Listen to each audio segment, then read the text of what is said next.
statistics as a rigorous exercise, the top management of the Bureau are making key findings on the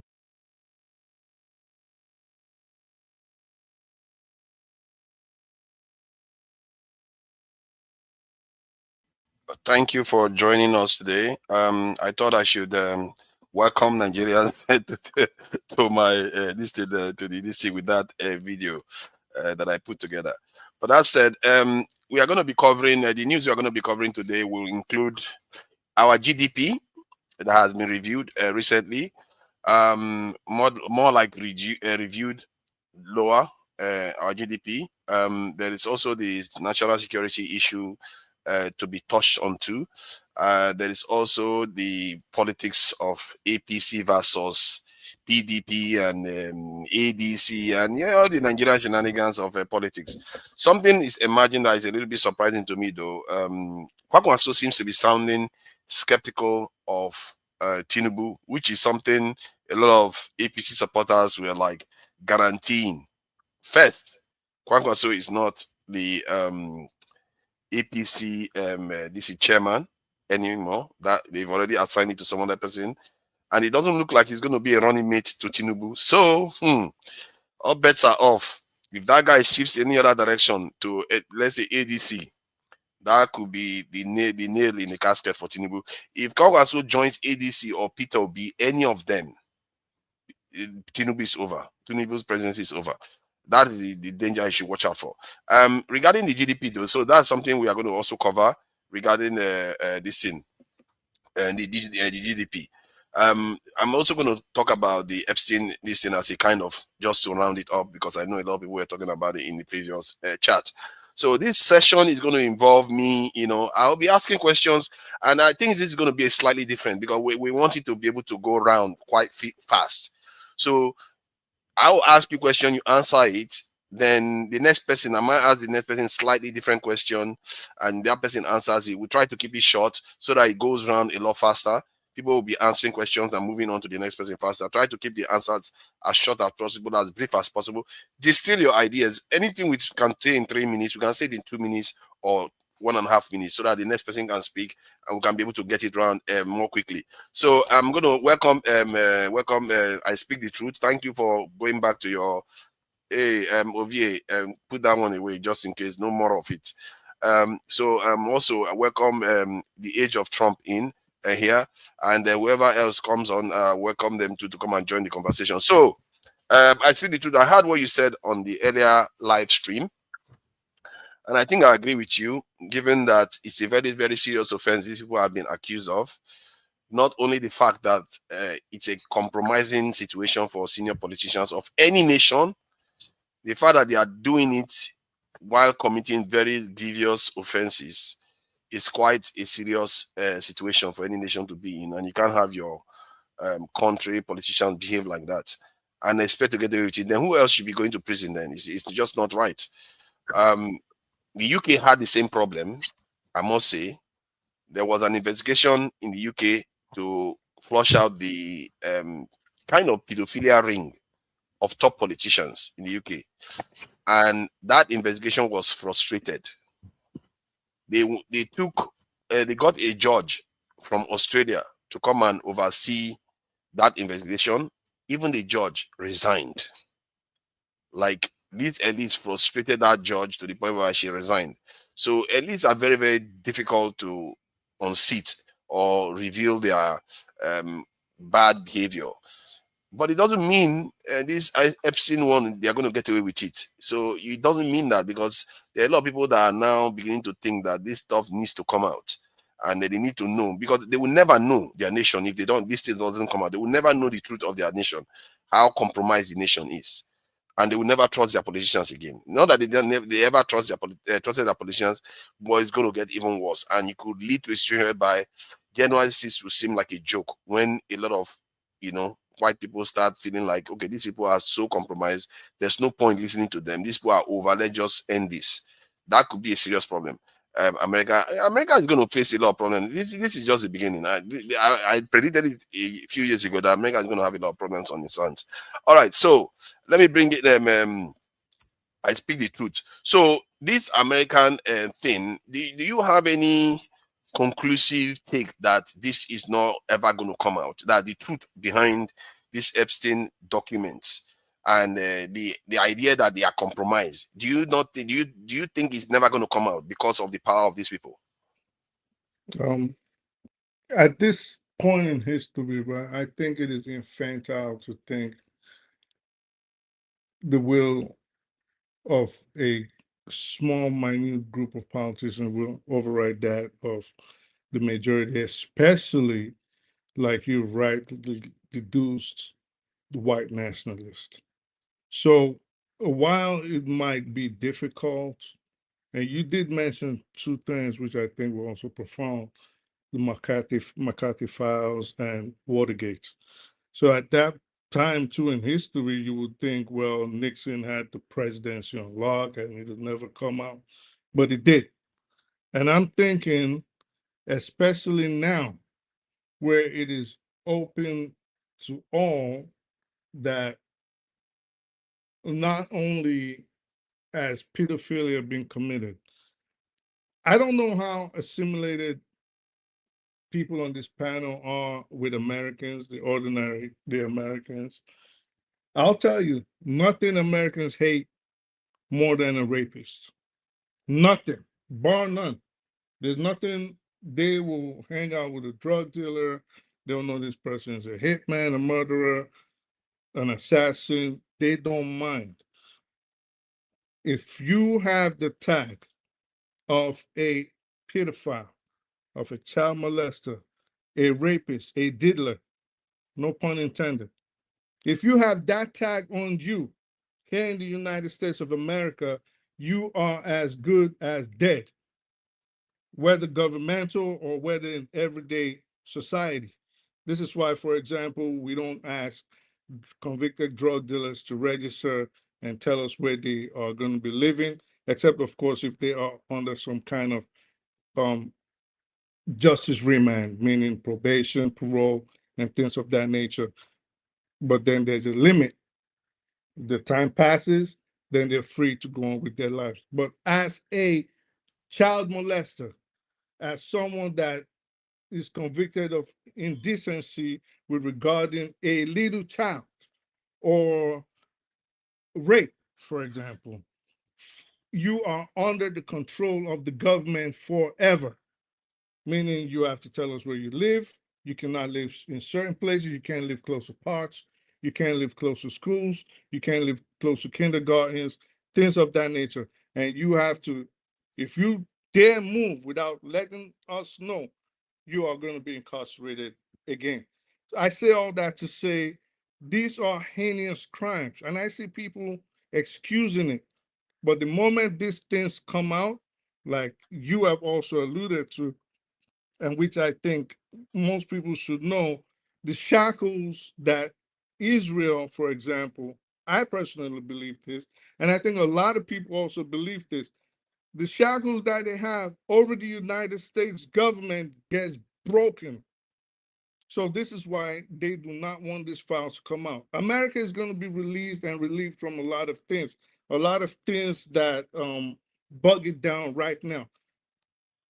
Um, Mm. um, um, Forefathers, I don't know if you seen what the government put out yesterday. The government put out on Twitter asking the United States citizens to donate to Venmo and PayPal and Cash App to help it reduce its debts.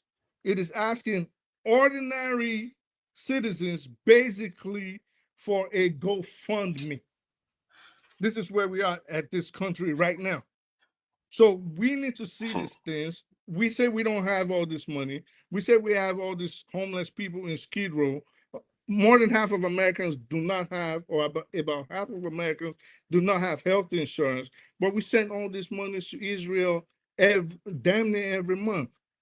A guaranteed $3 billion, that's guaranteed, minus every other Mm. thing we send to them. They have universal health care.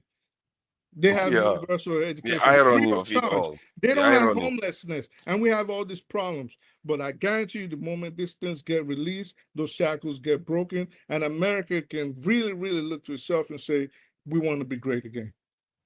Yeah, thank you for that. This is the age of Trump. So what do you think about it? Do you think this is not how do you think it's shaping up? Because now they are speaking to Ghislaine Maxwell in prison. Why would you even go and speak to her? It's like trying to kind of co-opt her into your own narrative by bringing one of the few witnesses to go and start talking to them. It's compromising, and some of the things Trump is doing right now is so sketchy that anybody can easily tell from a mile away that they are compromising the witness, because you can go there, promise her a pardon, and she says whatever you want her to say. So do you think this is going to come out eventually, no matter what shenanigan Trump tries to pull off? Or do you think they are going to find a way to bury it? No, in terms of the file coming out, not now. I see it more as like the assassination of Kennedy. Yeah. So it's gonna take that much long because I mean this is a file that they've been putting together since what 1990. I think it's in the 90s, right? Is it 1998 or 2008, 2009 from Florida? So, yeah, so it is not so. This I don't believe in coincidences, right? Because of what is America is going through, which is premeditated. Nobody saying it's not that everything that happens is a shock. No, everything has been planned up to this moment till right now. The outcome can be debated, right? But everything that is happening was pretty much, as you see, a script that is playing out. Even the Elon Musk road is all, just to keep me and you busy, right? So everything that is happening is real. The interview that you said is going on, but it's all just to keep us going, just a suspense. Why the real restructuring is going on? Because that's the real war. There's restructuring going on, not just the global scene, but even the local scene. America. If you wake up tomorrow and you hear that America don't start civil war, don't be surprised, because other than Democrats, Republicans, and all that, you also have to understand the formation of this space called America. You need to understand where the place that you are now, the history of the English people back to the 70s, their civil revolution, what chased a lot of them, the majority of them, the majority of Americans that reside in the north, pretty much the New York, all those areas. Majority of them are from that where you are, the English people, the Irish, and all that. Whatever that changed them, the disagreement between the Catholics, the Protestants, the Cavaliers, the whatever, that happened back in the East. Exactly what is playing out in America, because I see the same people with additional people from the Germans and all that. So that is also a play. The North and South dichotomy is also a play. Because if you understand the birth of the Constitution, we went through a lot of compromise between the North and the South, by the slave owners are, so there's a lot going on at the moment. Compromises has to be, because the only way you can actually carry out that structural change in every sphere. Of course, some people have to be compromised. Some people have to be put in that state. So that's what is happening. So when I say both the Israelis and the Americans are not that one, that's what I mean. It is, what to be So, Israel without okay, but you saying they are one, it's not taking into account the fact that the way the Europeans see themselves in 17, 18, maybe even 19 something is different from the way they see themselves now. They used to see themselves as separate, but now they are seeing themselves as separate from the Latinos, the black people, the Indians, and all the other people No. that need to take everything from them. This is, on a larger scale, is a capitalist system. When you are talking about the Latinos, the black, what is their wealth? Leave them first. We'll come to them later. Let the men, the real stakeholders, because who is going to be in charge going forward? That's what we are talking about, right? Those who want to bring the real change and those who are still conservative. So there's a lot of. So why would they want to? Why would they be fighting for who wants to be in charge when they have already been in charge for a long time? It's only about power. Yeah, right? but they've already had power. But the problem now is that they are worried that No, their power is being controlled by another nation. no nation is controlling America. Don't get it twisted. Don't get Yeah, it but twisted. that is why they see when people like Tucker Carlson, Elon Oh Musk, and all these no. people. See, Okay. hold on. See, sorry. All When right. you just keep saying All that right. they are acting, when you just keep saying that they are acting, I beg to differ from that point of view, because if you see these people that believe in these things, they have been complaining about this for ages. It's not only in America, they're complaining about it in Europe too. It's not only an American problem. So except you are saying that they are all See, orchestrating no, all this drama look, for, see, for the whole world to see. why I give you the background of the history of the another that is because at the core of it is also class, right? At the top hierarchy, you have to in America you have to understand that there are people who give order and there are people who take order. Two different people. It is not a coincidence that you see Elon Musk running up and down, even though he's the richest man on the fucking planet. He still take orders. You understand? So you need to understand the class level. So we're talking about the Tucker Carlson, the Steve Bannon, and the rest. They have their role, right? Nobody's going to betray America. How are you going to do yourself and your team? You're going to stay alive? No, they have their role. They are in charge of the world, the low propensity voter, the everyday people, right? Okay, Those are then the let me people who ask you then, to what end it's all this? Because if you are saying that they have to put their nation through all this just to control they already have. So what is the change. purpose? No, what is the purpose again of the world? The world is going through changes, right? As you said, I mean, those who want to give China the credit, whether they deserve it or not, they see them as threat. So are you going to wait until they actually start happening before we go ahead? But don't forget, now the America, now they start whatever that I think is going on. All this crisis everywhere you see, they started it. They have a reason why they started it. Now, as I said, the outcome, only God knows. It's not going to be the next 2 years, 3 years, 5, 10 years. This thing is still keep going on. Change is here. I keep using iPhone as an example. When was the last time you see real change come to iPhone? The world cannot continue like that. There's new thing among us. Earlier on, when I talk about human robots side by side in the street of Houston, people don't understand what that means. Change No, is coming. we all understand the idea of change. What I'm trying to get to is that why would all this scandal be happening just because they want change? They can always implement this change without all this scandal happening. Let's use AI technology as an example, right? In the next 10, 20 years, either the world is going to run on American AI or Chinese AI, right? That's what it's going to. So again, you understand the idea of singularity. Everything is going to inch on cloud. Who get the cloud? Now you get them. Who is going to own it? Who is going to see? Just like Adam Smith will say, right? With the masters of mankind, those who control the system of production, the factors of production, how me and you live, the way we are communicating. This is a product of people. People own this product, right? So those are the people that actually run things. Those who are in charge of factors of production. So that's where the fight is. Yeah, but the fight, when you say the fight, that is one of my point. I'm still trying to understand how this fight relates to this chaos that you are seeing right now. Maybe you are talking let me about put it in they a are doing different. something Let me put against it in a Taiwan different way. or tariff or something, I will understand. But how does this scandal relate to that? They are trying to find out whether Israel has compromised their politicians. Let me put it in a different way. America is trying to bully everybody to turn to their technology. Does that make sense? How does this fight help that?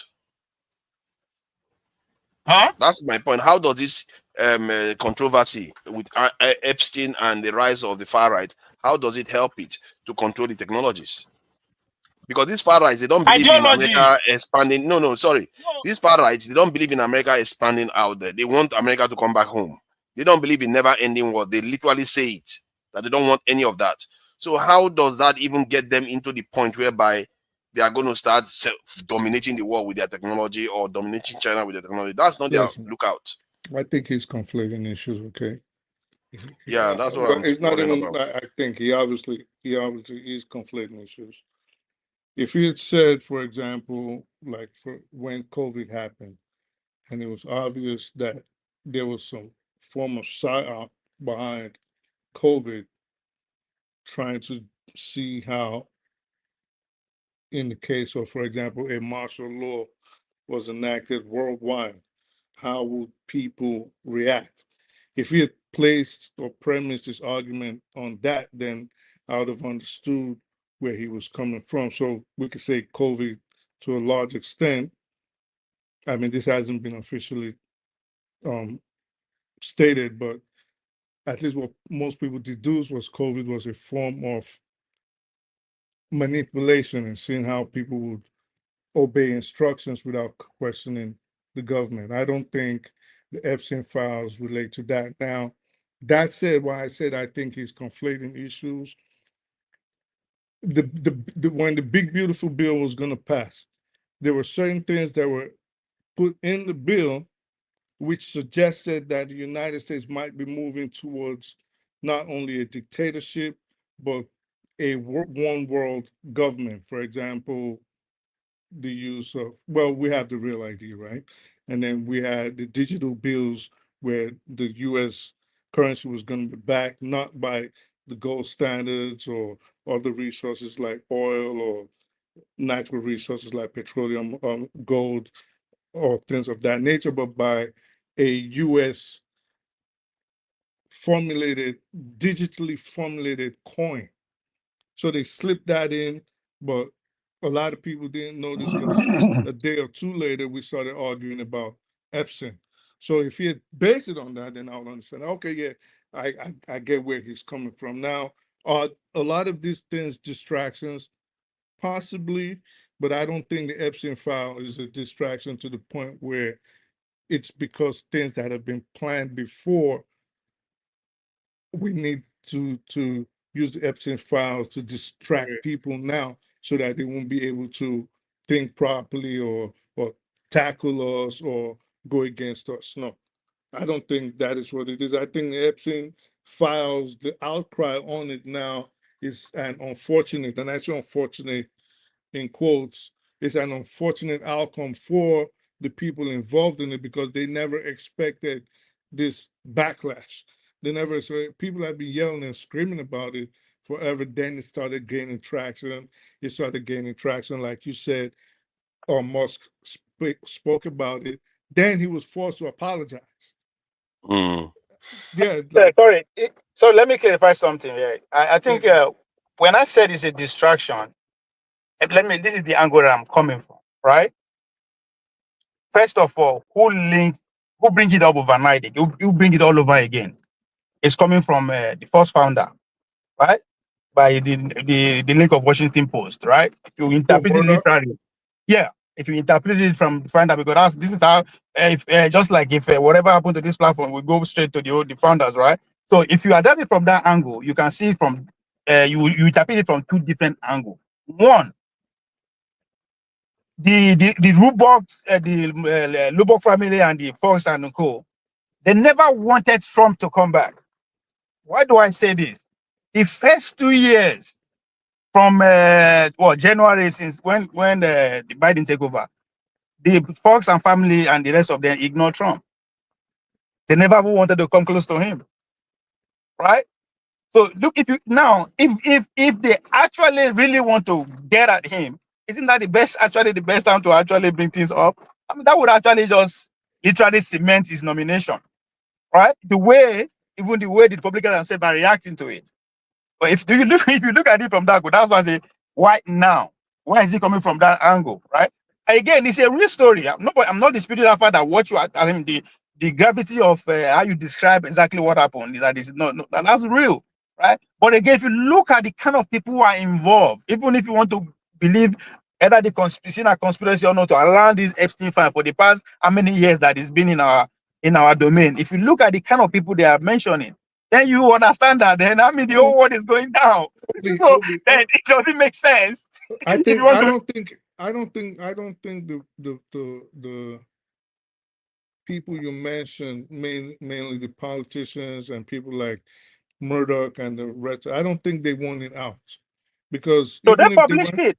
They published it. no, hear me out. I don't think they want it out. Because I think if the Epstein files comes out, it's gonna implicate people that are not even on the minds of you and I. People that we probably like, people that we probably admire. So I don't think even they want it out. Where the pushback actually came from was ordinary people like Nick Fuentes, people like Stu Peters, people like Tucker Carlson. Even Tucker Carlson is actually recent to it. Candace Owen is recent to it. Steve Bannon is recent. When I say recent, meaning people that haven't been pushing for it for like the last 3 years. So I don't think it was the ordinary. Let me ask you this. Just let me end with this. So the ordinary white nationalist Americans are the people that became vociferous, and this is what gained traction.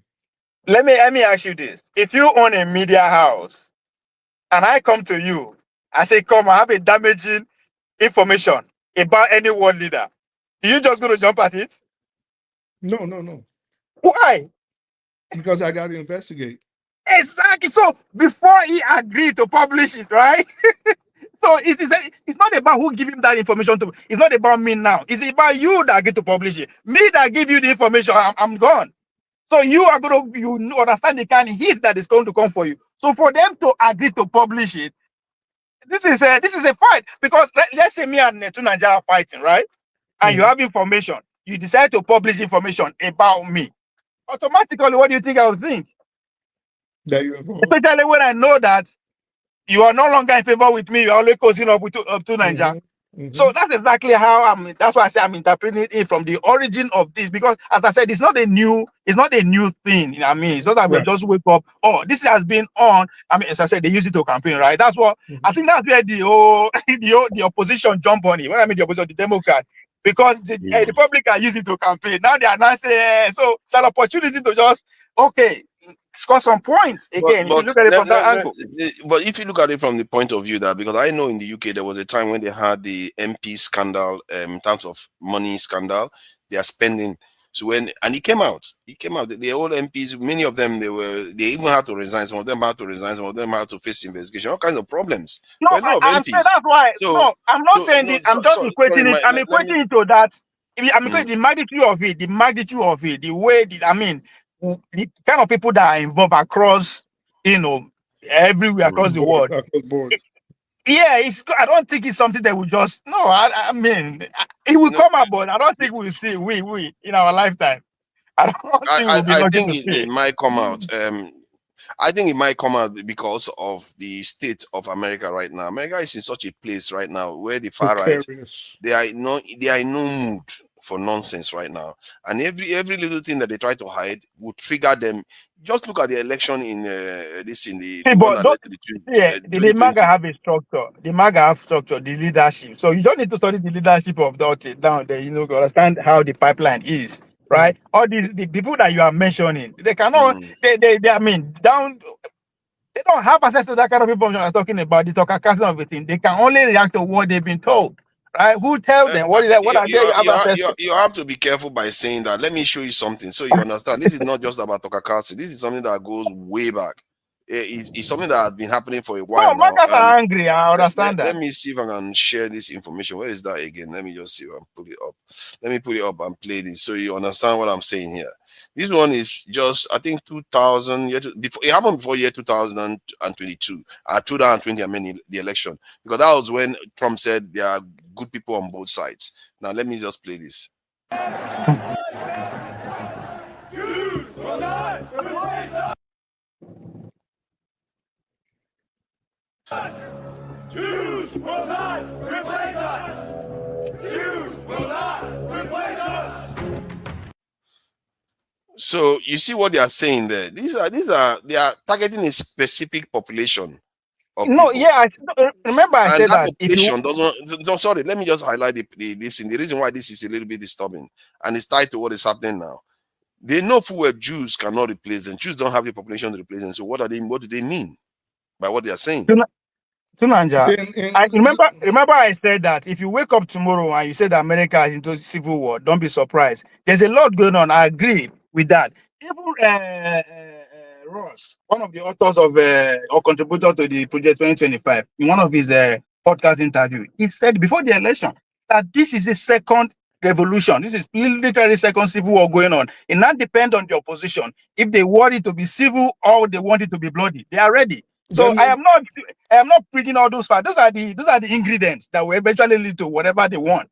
So let me say something on that video you played. This is why I said a lot of people don't assimilate. Okay, so in less than 60 years ago, when Black Americans were barred from bars and schools and public pools and buses and workplaces, when there was segregation, it wasn't just Black Americans. Black people were just the face of it because Black people chose to fight back for everybody. If you looked at a lot of pictures in the archives from back in the days, it would say no Blacks and Jews allowed. At some point, it would say Blacks, Jews, Italians, and Irish, none of them allowed. So there was a certain, what we know as white today is not what we know as whites 50 years ago, or 70 years ago, or 90 years ago, or 100 years ago, or 200 years ago. It changed. It always changed. At some point, the Italians later became accepted. This is why we've never had, for example, a Jewish president. This is why, for example, we've never had an Italian president. So there were hierarchies of people that we called whites. What never changed was who do we call Black. That never changed. We know Black, the one drop rule. You're Black, that's it. With what is going on now, like I said, if anything is to gain traction in America, the moment the white nationalists pick it up and start parroting it and start using it as a war cry, you will see some results. You will see some results. So now that they're like, okay, we want to know because America has a child trafficking problem. America has a sex trafficking problem, probably even worse than the drug problems that we have, probably worse than opioids. People disappear every day in the United States. We cannot find them. We have an organ trafficking problem. We have a sex trafficking problem. We have a child trafficking problem. So all these things, at some point, people are like, we need to solve this. And I think we have reached that point. And people are like, what is going on? We want to know if the people we put at the helm of our affairs are involved in this. The people we put in charge of our destiny, are they involved in it? And the ordinary Americans, primarily the white, underprivileged, lower middle class, they want to know and they want answers, and I think we will get those answers with time. I'm beginning to think that if these people don't want a bloody situation in America, that they need to get this information out as soon as possible. Because some people, if they don't get this information out, some people will be like, okay, it looks like these people will never yield. And when we say these people are the ultra white nationalists. Their approach is that these people are taking their country away from them, and they're going to sit down and watch it happen. And America is in a danger if they don't release this information, because those people now will be like, okay, so you want us to carry on with the compromised political class where we don't control our outcomes. The other people are dictating what happens to us. Tomorrow, who knows what they are going to do, and we are going to be done. You're going to have a big problem on your hand. And I think a lot of top politicians in America will be thinking, okay, maybe my political career should be considering whether I'm going to resign or all the rest. Because the UK happened when the expenses scandal happened. A lot of politicians started resigning. A lot of politicians started facing trials. The stuff, they couldn't contain it because people were really angry. And that's just for expenses. Not to mention, when people are now worried, that speech that Tucker Carlson made, people don't understand how dangerous it is. That is a very, very serious. It's happening already. People are resigning already. You see what I mean? He's literally called out a foreign intelligence agency compromising American politicians. That is some serious allegation there. And the fact that the guy is still walking around free, that tells you the power they hold. to make that such an allegation. The fact that he's walking free. So I just feel like we Tulsi's have to family watch is this space actually here. very, very connected to You see? intelligence.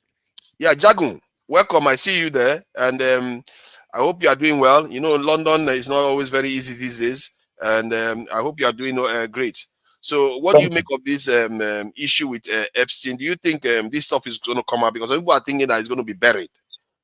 So, do you think it's going to come out or it's going to be buried? And what is the reasoning behind it? Thank you very much for hosting and for bringing me on. Even though I think I came on a good 2.5 minutes too late. You spoke, and then you spoke some more. You're But welcome. everything that has been said so far, I'm quite happy with. Especially by I think Speaks was talking about the gravity of what it is that we're speaking about. We're not just speaking about some files being opened. We're speaking about what's behind it. What are these people being accused of?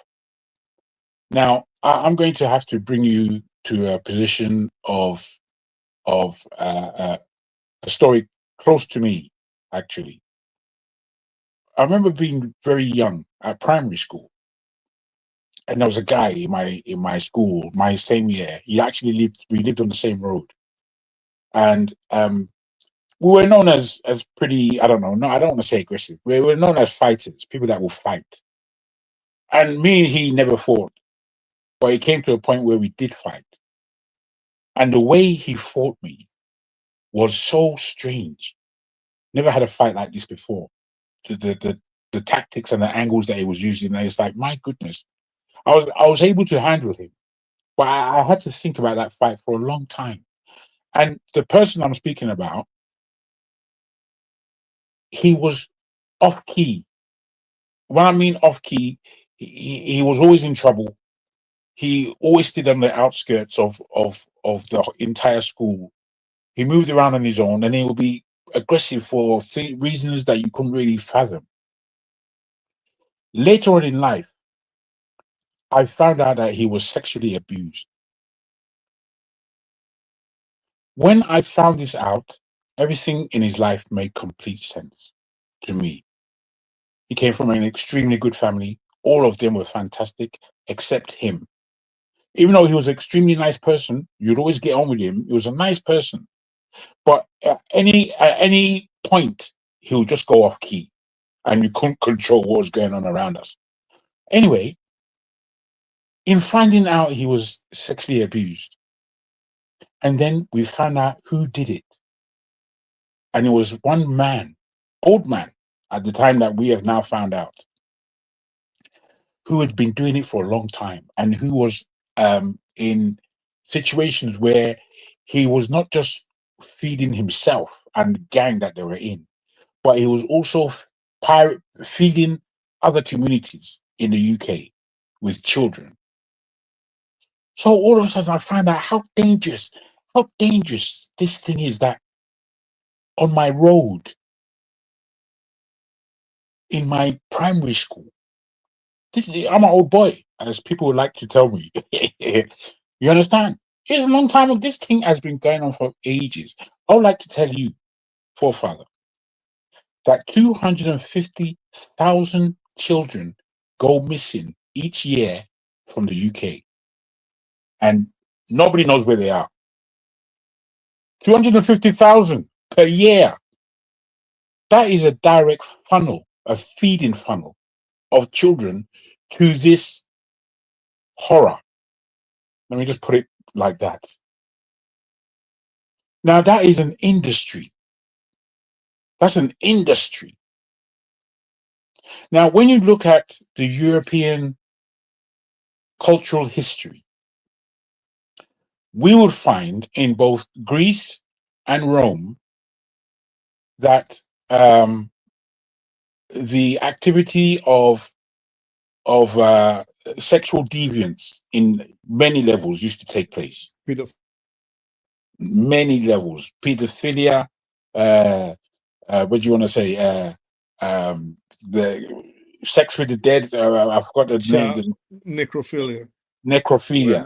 Let's calm down on this. No. Don't be afraid. Don't be afraid of this No, I conversation. mean, you don't know who is watching. We don't want young people. No, let them watch now. Let them watch. They know it's not that I'm saying any lie. You think I can't repeat it? Word. It's not like you promoting sex. You like? Yeah, I'm not saying any lies now. I'm talking real.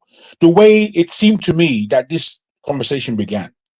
This conversation to me, it began in a real aspect whereby, look, man, this ain't about just some files being released. This is about a connotation of certain sectors of our communities' behaviors. And it's gone misunderstood for decades and decades and decades as far as our dispensation is concerned. I'm talking to you about personally, in my life, I have known of those who have suffered from this.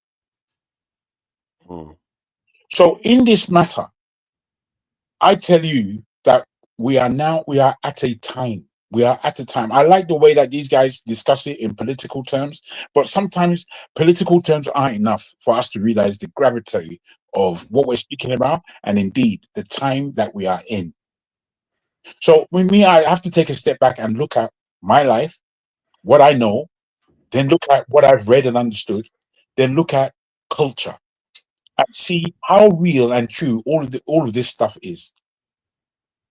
And when I come to the point of are they going to release it, be it the national TV or whatever you call it, mainstream, that release this information, or it gets into some other's hands and they release it, it's going to be known.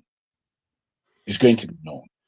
The knowing of this by the mainstream media, I think it would come across in such a way that is similar to how they speak about what's going on in Palestine, whereby they're just backing the wrong side.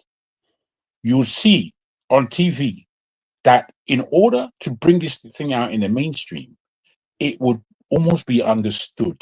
It would almost be like the rights of pedophilia are now being upheld. It will be as though that this is the new norm. You think so? My brother, before it comes out, I don't see any time in the near future where that is I understand where you are looking at it from. I am looking at it from a slightly different angle, whereby when I look at the time and what we are going to transition into, this is a transitional time that we're going. Power has been spoken by many people, of legitimacy, of whether or not the West is really ready to give up power, or if they are ready to do the Solomon approach, in order to make sure that if they don't have power, nobody has it. These are the questions. Samson, not Solomon. Thank you. Are you describing that of the West or that of Israel specifically? I'm describing that of the West, which includes Israel. Israel is a good part. It's not part of the Middle East. It's part of the West. Let's not get it twisted. It's an outpost. So what I'm saying is that, look, guys, this thing is real.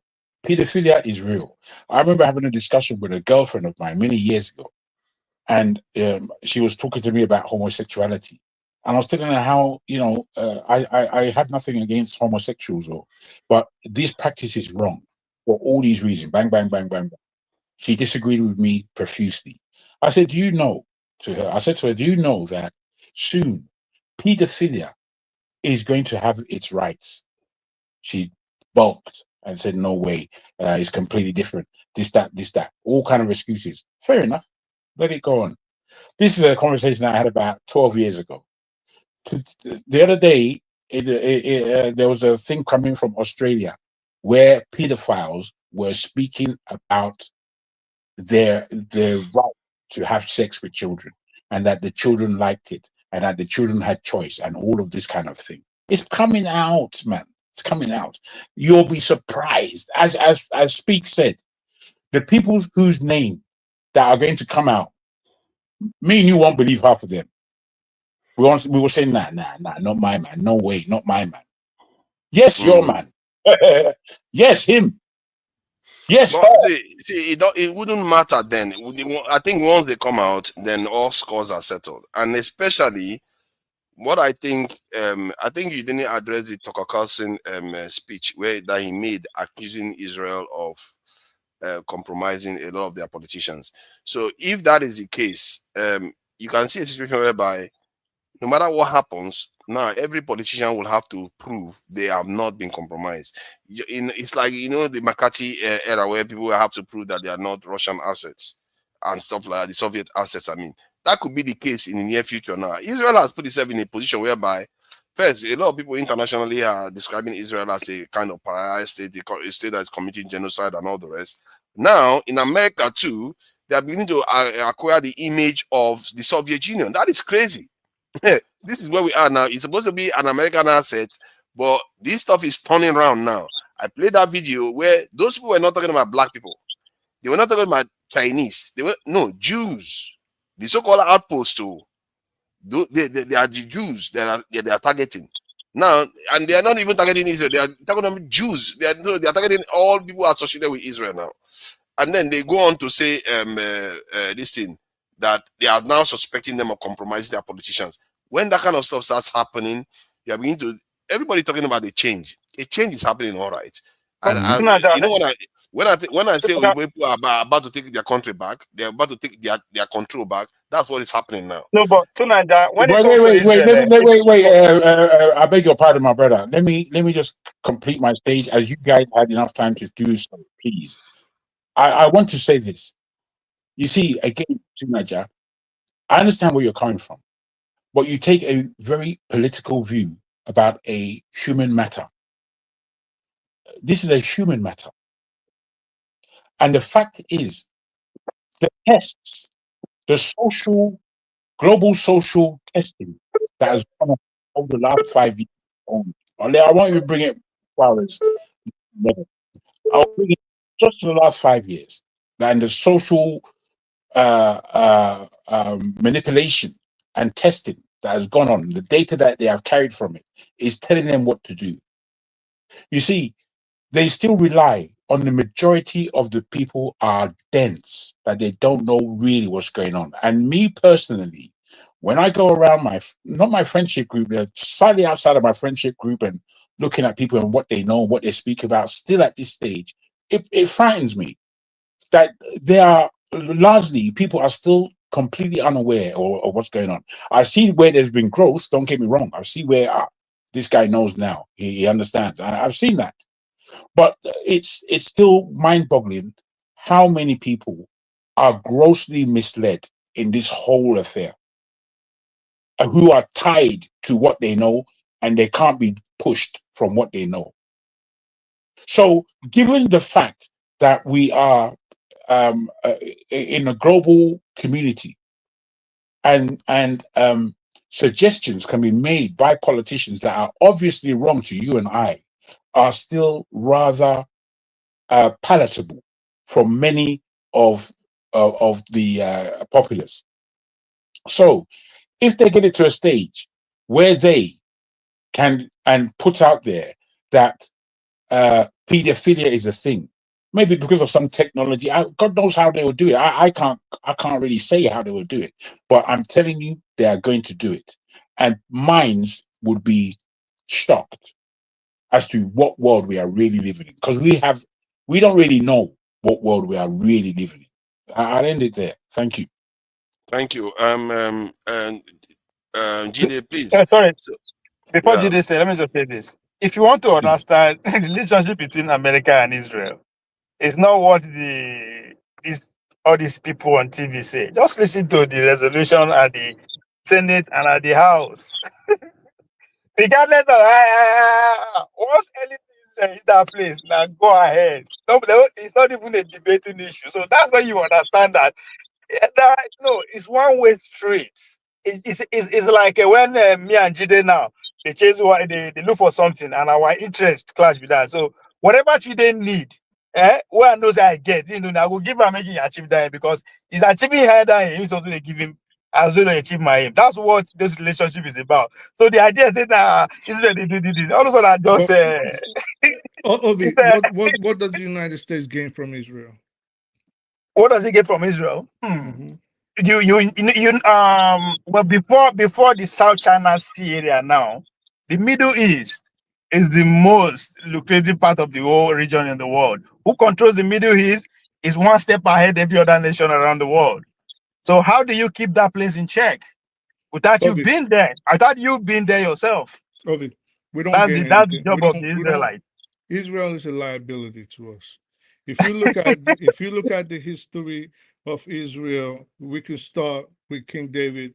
We can go on to the USS Liberty. You can go on to the incidents like forefathers mentioned last week in Dimona. We can go on and on how much we give Israel, how Israel has led us into wars after wars after wars, where our people, our soldiers, brothers, sons come home decapitated, come home dismembered, come home dead. They wake up in the morning dead. So Israel has been of no benefit to us. If we indeed wanted some kind of what I watch in the Middle East, we could do without Israel. We have all the satellites, we have all the bases we need, we have all the weapons already posted out there, we have controls of the seas, we have controls of the government over there. We don't need Israel. What happens, the relationship between the United States and Israel is not symbiotic. It is just one-sided with one little small state that pretends to be a vassal as basically colonized the United States. Take this for example. Every U.S. elected official, they have to swear allegiance to Israel. We have forms in this United States where before you can get employment into states in this United States, you have to sign forms of allegiance to Israel. That is not a. Can I ask you one question? Which American foreign policy? Let's allow Gini to speak. Let's allow Gini to speak. One question to every. One question to even to sorry. Even, okay, no, even to the question. It's a question. Even to the Gide. To average American, which American foreign policy is actually for you to have, actually for average American? So my answer is that the problem is major. From what I understand, a lot of Americans don't even understand the core of America's foreign policy. Thank you. So go ahead, Gide. I wanted to actually correct one misconception that you mentioned about the far right. The far rights are actually, they believe that that the troops should come home. You know, they should stop foreign interference. Actually, that's not true. So what you have is there's a disconnect between the American people that believe in white nationalism, probably some of the whites, like white nationalism, and the right-wing faction of Trump, where they believe there shouldn't be any war. They shouldn't go to war. They shouldn't expend their troops, right? So there's a disconnect. The actual far-right elites in America, they believe in global domination. You know, they have, so the left and the right in America, they have their differences. However, when it comes to the overall new American century, they both have the same agenda. The concept of imperialism is being executed by both the left and the right. In fact, the far right is even the worst, because far right means naked imperialism. What you have with the left is, I mean, here in America, the spoils of the damage they've caused all over the world, they can bring it home to bring in social democratic system.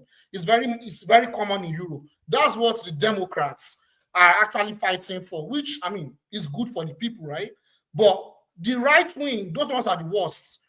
Those ones, they hate immigration, but at the same time, they don't care at best. At worst, they even encourage economic sanctions, economic sabotage on poor countries. That's why if you listen to all those Tucker Carlson, all those Candace Owens, they don't talk about the intricacies of imperialism, which is the economic sanctions on Cuba, on North Korea. All they just talk about is war.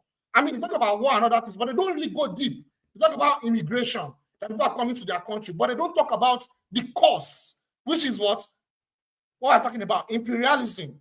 Because imperialism is the highest stage of capitalism. It's the global dominance of capitalism by America and Western Europe.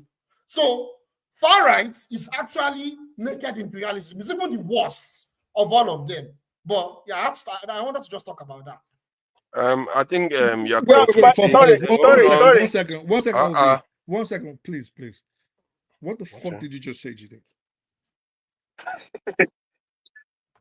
What the fuck did you just say? You just a bunch of word salads and just interrupted to say nothing. Papa, please, can you talk? I don't want to talk to this guy. It's not fair to just say that though. You are not Can you just address what he said? It's not fair to just say he just said something. No, what did he say? He interrupted. He's there shaking his head each time. And then okay, please let me just respond to him. It's not fair. It's not fair. You are going at him now. It's not fair. Let me say this here. Again, the American storytellers, those that we listen to, all of them, right? You have to understand their allegiance, their political view, where they are coming from. I will give two people as an example, right? Jeffrey Sachs and his twin brother, the man from Chicago, the realist, right? How do you understand these two people? That they are actually speaking for exactly what Jide is talking about. They are actually, regardless of what they are saying, ability to understand what they are not saying out loud is very important. The Meshama is a naval officer. So what does that mean? NDA had to be signed from the get-go. There are some things you can say and just how you have to tell your story. Jeffrey Sachs is the product of what? Academia, which is what the leadership of America is all about, from all the Ivy League. So, and it's a product of diplomacy too. So all of them, regardless of what they are saying, they are speaking for what the foreign policy that everybody, even though they are coming from a critical point of view, forget them. All you need to do is to listen to Professor Noam Chomsky. There's a reason we don't see him on the mainstream media. They don't give anything. There's a reason. Because the guy... Don't you understand, like just to ask what you said, like when you talk about immigration, they say they don't want people to come to their country, but they don't talk about the atrocities that government is committing. Like, even the people, they don't. They can't be, because the immigration thing is a power between employer and employee. Who get power pass? It depends on when labor union was in vogue. That's when the people have power to control immigration. Now that when the employers have, they are pretty much by every position and finish. So all the stories where they hear, leave them. They need. How do you do with that immigration? Let me just address that point that he made. The far right, they are made up of different groups and different opinions, but the vast majority of them they don't care too much about dominating the world. They care about. Let me. They are conservative. They are conservative. They care about other people not being able to threaten them and being able to subjugate other people that they fear. Internal US politics. They don't care about globalism. That is not their lookout. So, you know why? You know where that came from? Sorry, you know where that came from? I want to respond to that. Okay, go on. Can I respond first? Let me respond first. You know where that came from? Again, you have to. It doesn't mean that there are some of them that may not believe in it, but vast majority of them don't care about that part. To that? So that's where class comes in. Go ahead. That's where class comes in. We don't talk about class. So that's what I'm saying. That there's even class even within those political parties, right? So you have the Zionists, the political Zionists in the American establishment. Those are far right. They actually can go to war and destroy any country. The people do not want war. So that's why you understand that there's a class disconnect. Why the people? That's why you see that when they voted for Trump, all the things they wanted Trump to do, he didn't do it because Trump is part of the elites and he's serving the interest of the elites. So that's where class comes in. You are not wrong, but the point is, far right for the elites is different from what you're saying. Actually, far right is naked imperialism. That's actually the real definition. But people are saying that maybe they are naive or they just don't care. So when they look at this, we don't want war, we don't want all those things, but we want nationalistic interest. What are nationalistic? I think based on what you are saying,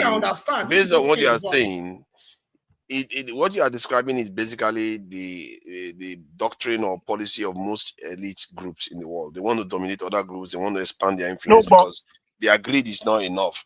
Yeah, but the ideology itself is not there to spread all over the world. That's the point.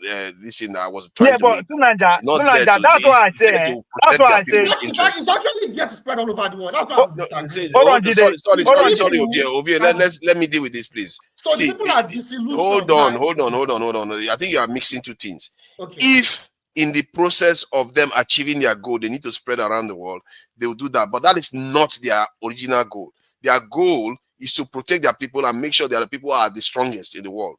If they need to do that all over the world to ensure it, they will do it.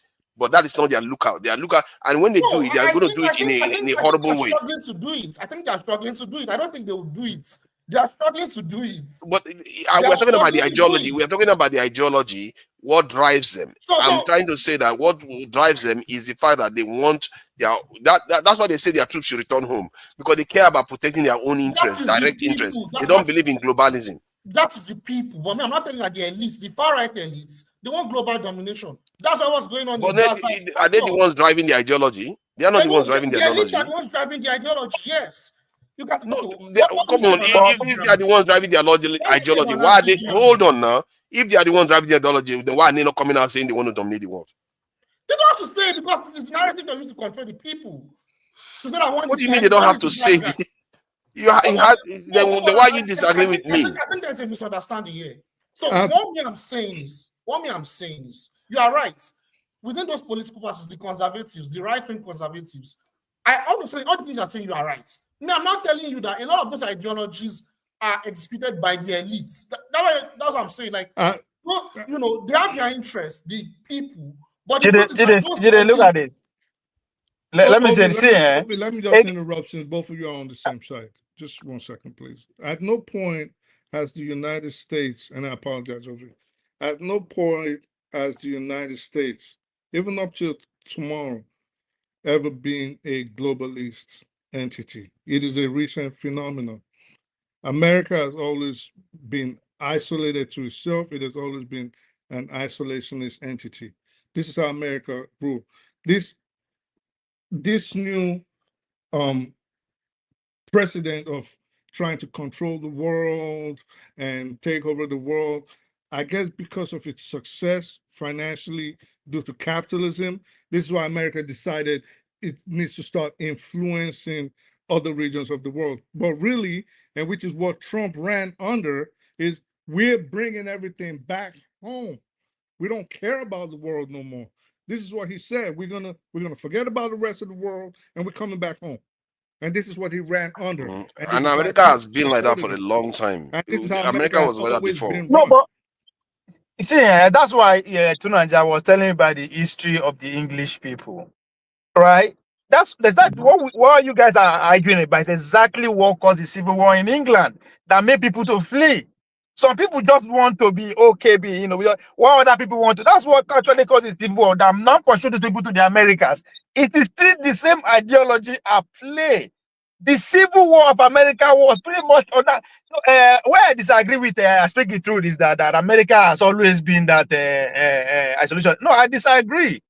In 1832, James Monroe approached the Congress that the Americans have come of age, that every other imperial power in the Americas should get out. Yeah, but obviously that was because this were happening in our backyard, meaning the Caribbean. We didn't care about what happened in Europe. Okay, let me ask you, for example, during World War I and World War II, when did we get into the war? Hold on. What'd you say? The Philippines was invaded before even the First World War. I said late. Thank you very much. We got in late. And that is because we didn't. When did America invade the Philippines? Don't shout. Have a conversation. Don't shout. I am not screaming. This is where I speak. It is not screaming. I'm not screaming. It's laughable. So. No. Forget about it. No, not the Philippines. Philippines happened after Pearl Harbor. I'm saying when we got into Europe, for example, let's say 1939 to 45, right? When did we go into Europe? After the French, well, basically Russia and the United Kingdom had cleaned up shop. And then we finally went in just to claim the whole glory because we wanted West Germany. There was First World War before the Second World War. Americans were involved. That when did we get in there? I asked you The that First question World War. already. Yeah. The First World War. Yeah. Well, the story that is out there that Winston Churchill went to ask for help, but that's not the case. When did we get in? In 14 Well, or close to 17? Regarding that, I don't I understand. The think First World the War point was in is making 1940. it sorry, Ovie, the point is making it very simple. America was Yep. reluctant to get into both wars. America does And not they care went about the in war. late We in the don't day. care. It's recent. It's a recent phenomenon. It is a strategy. You have to allow all the oil openers to display themselves, finish Bros, themselves before you come in. It is a strategy. Ovie, I beg, don't. There's no need to complicate matters too much. I understand that you have an intrinsic mind, but you see, we are talking about history. Wait. Hold on. Let me land. Let me. Don't argue. Before Don't you argue accuse every. me, you Don't need to argue understand my every single perspective point. first. Please don't argue every single point. This is the complication I'm talking about. It is not complex what I'm about to say, but you'll make it complex. It's not. What has been said is that America, on a whole, politically, it does not necessarily have designs on global effects traditionally like Europe had. It does not. There are And a bit more. Am I supposed to Wait. Let me accept that? Let me land because you will wait. Just wait. It has been insular, and all of us know this. I know this very well. The Americans are so insular that when you speak to Americans about global politics, global where is France in comparison to Germany, they have no clue. They have no clue because they are so insular. Largely, Americans do not know or care about the rest of the world. Largely, so I don't think there's a point in complicating that. There isn't. It may be your view, but you are complicating. Can I respond? Can I respond? I hope I haven't made things more complicated. I think we should put the context here, right? When what me and GD are talking about here, talking about those that actually drive the idea of the Americana. People put it together. It is not organic, right? And you people are talking about the average American. That's understandable. For who cares about the average American? Anyway, from day one, we're talking about average American. No, we're talking about their ideology that's itself. what Dagu is saying. That's what Dagu said. Average American what I'm talking about the ideology, historic ideology that they have had, and how America's power comes to bear. What Speaks has said is that it is largely because of the success in capitalism globally that they have authority, and that they are trying to capitalize on this authority, especially above the Europeans, who are their friend enemies, which is to say that they know that they're related to these people, but they don't really like them differently. Good. Am I just supposed to accept that narrative? Well, that's what it is. Whether you accept it, no, don't say that's what it is. That's what you know, and that's fine. But it is based so on I'm not evidence. Supposed to accept it. So okay, can you provide any? Okay, let me go to Femi because Femi hasn't said anything today. Let's move to Femi. Hold on. Let's move to Femi. Hold on. Let's just Akpegolo. We are going to get to Akpegolo later. Akpegolo guy. So Femi, what do you make of this? You see this coming out because I feel like this is going to run this Epstein stuff until they prove that their politicians are not compromised by foreigners. Like the McCarthy era, this will run and run until people can prove that they are not compromised by foreigners. So, but that's my own opinion. So what do you make of it? Just listening to, and I always differ to those who study these things and who are unbiased in my opinion when it comes to the so-called both sides of the aisle, whether Republican or Democrats, and two of whom Ovie had earlier mentioned, Meishamer and the other dude, I'll confess I don't listen as much to Nomchowski. I think I should listen to him more. You know, you should. Yeah, I think I should listen. I really do think so. He bridged the two of them. Is the gap between those two people? Yeah. Then on top of that, the fact that he's, I think he's Jewish as well. It is Jewish, yes. Yeah, so that kind of like plays into that. I think Menshama is also Jewish, and there's reasons why all of them are. They're all Jewish, yeah. And there's more. And then of course, when you even bring into the fore the likes of Scott Ritter as well, who of course I know he has some past about him, but hey, I will still give it to him. Now that said, I think Florida has some flaws, but okay. yeah, it has, yeah. So, but something that kind of confuses me is when I look back to the way a lot of us grew up on American propaganda and what we've now come to know in terms of the reality and trying to like reshape our mindsets. A lot of times I just feel disillusioned, about how we've been really whitewashed growing up. At least a lot of us. I mean, I admit I was whitewashed. I didn't know any better, even though there are times I try to question certain things that I saw growing up or heard of growing up. In any case, to your question, honestly, I'll be surprised if it comes out, and I'll also be shocked if it does. I mean, I won't be shocked if it doesn't come out as well. Why I say so is because I think it was me during the week I realized that because my fear all along was that even if somehow he would have been he ought to have been relieved. Say for example the Republicans hadn't done the magomago that they did, which could also have been the Democrats, whereby the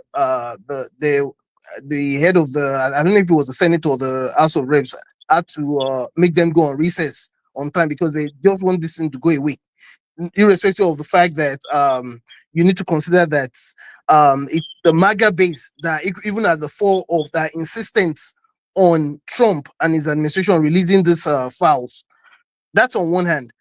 On the other hand, I'm also like, why is it that when when Biden, for example, was in power, they had the opportunity to release the file? I don't know if this may make sense to me any longer, because there has to be something that probably would cause an uproar all around the world, including what I speak the truth had mentioned previously about how we'll be surprised because I already made on my mind that we definitely will be surprised the kind of names that would come out of those files. So it doesn't even need repeating.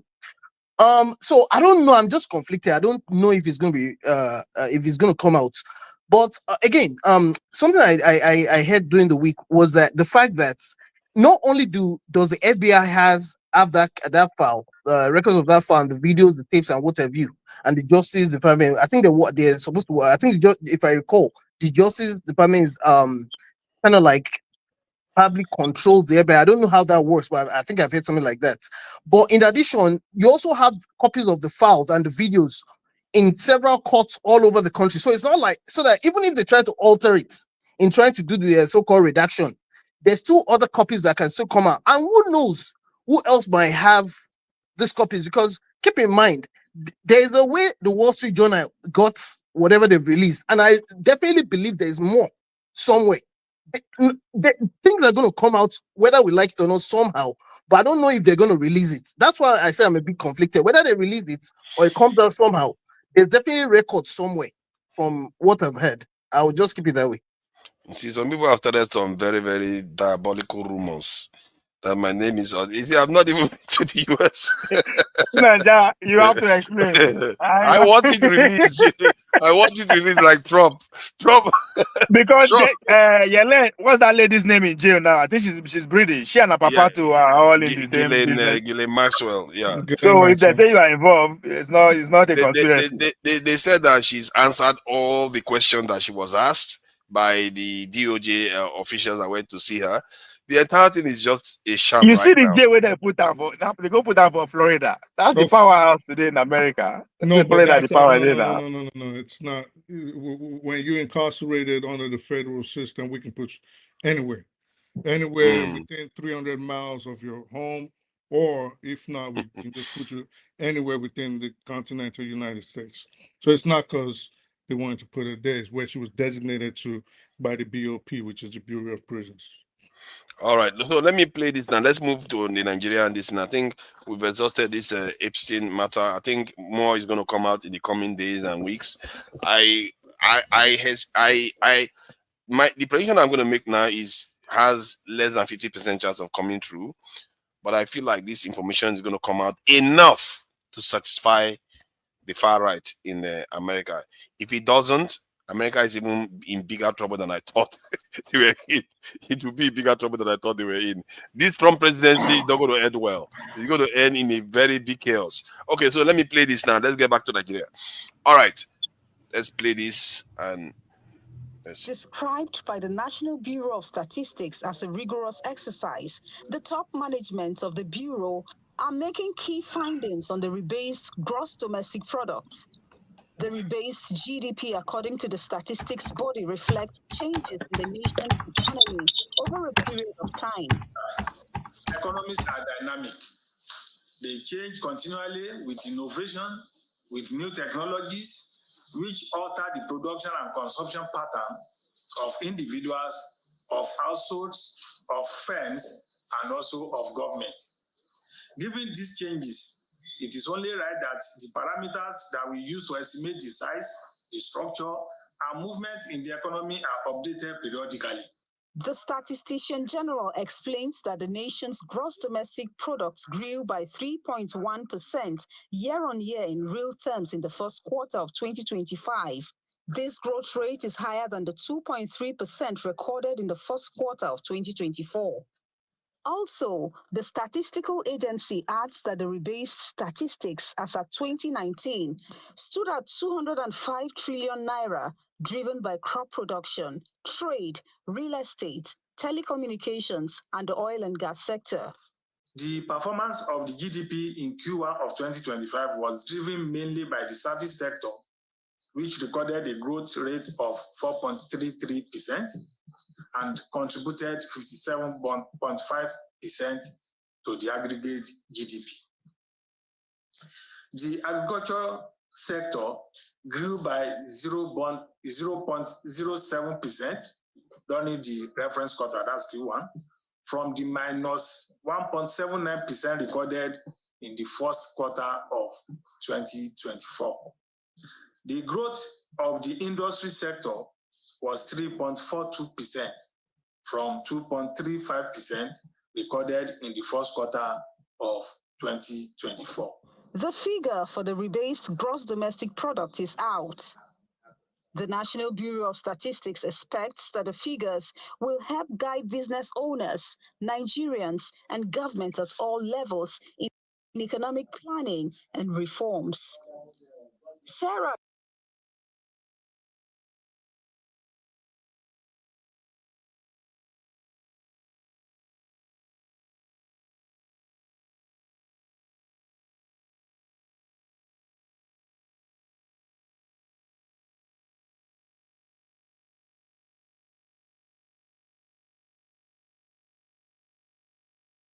You saw how they said that the GDP has grown in Nigeria.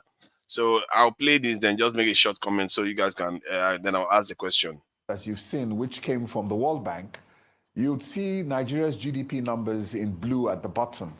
So if you take a look at Nigeria's GDP, we were close to like 550, close to 600 billion GDP at a point in time. And we've dropped significantly, and in terms of our GDP is down to about 200 and 240 billion now. So I think it's safe to estimate that our GDP at 200 billion, we've lost close to nearly 400 billion of our GDP in the last 12 years. That is pretty significant. And if you take a look at the line in red, that line in red is what you call the $1 trillion economy. You can see Indonesia, in its case, has crossed that line. But if Nigeria wanted to achieve a $1 trillion economy by 2030, then our economy needs to be growing 5 times faster than what we're currently growing at now. So, and for a population of 200 million people, our GDP capita has dropped to about close to $800, $804, from a high of about $3,200 about 10 years ago. And So I just wanted to highlight that so that we can observe what is happening within the country, because I've always been alarmed by, in the Nigerian space, how analysts pretend as if they don't know these facts. Can you imagine if you are working for something today, you are a carpenter, you build cupboards for a living. And when you build your cupboard, every time you build one cupboard, you get this in $100 for the cupboard. then suddenly you find yourself in the same cupboard and you're getting $50 for it. And you ask, what just happened to me? They just told you that because your government floated your currency. That is what has happened to Nigerians, and Nigerians don't know it. They don't understand that this government, this is how they support the kneecap nations on the knee. The economy will be growing. You are even making more cupboards, but you are going to make less eventually because they will kneecap it with your currency. And that's what this government has done. That's the one that really, really gets on my nerves. When the Nigerian analysts don't cover this. Like now, they will cover this for one day. Then the next thing, oh, Tinubu has done so well for the economy. We grow from the economy has grown for 600 and something, almost $600 billion GDP to 200 and something billion GDP. That is not how economy grows. It grows higher, not lower. And we don't seem to understand that, especially if our economy is based on imports. Till today, Dangote is still importing 53% of his crude oil from overseas. The fact that that still needs to happen, it means we are still buying petroleum products from overseas too. This is a senselessly run economy, the way our governments have been running it. But I'm not going to talk too much about this. I just thought I should highlight that point, that if somebody cuts the value of your currency, why they claim that the economy is growing, that's false. They've just kneecapped your economy. They kind of sabotage your economy without you having any means of recovering it back, except somebody goes and fixes that policy. So, Masca, thank you for joining us. It's funny you were not here when we were talking about Epstein file. If you want to comment on it, you can do that. But this GDP, this issue, is it something that Nigerians truly understand? I leave Epstein to you Americans and all you people in diaspora, those that have run away from Nigeria. Oh, look at that there. Look at that there. We are not away from Nigeria. Don't worry. We are all in Nigeria. Until we go, yes, the article name there inside. Then we go can't get Mazak attention. An issue. They don't need our own. They've compromised us a long time. If they can compromise American politicians, we are done. All I can tell you for sure, Mr. Ovi, is that Atiku's name, I'm sure, is in some American file. That I can tell you. I don't know the name of that file. Definitely, it's going to be there. Everybody for Nigeria get 5 for America. Yeah, definitely, it's going to be there. I'm even worried that because the Israelis have been known to have these software that they used to hack phones for a very, very long time. I'm even worried that many of these Arab countries, their leaders have been compromised a long time ago. That's why they are so silent when all this stuff is happening. They don't say too much because they don't want to be disgraced in front of their people. So that's what is going on. So I'll go to Jagun since Masca, if you are free, you can comment on the GDP this issue. Is it something that Nigerians are fully aware of? Because when the Nigerian government talks to Nigerians, they say, we've increased the GDP from so and so trillion naira to so and so trillion naira. But they never qualify the fact that because you downgraded the Nigerian this currency, we are not going anywhere. As a matter of fact, before we become a $1 trillion economy, from my estimation, it's going to take 22 years. This is something that this president came into office saying he's going to try to achieve in his first term. 22 years, that's what he's extended it to now. So what do you make of it? And is it something that Nigerians talk about in a conscious way to let people know that this government has actually damaged the economy significantly? Well, unfortunately, you are not going to like my take. I don't think this government have damaged any economy, sincerely speaking. If there's any government that have damaged the economy, it was Buhari's government. What these people are actually trying to do is to fix some of the fundamental issues. You can't have an economy where you cannot confidently say in the next 2 months what will be the exchange rate. It's absurd.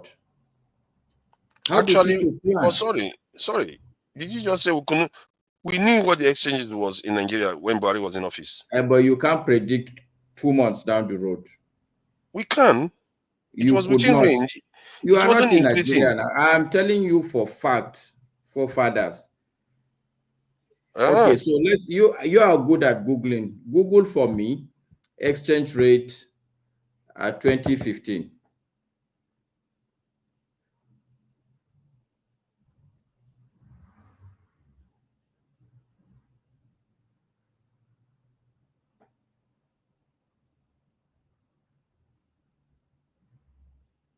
You are muted, forefathers. You are muted. Oh, sorry. What I can do is I'll have it to produce the exchange rate of naira to $1 over time. Okay, do from just have the record from 2015 to date. Okay, exchange rate from 2016 to 2025. Okay, so let's see if we can plot the chart, the quote. Okay, that's coming through. All right, so I'll see if I can pull it up so everybody can see. So you'll be disappointed. What is there to be disappointed by? There's nothing to be disappointed by. You'll be disappointed at how accurate Masca is. No. Fine. We'll see. We'll see what you mean by disappointed. Okay, now look at it. So what are we trying to see? This is 10 years now, exchanges. So you can see that now. So what does it tell us? Okay, so what was it in 2015? You are doing 2016. Okay, 2015, I can see, okay, 25 years. Let's go back 25 years. Oh my God.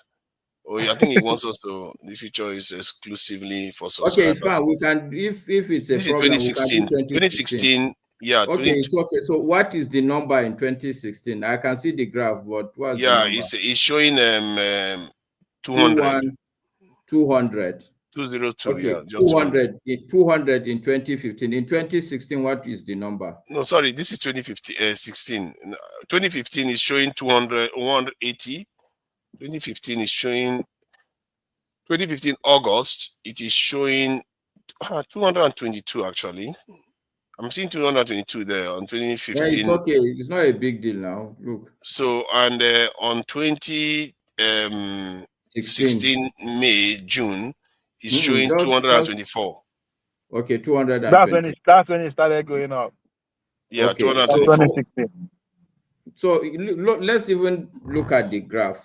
If you look at this one, it's quite smooth here throughout. But Masca, yes, Ovi. What would you say to those who will say it's because of pandemic? Because if you look at what's been after the pandemic, things went. Ovi, are you actually looking at the graph, or you're just talking for the sake of it? Are you seeing what is going on at the top here? Are you seeing all this area? Look at it from 2020. And I started from 2020. That's when the thing went out of control. From 2020, from 250. From 250 to 500, just like that. We are looking at the graph here. This thing looks smoother than the time for Tinubu. What I can tell you, for you, it looks smooth now. But for a business, like maybe, what will I give us a good example? Unfortunately, our economy is a bad economy because the company I will give is not even a Nigerian company. I wanted to say MTN, but even MTN is not a Nigerian company. And I'm scratching my head for a serious Nigerian company. I can't even really wrap my head around any serious Nigerian company. Maybe Dangote. But anyway, the point I'm making, this smooth curve that you see in your eyes now, this is a 10-year line. Now, when you reduce this thing to 2 months, you will see the volatility I'm talking about. And this is in retrospect. The point I am actually making, before they match this interest rate, you can't predict. You cannot say definitely this will be the exchange rate from this movement that you are showing. Because every day the thing keeps going up. And before this time, there's always 2 rates within the country. There's a government rate. And then when you are a private sector person, there's a separate exchange rate for you. And on top of all that, there's a black market rate, which is always over and above what this thing you are doing now. You are showing official exchange, not the black market exchange rate. Yeah, so I'm showing it. This is my own personal opinion that volatility when it comes to economics is bad. I'm not happy that the exchange rate today is 1,540, but it is better for everybody to know that, okay, if it's going to be at 1,540 for the next 2-3 years, let it remain there so that people can plan. So now let me push back on what you just said, because for one, you asked to see the chart, and you can see that there's even more volatility in. No. What you have seen is not volatility. This is when you remove dual exchange rate. Obviously, this has to happen. Technically speaking, they devalued the currency. So it's not Of course they did. volatility. It's Okay, a now, devaluation. see, okay, you will make every excuse for them, I'm but not while making, you hold the no, other side. No, but that no, it's not fair. that. Hold on. No, you Because hold on. the same situation, you are setting different standard for the same situation. This is what I said at the beginning. You won't like my response, but yeah, it's not about liking your response. It's about you being consistent. Consistent. What do you mean by you asked me a question? If you don't want to hear my opinion, I'm hearing your answer, and I'm just saying that. But you are not liking it. But you're not allowing me to talk. You're not letting me to flesh out where you are getting it wrong. You're not letting me flesh out where you're getting it, because the graph is right there for anybody to see. Go ahead. Okay, so the graph is right there for everybody to see. I think, if I'm not mistaken, this current president came into office 2023. Boom, he went up. Fine. He has floated it. He came down again. And by how much? From 1,500 to 1,000. 100. So that we're talking about $500 swings here. Then you now go to this area. You are talking about, okay, let's see the swing. Let's even be generous and come to somewhere around middle of 2014, when his policy has almost maybe 2024. You mean 2024? Yeah, 2024. When his policy has fully docked in. Now, if you look at here, 1,686. Then it went down within a couple of months to 1,500 and this thing. That is big shifts that you can't predict in the Nigerian currency that we are talking about. Okay, so what you need to do now, so that you can understand where I'm coming from, just look at the rate for this 2025 from January to date. January to date. Okay, yes. 2025, you can't get it now because they are no, not. You can get it. Trust me.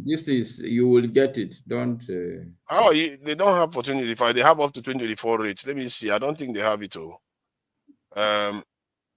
This is 05. Okay, these are 05 rates, isn't it? So, I don't know if they. Okay, price.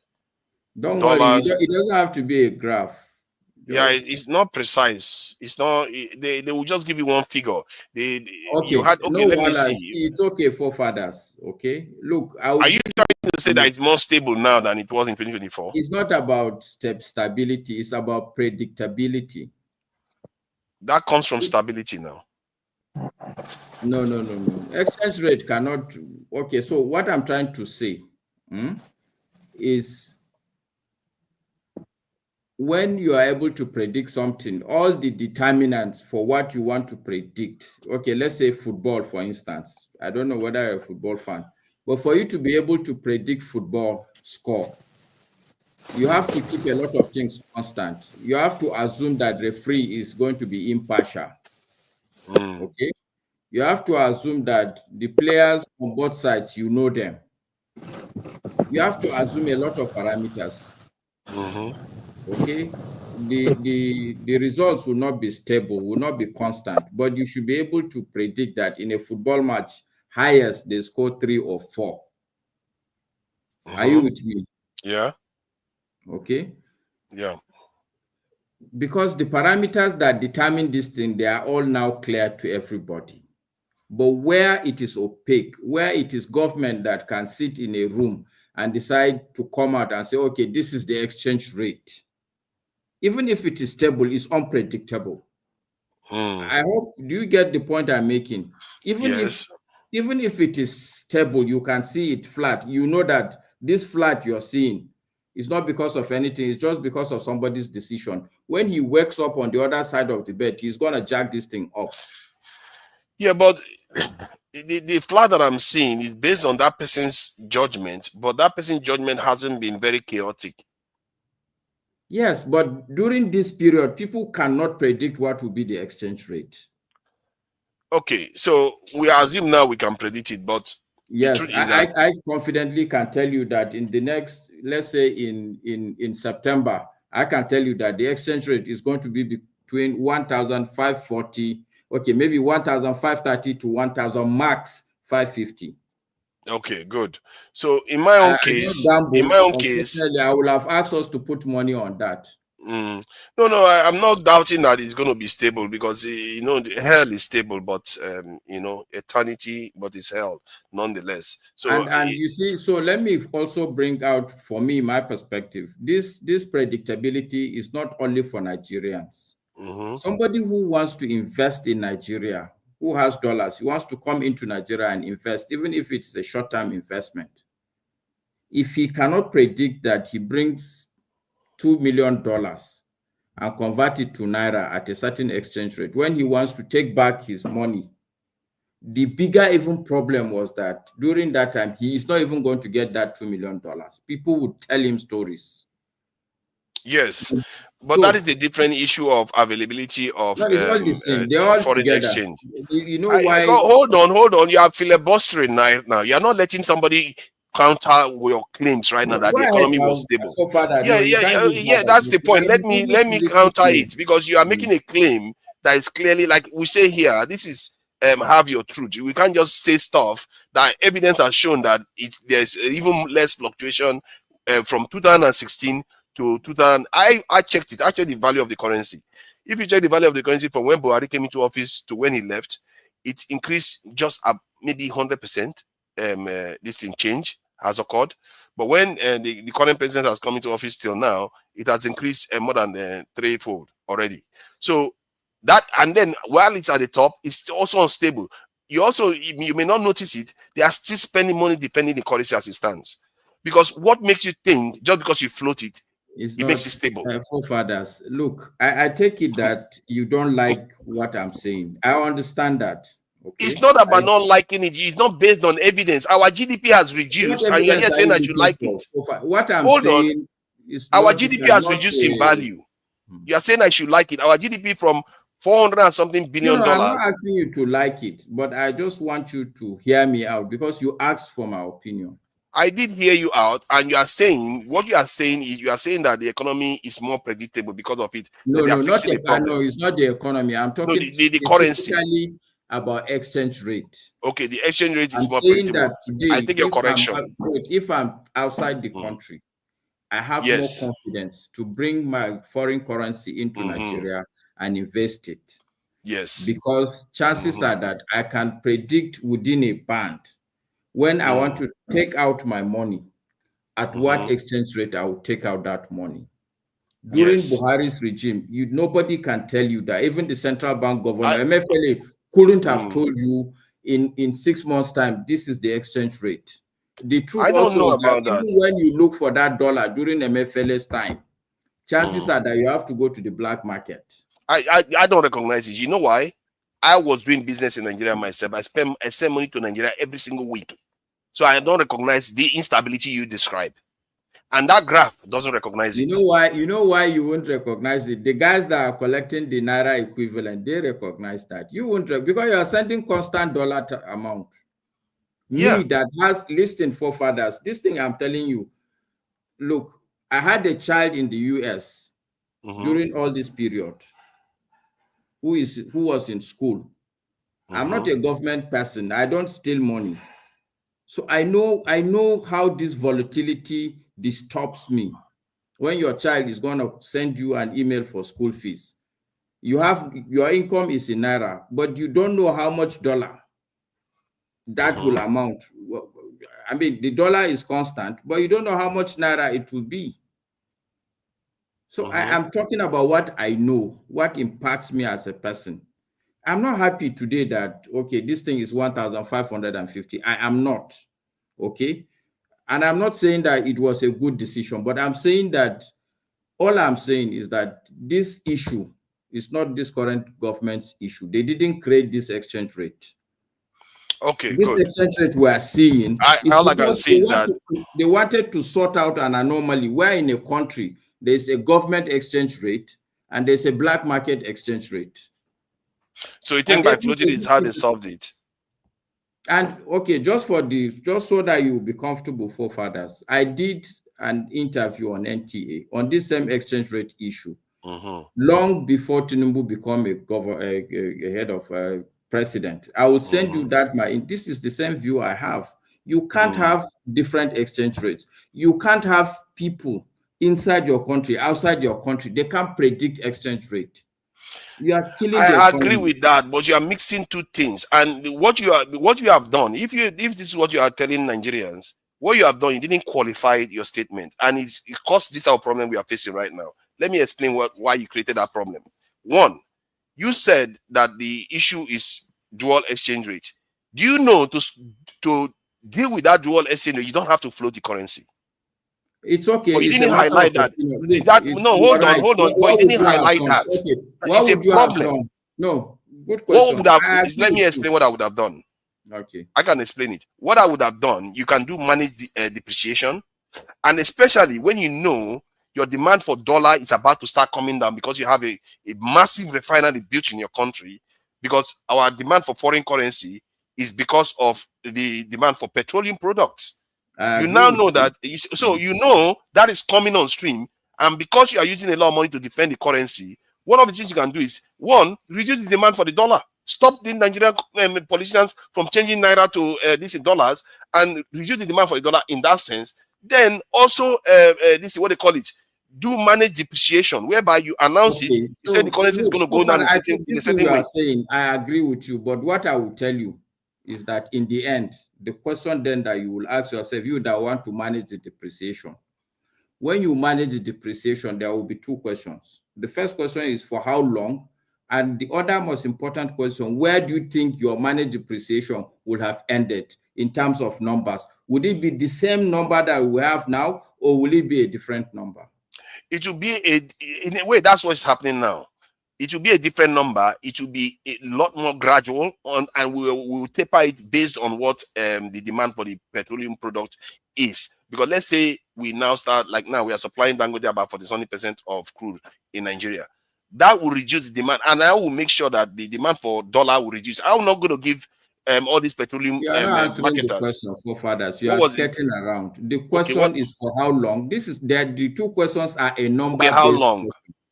It's no, a number. To be fair, I'm about to answer you. When you say how long, be a number in terms of how long, how many years.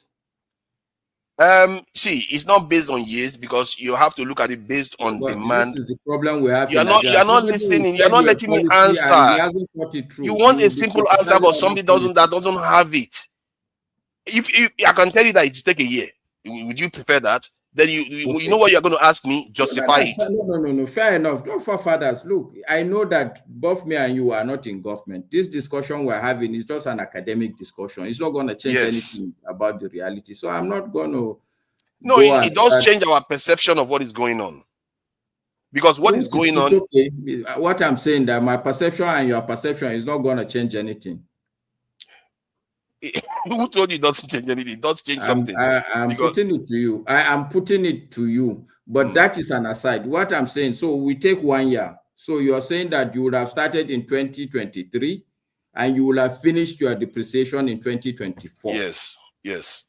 Okay. If I was the one, I will go full on with Dangote. No, and I know you like this. You're going into stories. The number is 1 year, which is okay. 2023. Let's say 2024, yes. March 2023 to March 2024. Yes. Okay. And the second question is, so where do you think that the exchange rate would have landed ultimately?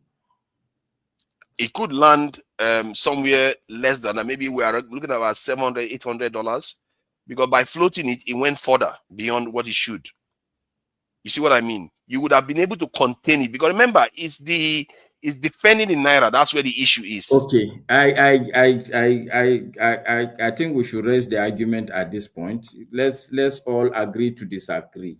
That look, you think it should be a phase thing. I actually initially thought the same way you're thinking, but now in the end, I think, look, I'm not going to sit here and argue that, oh, this is how you should have done it. This is how, because in the end, the result in my mind will still be the same. Okay. Your thinking is that this is stable. What you have now is stable. It's not. That's my thinking. The moment something happens now in the world economy, what? Nigerian economy, something that stops Nigeria from being able to operate economically in the world, you find that or something happens in Nigeria. No, that's life now. In fact, even everything is stable. There is what is. Then why are we suffering for nothing? Okay. See, look, that is the problem. It's okay. Why do this when you don't have to? Let's agree to disagree. This thing will last us till morning. I don't want it to be like that. Okay, we can agree to disagree. The numbers. Okay, let's get back to the original point, because we went into the exchange rate issue. Because of that exchange rate, cost for all our businesses, because you were talking about foreigners coming to invest because they can predict. But any business in Nigeria that wants to buy something with the naira from overseas, it's going to cost them a lot more to do that. 3 times more within a couple of years. I don't get the point you're trying to make. What are you saying? If you, let's say you own a factory in Nigeria, you buy your machines from China for $2,000. It will be more expensive. Exactly. It's going to cost them $6,000 now. That's equivalent of $6,000 before now. Yes. You see what I mean? So you have now made it more difficult for Nigerians to be able to actually innovate. Actually, see, maybe the mistake you are making, don't make the mistake. Don't think that I'm supporting this government. Don't. No, I'm not saying it's you. I'm just saying the policy. I just want you to have that, because there are a lot of other things that they are getting wrong, for instance. But what I'm saying essentially is that there are some problems that this government is dealing with, and it's not them that created it. But they created their own. They created bigger ones, actually. If you ask me. The same point me and you were making. Okay, I agree with that. That's all I'm trying to. I'm not supporting the government. For instance, if you ask me, this policy even of devaluing the naira, there are a lot of other things you should have done before that. Okay, if I'm today the current, say, maybe central bank governor, there are multiple of things. The first thing I will do, even, you can't devalue the dollar, the naira, without having a stack of dollar. I would have done it even differently from you. I would have stacked a lot of dollars over maybe like 2 years. It will be in the middle of the same thing. Exactly. I'm just saying that, like, but in the end, I'm not one to sit down, because I'm not the one driving the car, to sit down and be criticizing the driver. When especially if a driver dives into a ditch, you have to. It's okay. It's fine. How can you just say you can't just say don't go criticize the driver if they drive into a ditch? You will not drive us into a ditch. By what you are saying, if you start the currency, do you know what is going to happen when you float it? The value of the naira, it will not depreciate. It will not depreciate to 1,500. It will depreciate to around 800 or so. Let's agree to disagree. Can you let the matter be? It's not disagree to disagree. You're making a different point. Even when I'm agreeing with you that if you start the dollar up, okay, tell me what happens when you start the dollar up and you float the currency.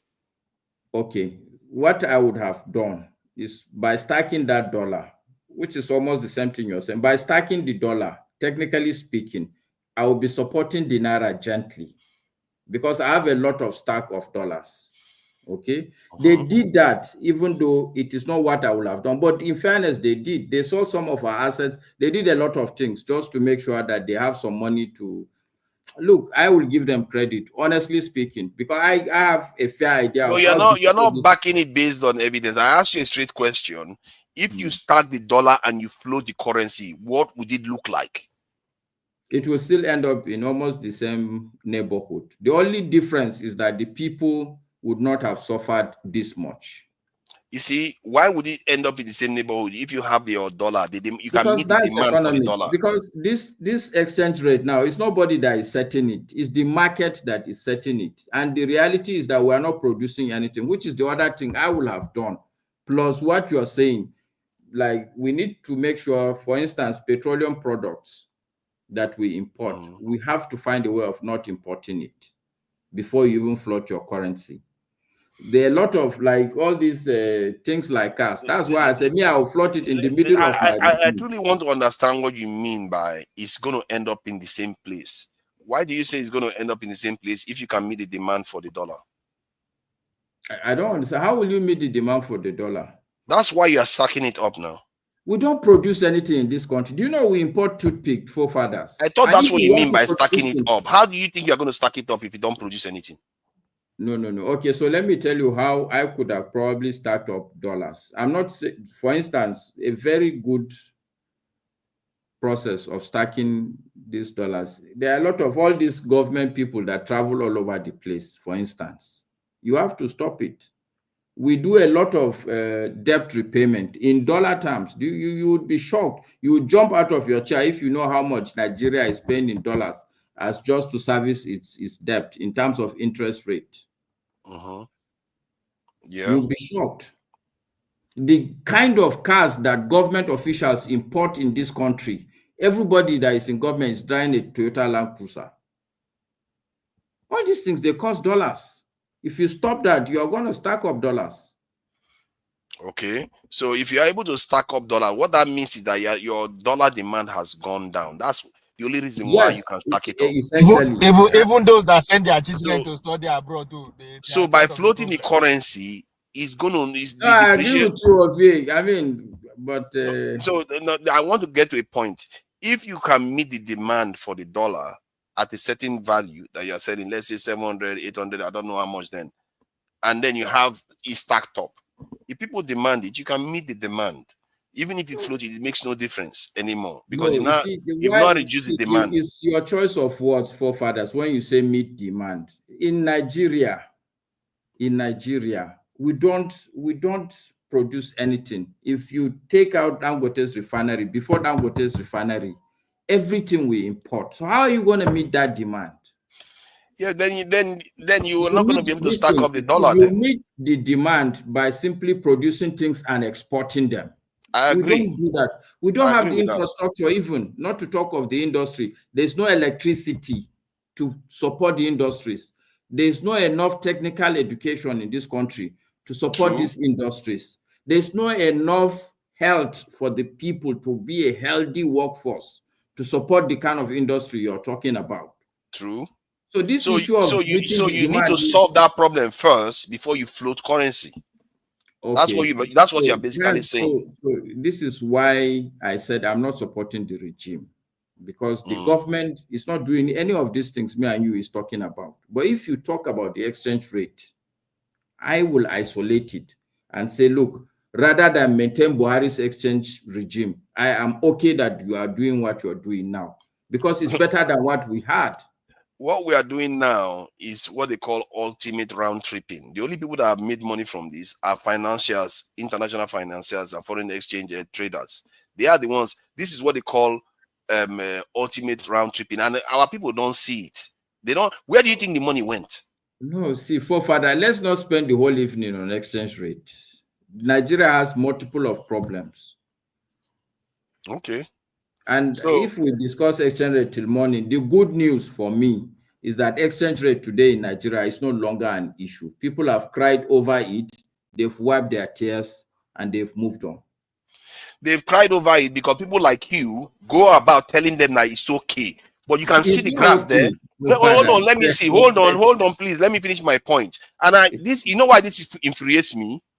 Because politicians in Nigeria do this a lot. They lie to the people deliberately. The graph is clearly showing that it's unstable because there's no longer round tripping by Nigerians. They think the problem is solved, but it's still unstable. Nonetheless, the only thing that is happening now is that we are poorer for it. Our GDP. Sorry, let me finish my point. Let me finish my own monologue. We are poorer for it. Our GDP is lower for it. And fellow Nigerians, go out there. If you go out, they will kill you for saying that. You are going out there telling them that it's good for them.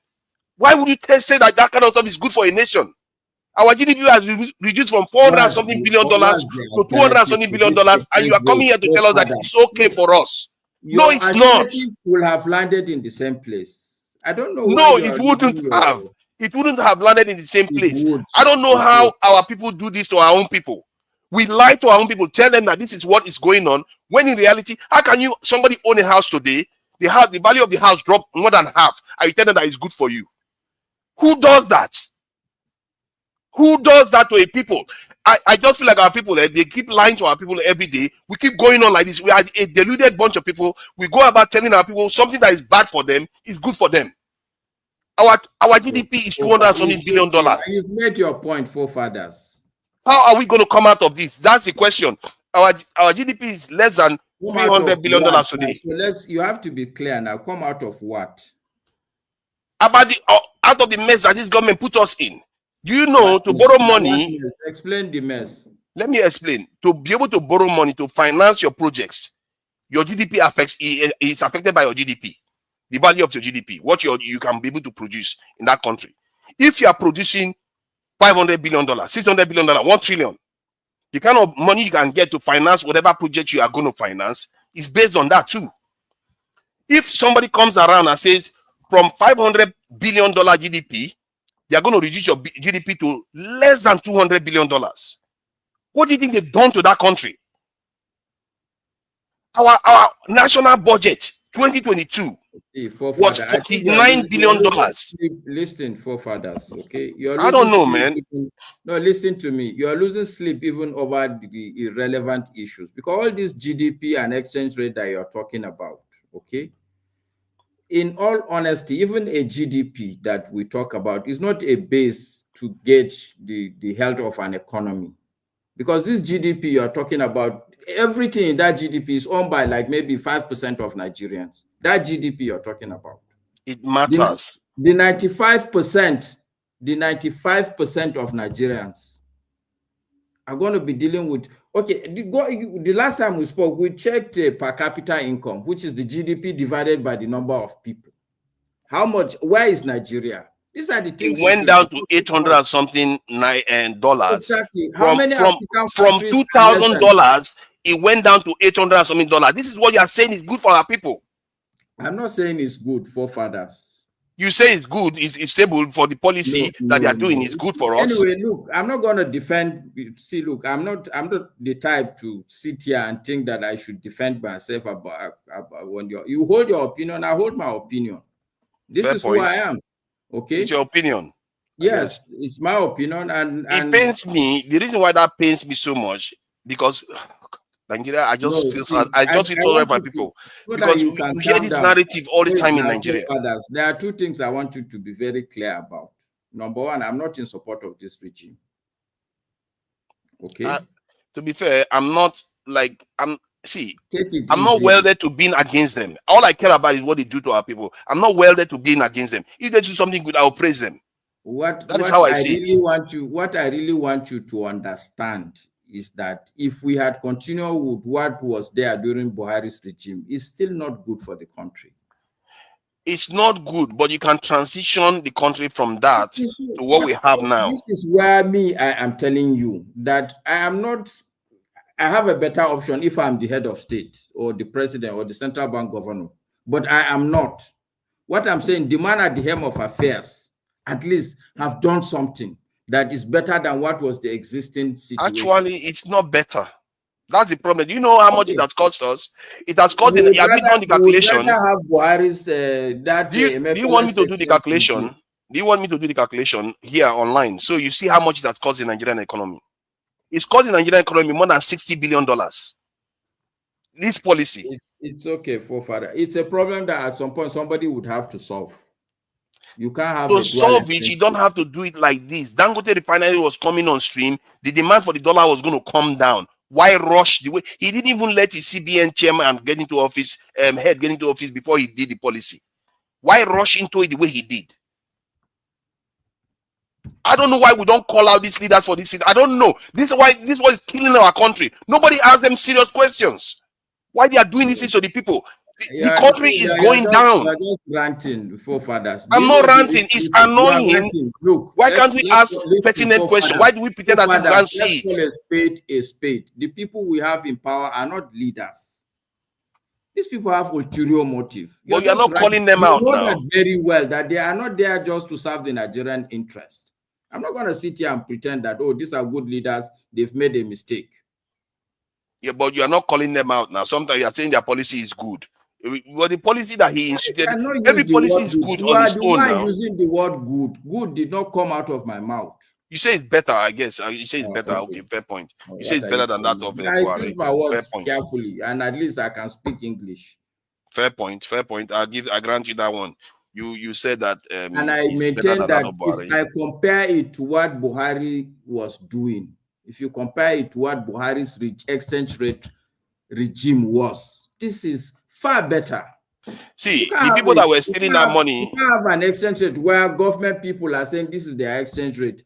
A private sector, this is your exchange rate. And then there is a separate black market exchange rate. And you are even going to go and be arresting people who are posting online the true black market rate.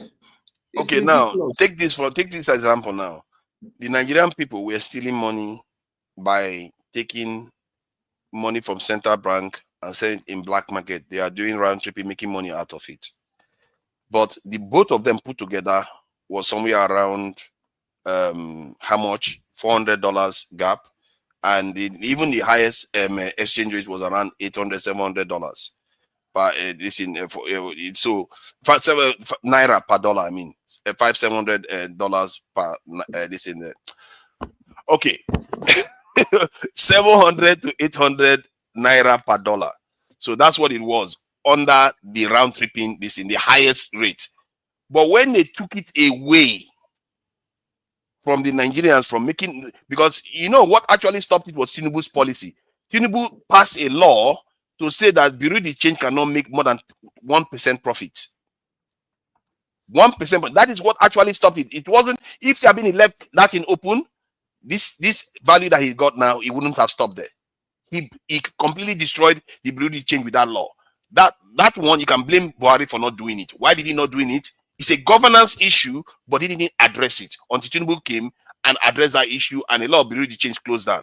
Now, when you look at what he actually did in terms of the exchange rate, it went from $800 to $1,500. Where do you think that all that money went? It went to the hands of foreign financiers. All those people, it's not Nigerians that are making the money. That's why I call it what they call it ultimate round tripping. All that wealth that our people have worked for, that we got our GDP to a certain point, that we didn't have to lose. We seriously didn't have to lose all that money. We could have waited just for a bit, and if the government, he just removes fuel subsidies. He had money in his pocket. He had a lot of financial space. For you. Come on, man. I don't know why we believe all these things. He removed fuel subsidies. He had financial wiggle room. So there was no rush to flow the currency then. He could have just waited. Wait for Dangote Refinery to come on stream. Sorry, forefathers. It's okay. I will send you the budget. You will see. This thing, you don't even seem to understand the country we have. If you know it's okay. This ranting you're ranting, if I start ranting now, it will not be well for all of us. Yeah, you can rant now. You can rant because this we have to talk about these issues, because we call it a rant. It becomes a rant because people don't talk about it. It's sickening. It's really sickening that many Nigerians within the country, they will see this thing and they will lie to the people. That's why the country never moves forward. They lie to the people. They tell them it's okay. It's growing in $1 trillion. No, they say trillion naira. The Nigerian GDP has grown in trillion naira. What does that matter? They've already kneecapped your economy 2 years ago. Everything you want to buy now, it costs more to do it. And this government lacks transparency to the extreme. They don't even bother to tell you what they are doing with the money. Now they want to borrow $21 billion. Oh, are they going to build one big hospital so that presidents are not going to be dying overseas anymore? No, they will not do it. Oh. What are they going to do with all this money? They don't tell us. They just use it, and then they will expect us to come and thank them for it. That is the problem. There is no transparency. There is no accountability. Nobody asks serious questions about all these politicians, what they are doing. Like that graph now that they just showed on that news. That is the day. They will show it today, and it will be the end. This thing, it will be the end of it. They will not talk about it again. Like, how, if you do this, if you do what this government has done in the UK, the way they will throw you out of office, after they throw you out of office, they will never name any child after your name again. If you do something like this in the UK economy, you topple the UK economy by more than half GDP. Trillions of dollars they've lost in the economy. That prime minister, they will never know that prime minister's name in the UK anymore. They will bury that prime minister. But we do it, they will do it to our people, and we accept it. It's ridiculous, the things you are even saying, honestly. But how is it ridiculous? How is it ridiculous if somebody has your GDP? Which regime are you talking about? I'm talking about this current regime. Okay, so if you are looking at the graph, look at that graph. This thing fell in 2022. Yes. So was Tinubu in power in 2022? Look at it. Let's get to 2022. It fell in 2023, actually. 2023 it was still up here. It fell in 2022. That's 2022 here. 2022 is somewhere around this value. That's 2012, bros, chief. No, I'm looking at this value here. This value, look at that. You see this 400? Look at that here. 400 is above it. That 2022 is above it. After Tinubu, it went below it. No, not on that. After this thing, that's what Tinubu came in 2023. This thing happened during Buhari's time. That's what I'm looking at 2023. It went down. 2023. Okay, You remember, it came in the middle of 2023. By the end of 2023, that's when the currency had already been floated. That's when so when the figures came out for 2023, it's lower. You see, see what I mean? What I want you to understand, okay? I think there are two things you're modeling up. Look, you may dislike Buhari, you may dislike Tinubu, okay? His policies. Okay, the problem we have even as a country, and I see you're falling into that trap, is that we just get sucked into personalities. The man who is the president today, all I'm trying to say is equally as bad as the old president. Our government and our governance is not on the right track, okay? I'm not about personality. I can't believe you're accusing me of personality. I don't care about personalities. I care about his policies. Why are you suddenly trying to force the fact that, okay, no, this thing fell during Tinubu's time? Because it was his we are talking about the policy. Because it was the policy I'm going after. It's not him. It's not about him. It's about the policy that he instituted and why he chose that tactics. When he has already removed fuel subsidies. So if it is Tinubu's policy you're looking at, the GDP has been flat, has not fallen since the day Tinubu got into power. It's been flat, but it's been not low. Falling down. Yeah, it doesn't have to fall down because he has kneecapped it already.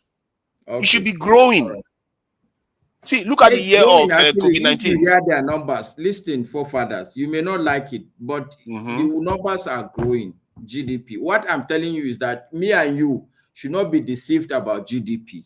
This GDP is completely in the pocket of 5% of Nigerians. So I won't spend my time arguing about GDP.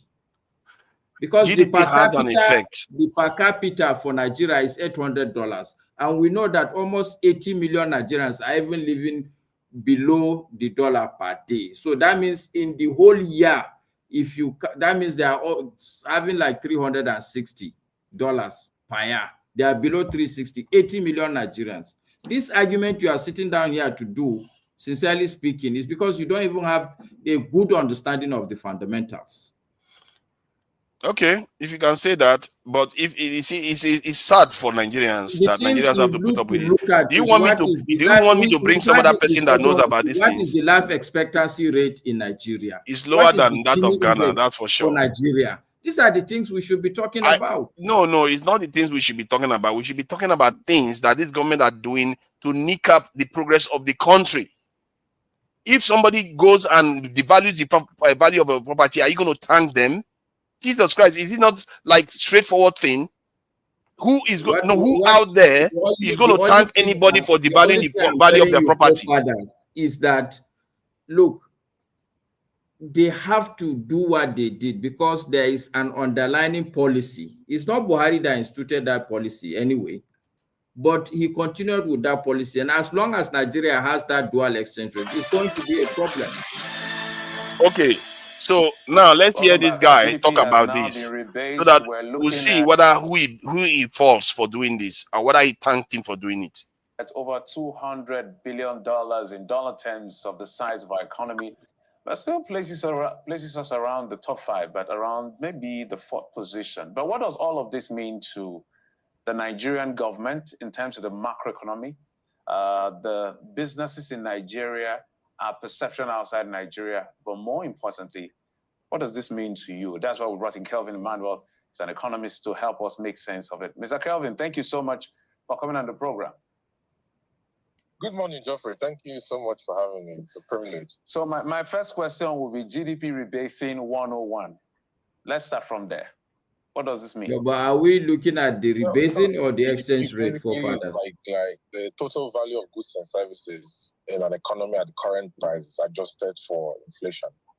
And up until this latest GDP rebasing exercise, Nigeria has had only 2 rebasing exercises. One that was done in 1990 and the other one that was done in 2009. It is also had inflation rebasing exercise that was done in 1975, and then inflation rebasing in 2000. I don't agree with because if you look at the inflation rebasing and the contribution to inflation, because inflation has a major impact on GDP, gross domestic product. You know, you see that before you had the contribution to inflation for food at 60%, energy 20%.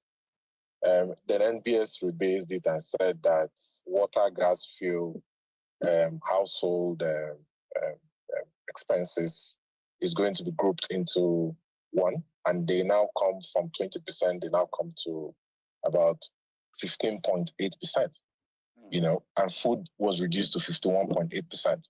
So before, food and energy took 80% of the contribution to inflation.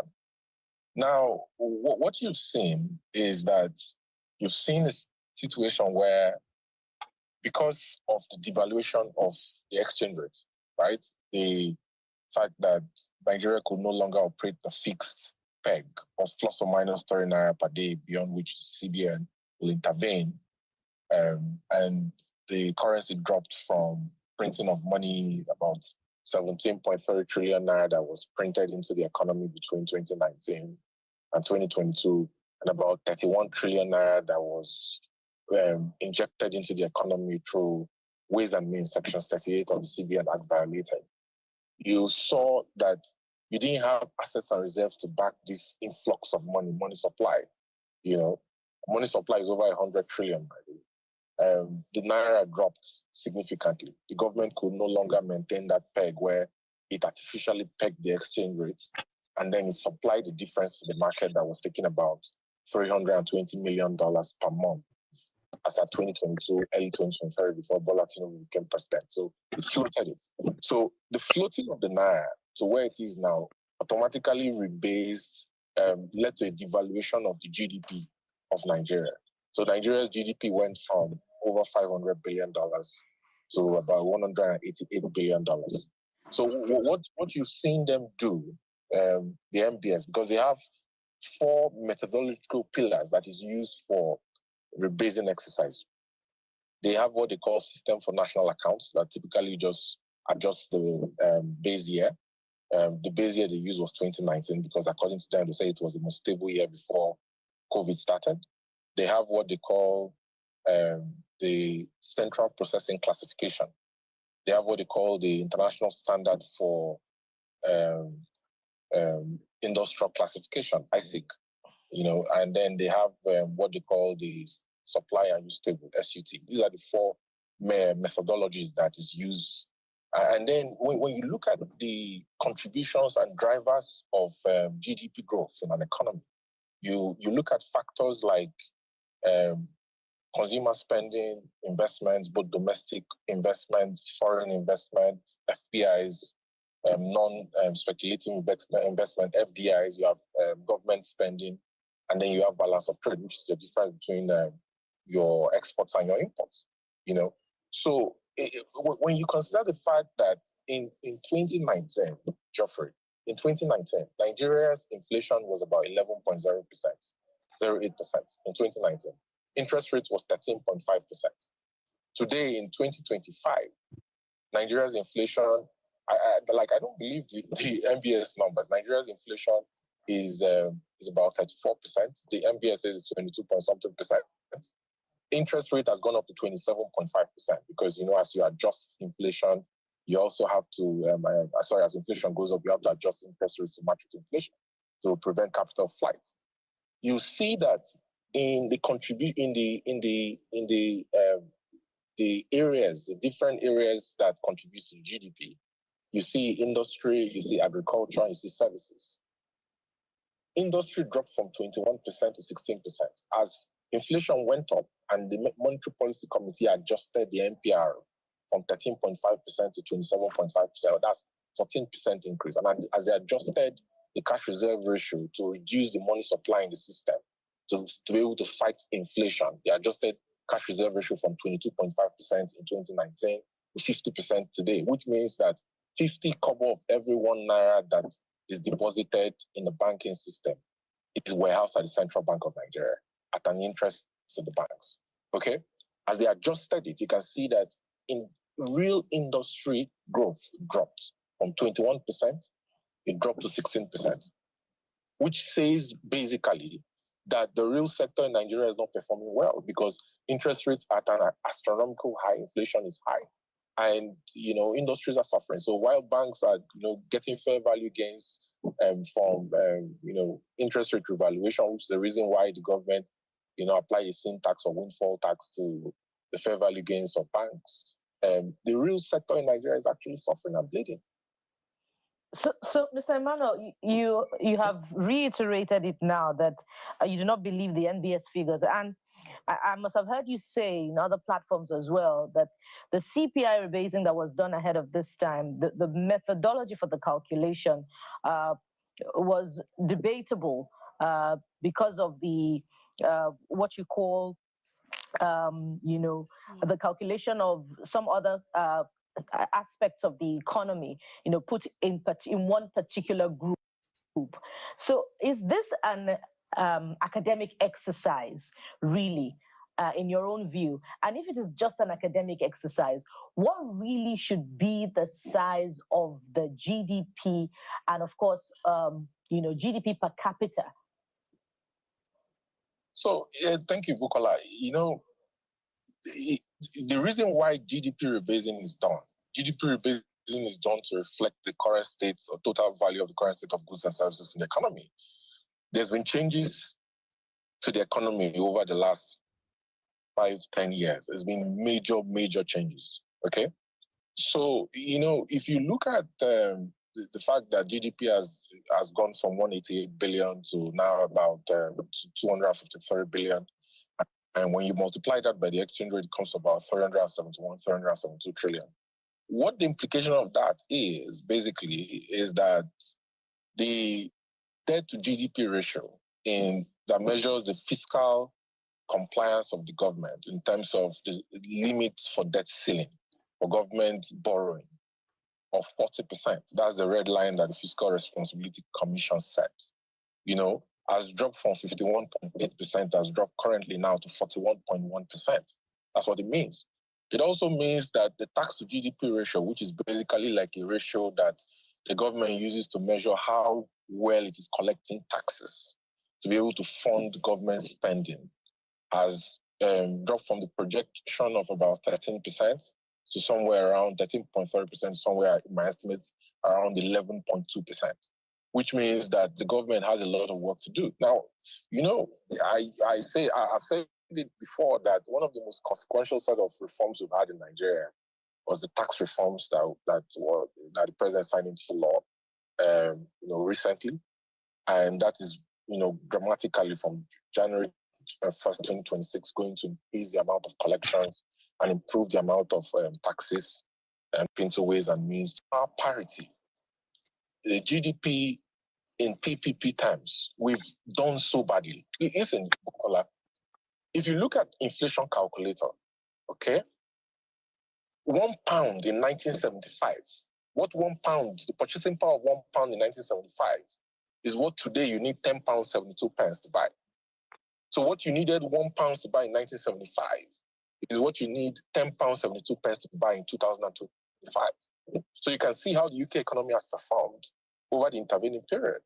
The question we have to ask is, what £1 could buy in 1975, what can it buy today in Nigeria? It can't buy you anything. How much has the Naira dropped?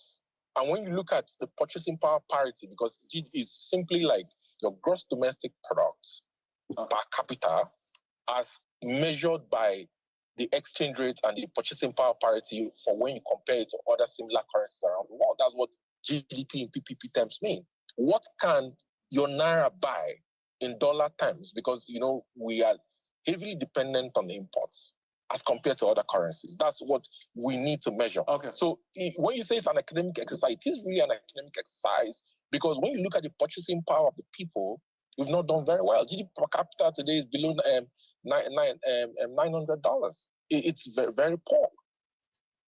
Okay.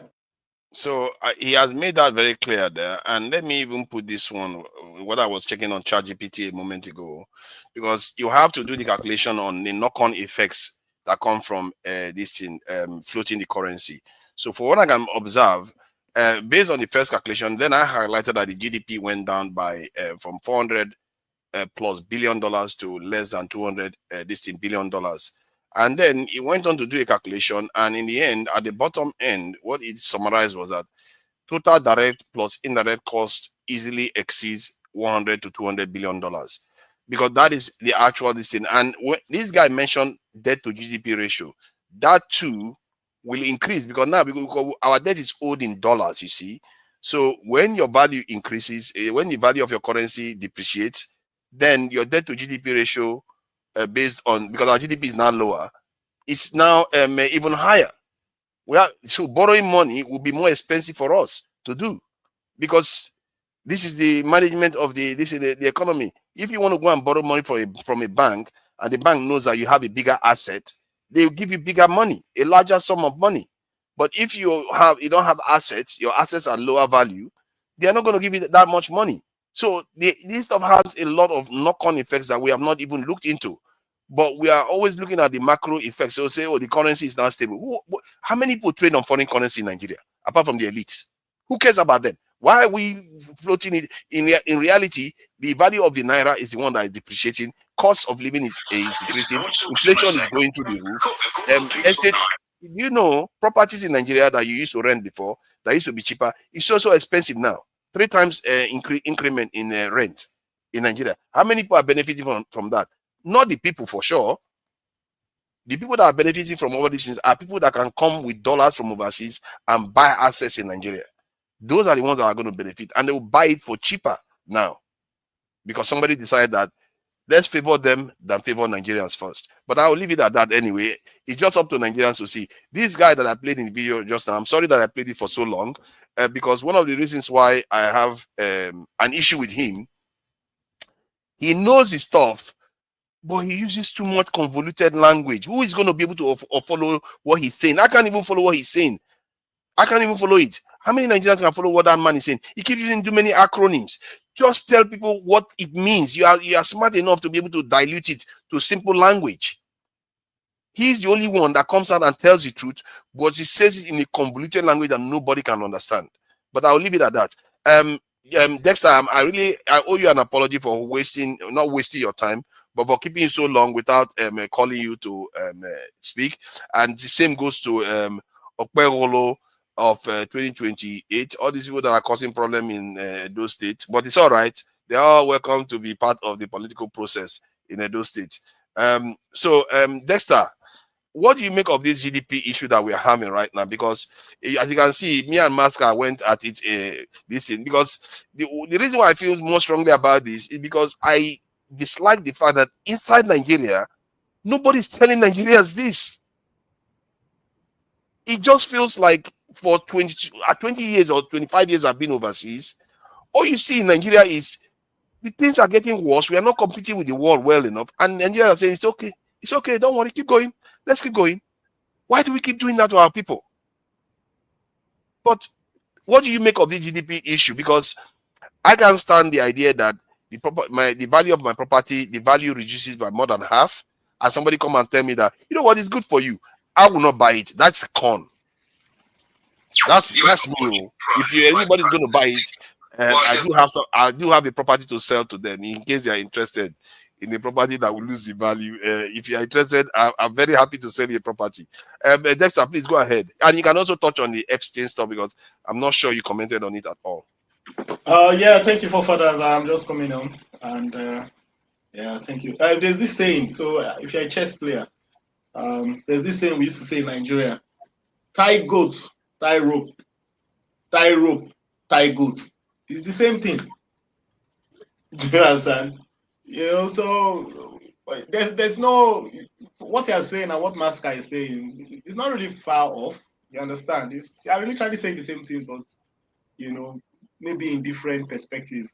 Forefathers, the reason why Tinubu had to devalue the currency is because it's the same thing that Babangida did when they did structural readjustment.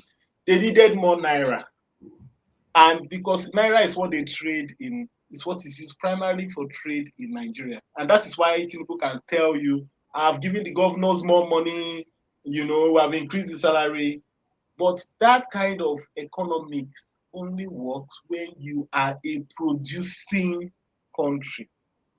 Do you understand? That's what Japan and China do.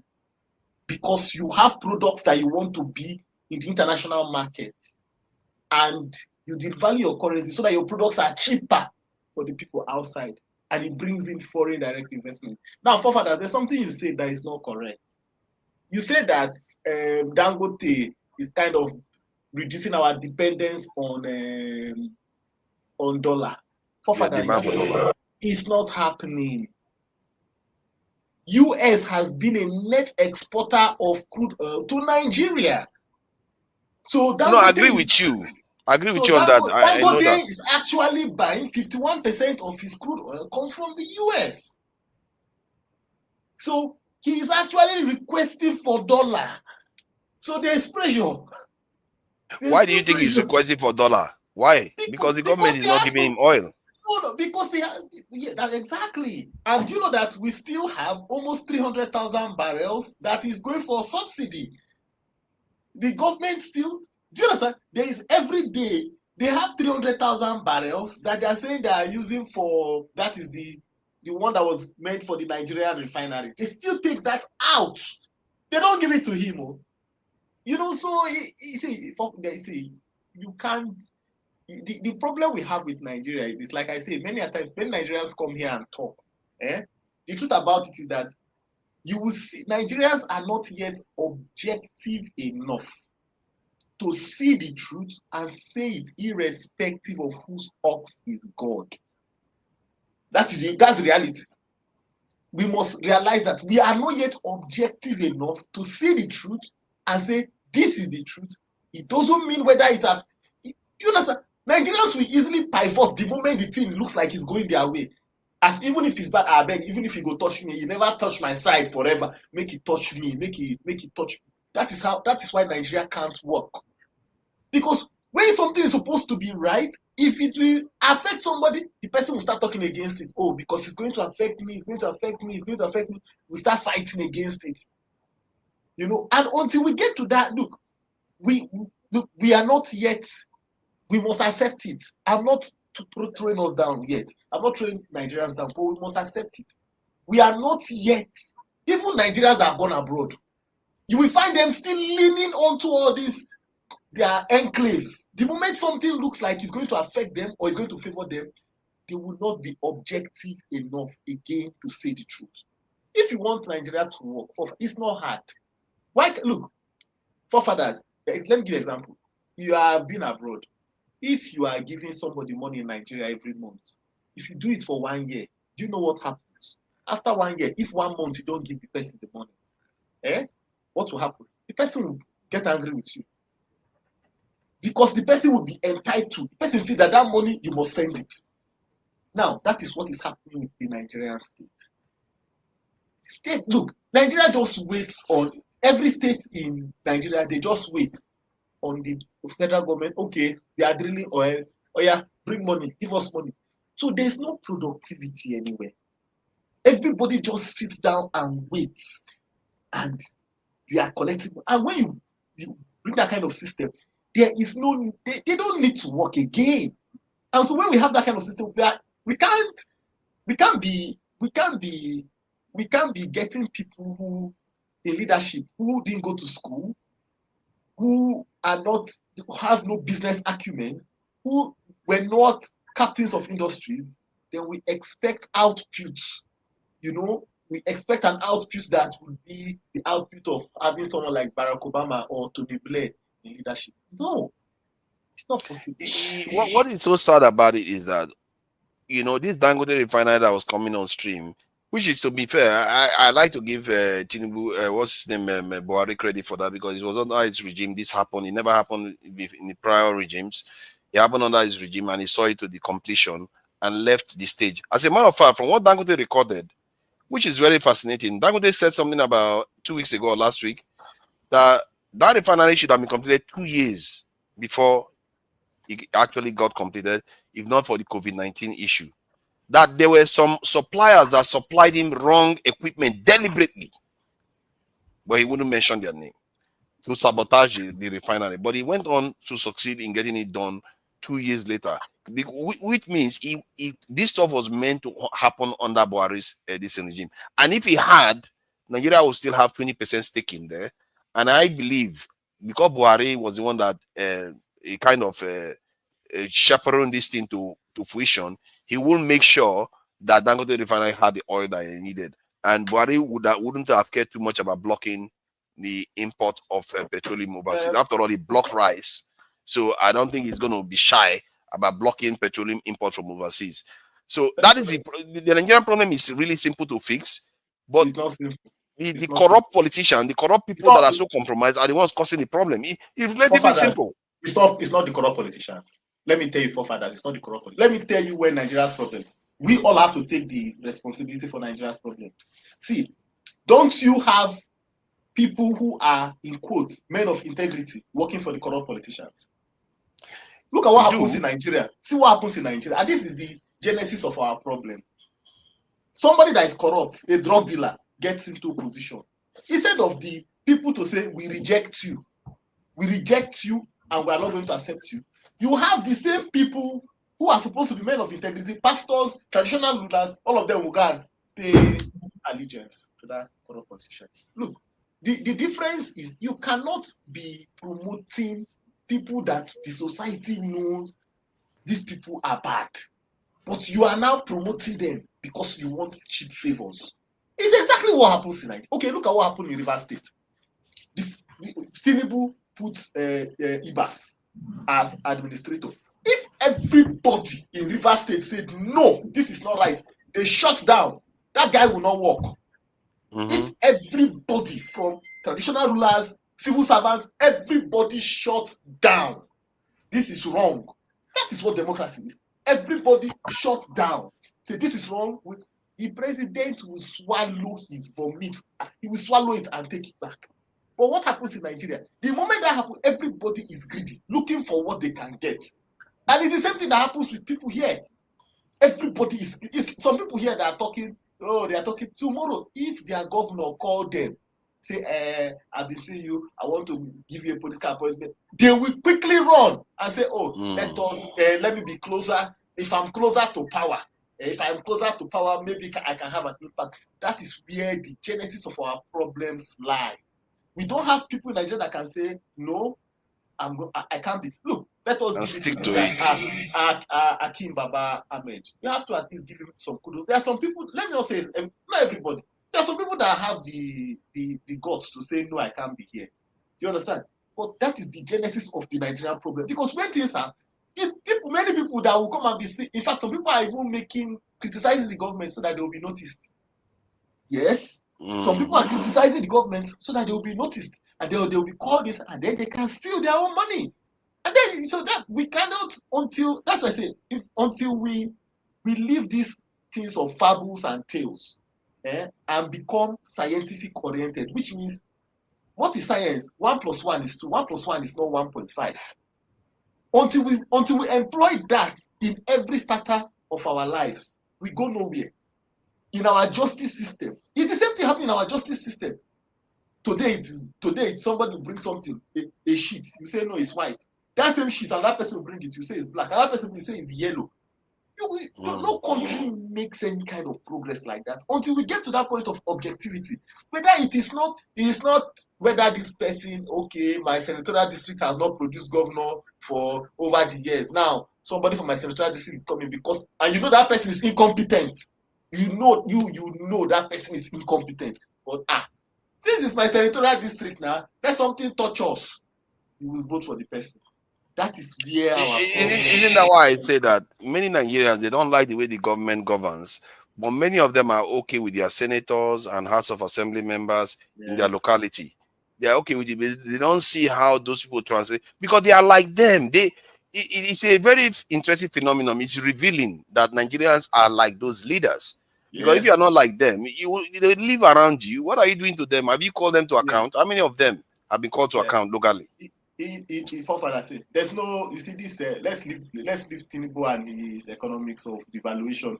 You see, the devaluation would have worked if Nigeria was a producing economy and we had something that we wanted to compete. If we had something we wanted to compete in the market, the problem is Tinubu devalued the Naira so he can get more money and say, okay, I've settled all the states, I've settled these people, I've settled those people. That's why he devalued the currency. But now we are reaping the other side of it, which is that there is no production. Now think about it this way: Argentina was almost in near collapse, but Javier Milei has transformed the situation. And the bad part of Nigeria is that Tinubu said he was devaluing the currency, but he did not employ the same. He was telling people we need to fast. You people go and fast, but he was feasting. The senators are feasting. In fact, until we get a president in Nigeria that says, look, a governor cannot earn more than the highest civil servant in the state. Your salary must be, your allowances must be in the range of the highest civil servant in the state. Until we get governments that can do that, until we get somebody that can do that, all this, we're not making any way forward, because everybody wants to be governor, everybody wants to reach out to go, because that is free money. Everybody wants to be senator, that is free money. A senator comes and tells, I'm sorry, but this is Senator Ireti Kingibe, and I heard what she said and I was disappointed. And this is supposed to be a star senator. Comes on TV and says she provides, she does solar street lights for whatever it is, whether Wusi or something. I was disappointed that what you do for your senatorial district, that you provided solar street light. What are we? What kind of people are we? You know, when we talk like this, no wonder people look at us and wonder whether we are actually human beings. The senator comes out and says, at least I'm providing solar street light. For what? How does that empower the people? How does that make the young man that is 22 years old to be independent? How does that make him to have the job? In this world, in the world of global. Sorry, Yes. Dexter. What do you want? What do you want? Repeating Betis have said. Look at what I want her to do. The cost of one bearing solar in mind street that light. does not have any budget. Yes. No. Budget. What is KG? KG. According to their budget, to install one solar street light is almost 200 and something million. Okay. Is it coming to?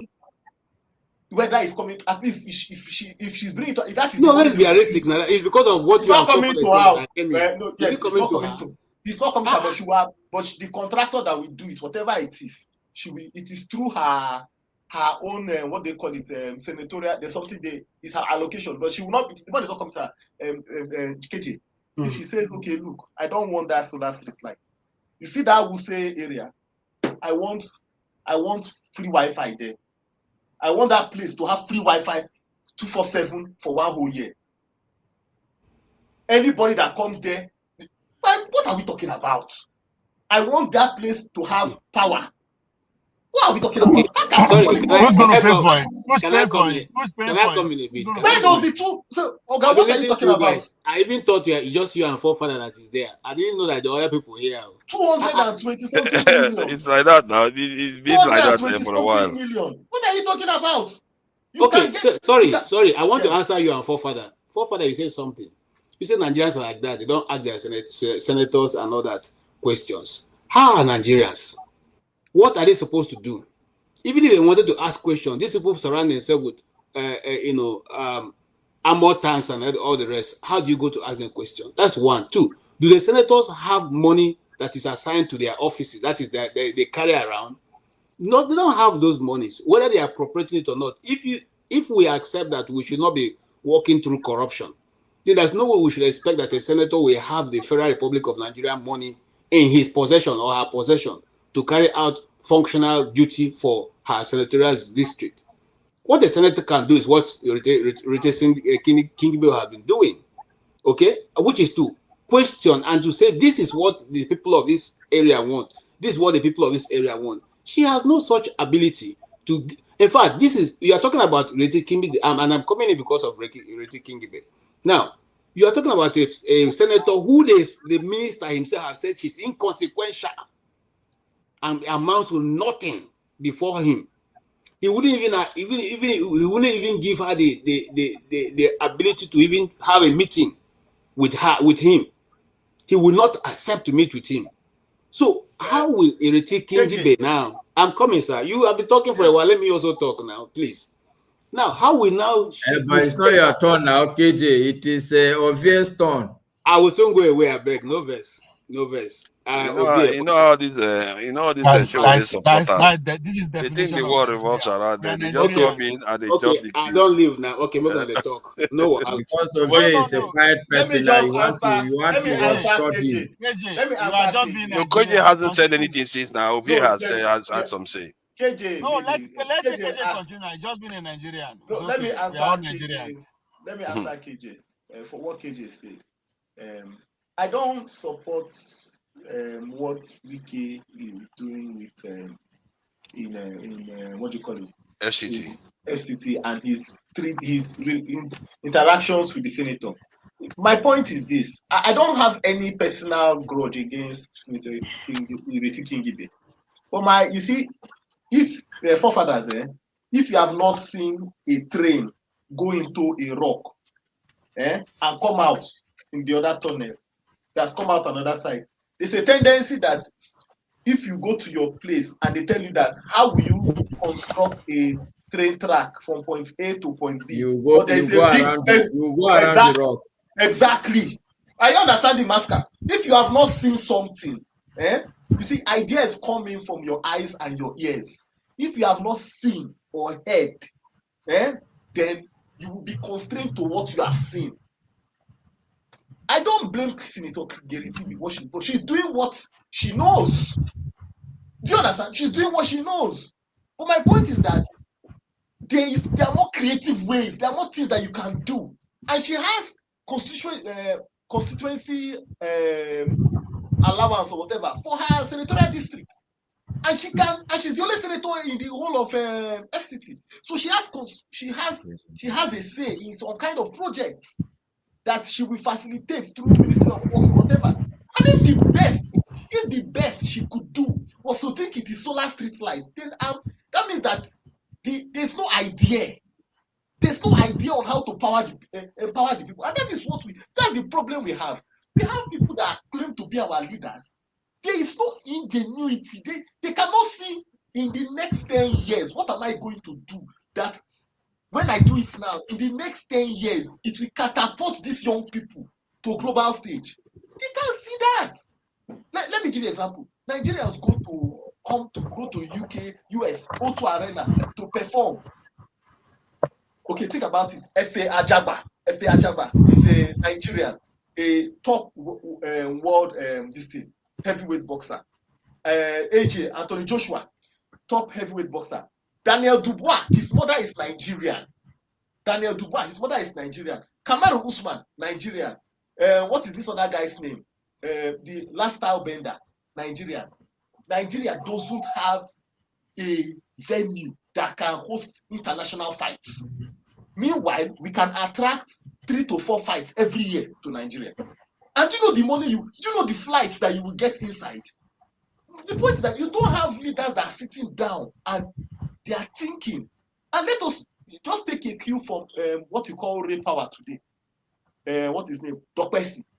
It was ideas that made him form Ray Power back in 1995. It was ideas that made him form that thing. And look at how it's opened up Nigeria. The music space that we're enjoying today, those were the people that were the founding fathers for that. But what we don't have leaders that are. The problem is the way Nigeria is operating. It seems we are caving in. You know, we are going to our enclave. Where instead of us to be opening up, we are going to our enclave. Anything. The moment everybody start thinking of how with my own pocket, how with my own destiny. You know, but we're not thinking. What are we going to do to open up the space? A typical example. Recently in Lagos, they have started renaming new local government chairman have started renaming streets. Imagine the kind of thinking. You're thinking that you want to make you want to be global. Then you start resorting to let us rename the streets because it was not named that. But Dexter, you see, the reason why those ones you can forgive some things because you can't. Not everybody's as exposed as others. What are you saying? Oh my God! Is that what you are saying?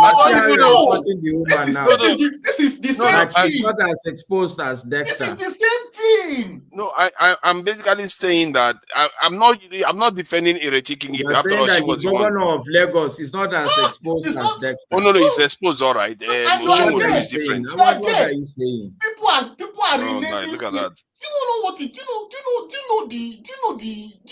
that it shows the we have Calm been down, left. Dexter. Calm down. Nigeria problem should not kill No, anybody. it's not going Just to See, kill calm me. down. It's okay. I think the for me, I prefer to look at the decisive effects, the decisive policies that create the biggest damage, and all the policies I've seen the president do. The tax one I support. I think is a good idea. I don't have any issue with subsidy removal. The institution fees one sounds like it's a good idea. It might become something that he will be known for a long time. So there are quite a lot of things that some things he has done that have been positive. However, the institution fees one, the tax one. The tuition fee that the students are going to pay back. Yes, now you want that for free? No, In but Nigeria. Dexter, that is okay. You see, this is the challenge I have. Look, we can't throw the baby with the bathwater. If we continue to do that, we would only be digging ourselves deeper into problem. Where even if the person that is the president is a madman, if the madman takes something right, we should isolate it and say, okay, keep this one. The other ones, we don't like it. Fantastic idea, Master. You see, what you have said is true. You have said, I agree with you. But you cannot put the cart before the horse. You say, okay, I'm giving students tuition fee. The schools where you are sending them to, you are not thinking that these schools need to, they should be the top schools. So you are telling the students that, okay, I'm giving you money to go to school, but that school you are going to, the education you are going to receive there is so whack. It's so whack that you are coming out. Take it easy. No, they are giving, if they don't give tuition fees now, you're going to complain. They give tuition fees, you're complaining. Which one are we? We have to accept some things now. Wait, forefather. Peter Obi went to US and Unical recently. Dentistry department was about to be shut down for how much? 20 million, 50 million. People that you are saying you are giving money to go and pay school fees. The infrastructure that is supposed to give them education, it is comatose. So you are sending them to a comatose place and you are telling them, I'm giving you this money to go and get rotten tomato. And after you eat the rotten tomato, you will pay me back the money. What disaster is that? Let's disconnect. Next time, let's try to separate things. If the university is not being well maintained, that's a different issue from the tuition fees one. The reason why I think the tuition fees one is going to last is because if it starts working well, Nigeria will now be used to students paying their school fees, and I think that is also going to go on to fund universities. You pay your school fees when you were in uni. No. My point is that it's going to go on to fund universities because the students don't have to pay it now upfront. Universities can afford to jack their prices up, and the government will have to give students these tuition fees to go and pay this thing, and thereby the universities will have more money in their pockets. Forefathers, you are doing Tinubu's voodoo economics here. You are doing the same Tinubu's voodoo economics here. Where is it? But unfortunately, Dexter, all economics is voodoo. See, not necessarily. Very necessarily. You first of all, you want to these institutions should jack their prices up. So you say, okay, we are going to be giving people. It's the same naira devaluation technique. We are going to be giving school fees was maybe 100K. We are going to be giving people 500K. School will jack their prices up to 400K. Then the students will pay the 400K. The school will now say, oh, we now have more money. Then you will not tell the students to go back and go and pay. They should now be indebted and be paying that money back. Why are we deceiving ourselves? What was the government's responsibility? No, see, Dexter. No, the quality of education would increase because the universities have more money to hire more qualified staff. Money matters. Money matters for universities. Not only money matters. The truth, Dexter. I honestly I would better have Nigerians that are educated and indebted than uneducated Nigerians. Yes, I agree with you. But the schools may be comatose, But the reality also is that half education is better than none at all. Masker, you have made a very good point. Do you know that sometimes it's better you actually have something that you know is actually bad than it is actually between? Do you understand? It's actually in between, because when it is in between, it becomes poisonous and dangerous to you. Let us be sure of what we are sometimes, getting. but this one is not now. We don't want. Look. I'm not saying that Nigeria's situation is bad, is unredeemable. See what I'm saying? I'm not against. You can give the students loan, fine. It's okay. Ovie. Students so that you see why some of us can sell a kidney and send somebody to go to a proper school. see, it's okay. Do you know that? You see, these things are not hard for fathers. If a government is interested in the development of its people, for fathers, how much has the government spent on Tinubu's trips alone? How much have they spent on jets? If you calculate the money that has been spent on trivialities, you will find out that it is so easy to set up one university in each geopolitical area that will be among top 500 universities in the world. It is so easy. But the government is focusing on trivialities, ways they can steal money. That is it. Look, one street light cost 220 something million. One. Doesn't it make you cringe? One street light cost 220 something million. Meanwhile, University of Calabar and University of Nsukka were about to lose accreditation for less than 100 million. But one street light, of which they will approve thousands. One street I think Dexter, if you look at every nation. And then somebody tells me, so fathers, think about it this way. One street light costs 200 plus million. You are giving students 500,000 as students loan. Mm-hmm. Do the mathematics. That means one street light is equal to how many students? Yeah, that I noticed. And that street light, let me tell you something. That street light, I think is solar. Give it 2 months. Boys don't mount that thing, collect the battery. Mm-hmm. Yes, and the street light will go down, and they will do another one for the next year. And this is look. Let us. Oh boy, who do us this thing? Isn't this why I'm talking about the macro level operations? If somebody has sabotaged the economy, not much is going to go forward. Yeah, go ahead. Why don't you like people that are gentle and give them their time to talk? You don't like people that are gentle? I do like gentle people. I'm a very gentle man, But you are not very gentle. Don't mind me. Troublemaker come here to ask about gentility. We don't let me speak. You know, for father now. We know you are a what do they call it? A baby face area boy.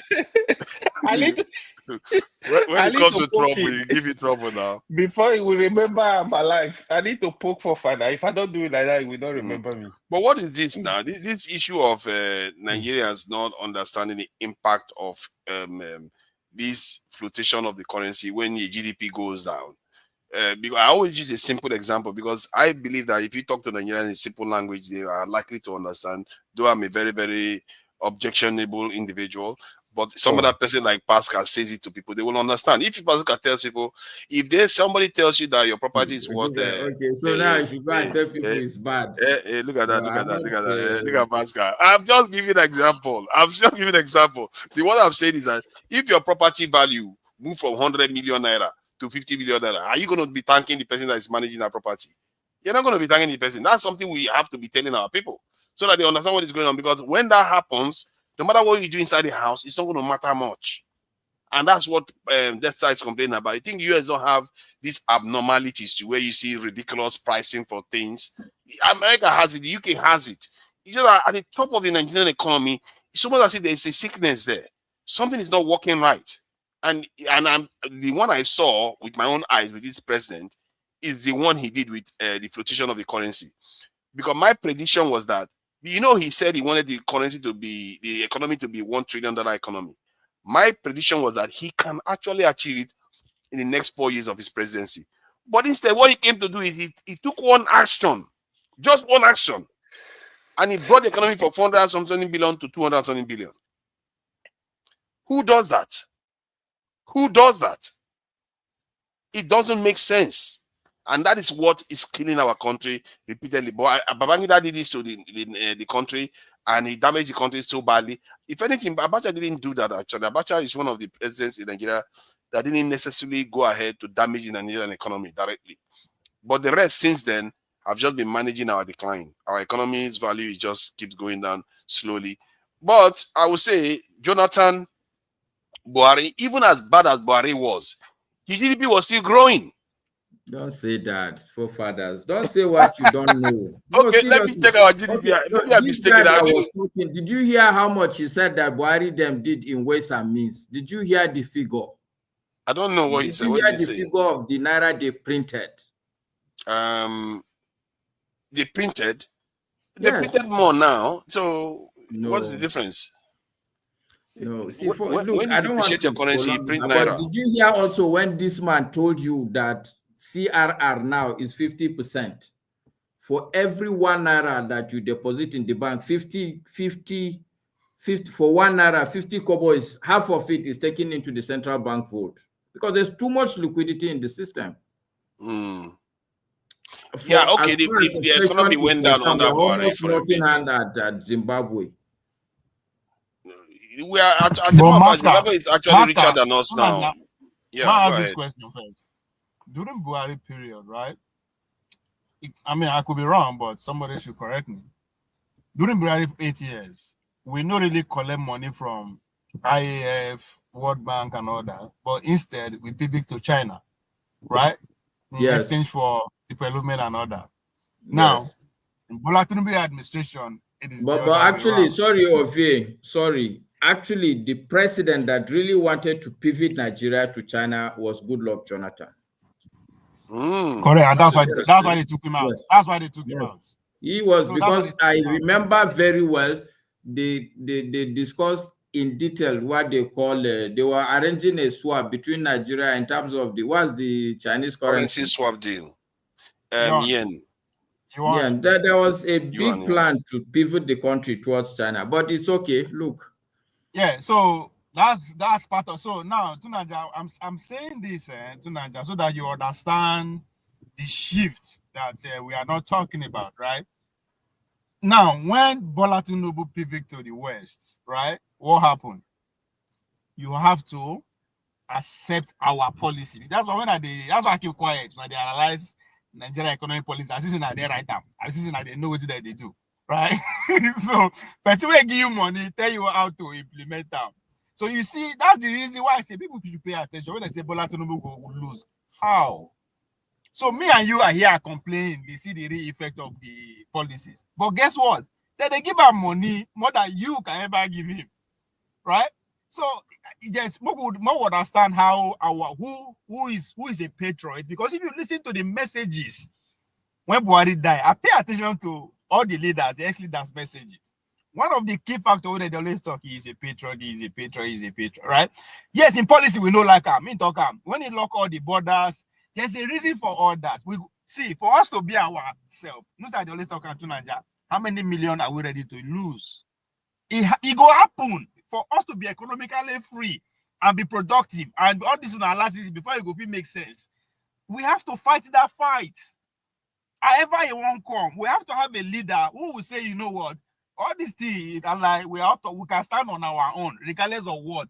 It's not going to be easy. So if you look at the economy, somebody saying that waiting with all our leaders are buying foreign car, foreign this. The average Nigerian for village, call anybody for your village. Tell them, ask them, everything with around that person, make it tell you how many of them are made in Nigeria.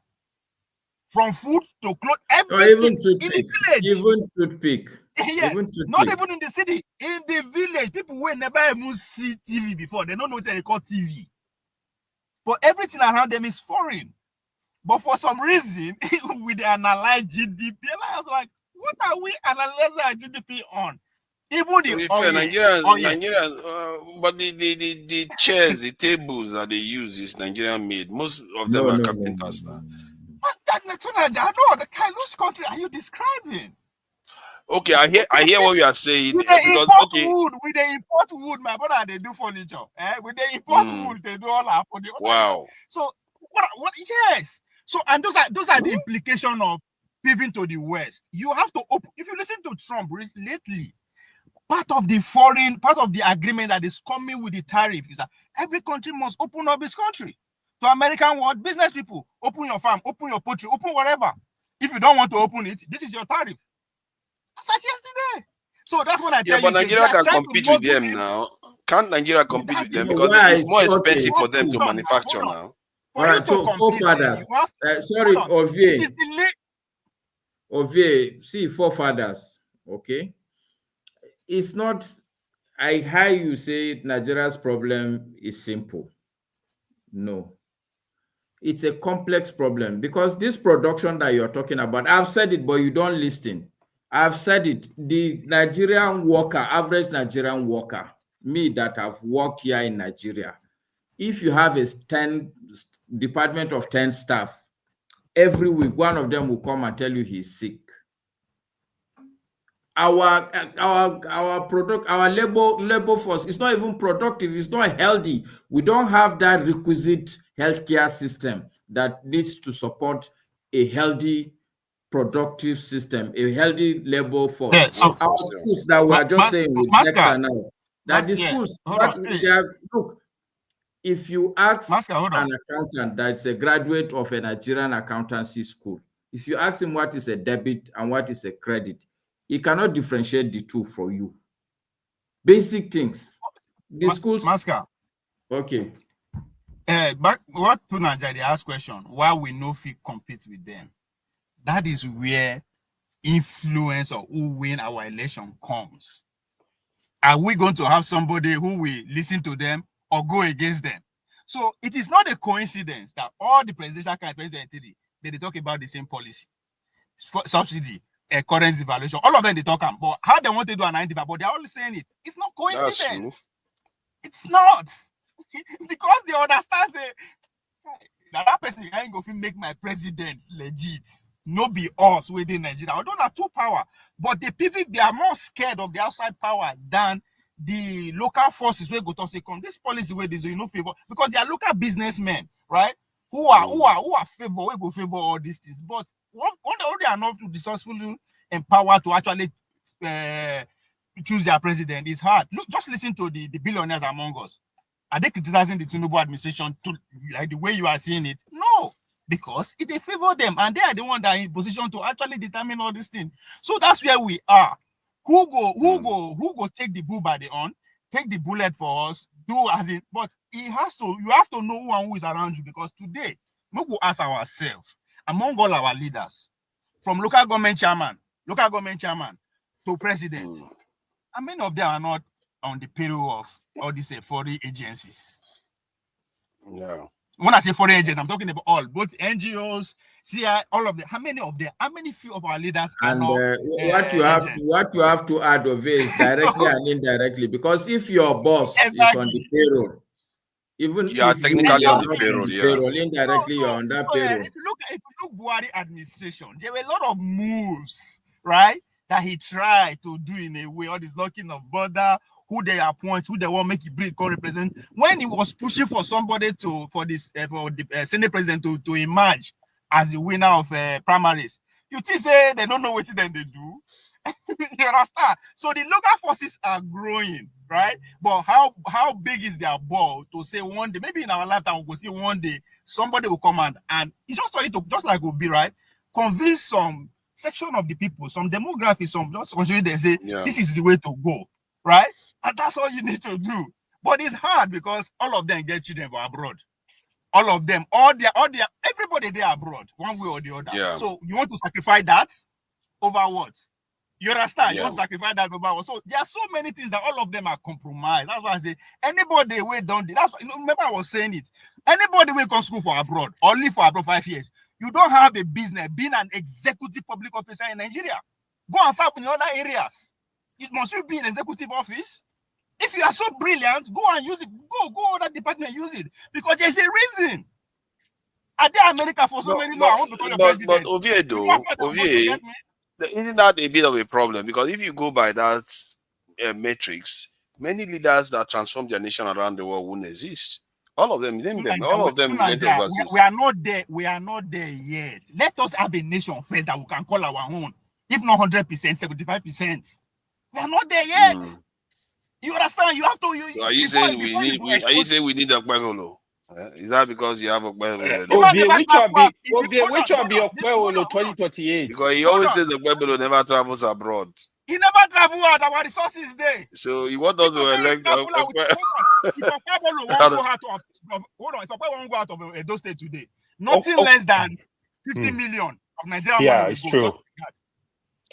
Now, I am not saying they are not stealing money. Hold on. I'm not saying they are not stealing money. So far. He's doing good so far. Credit to him. You understand? So don't start the campaign. We'll keep evaluating him. Okay, let's hear from AY. Sorry. It's my turn now because I've been waiting since now. I was here before AY came. No, I was here before. Master, you were not here before me and AY. Who came first? I was here before KJ. KJ was here before you, AY. Oh yeah. Why you? Okay, that Mokusi, who they pay tax? Who they contribute to the except he was naughty. And they pay tax. Besides, AY, you know me, I'm an African. Besides, KJ is a moderator. There has to be some sort of okay. I give up. He's a moderator. He's an elder. He's an elder. I give up then. Exactly. He's got a lot of qualifications. At the same time, Master, my brother, at the same time, since he's a professional, he's an elder. But why I'm trying to come in because I want to ask for But hold on. Before you start asking questions, let me ask you though about this main topic. No, look at that. You see how people behave. They don't want to ask president questions. I'll ask it. So, so the GDP. So because the topic was about our GDP. So I will try to simplify it, KJ. So you have a property. The property is worth $100 million, and somebody comes and devalues your property. The person you give to maintain it devalues your property to around 20 or 50 million dollars. Are you going to say what would you make of such a situation where somebody devalues the value of a property in that way? Because that is what our GDP is saying by the actions of this government, which is at a macro level. Now, GDP is a macro data. It's not anything else you are doing inside there. Just because if the GDP is nothing else is going to work for you inside that country. So, okay, what do you make of it? I would say what I make of it. Me, I'm a trader. So my trading tells me that if I go to the market and I buy Maggi for ₦1 and I come the next week and buy it for 10 naira, that's a problem there. And if you're telling me that why I'm buying that Maggi for 10 naira and you're still telling me my economy is very good, I'll begin to wonder whether you are on my side or you're against me. So that's why let's reduce this into the minimum level that an ordinary man can understand. Does the Nigerian man in the street feel that his economy is better?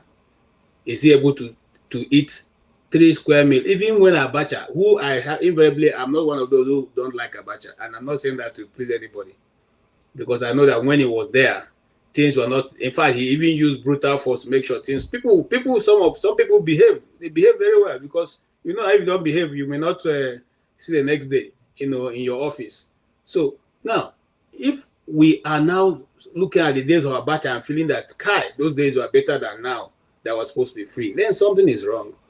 And I tried to see. I was behind. I knew that didn't come in when Masker was trying to explain that this thing for you are still running away from the truth. The truth was that a man came and sat down in the Aso Rock and took 3 months to choose ministers, and the economy at that time was on a free fall. It wasn't because Tinubu, though Tinubu is worse than him, but Tinubu wasn't the one that dropped the ball. That guy who sat in the Aso Rock for 3 months and not bothering to take people who run the economy and jack it up or make sure that things are moving, he has the greater blame to carry in this case.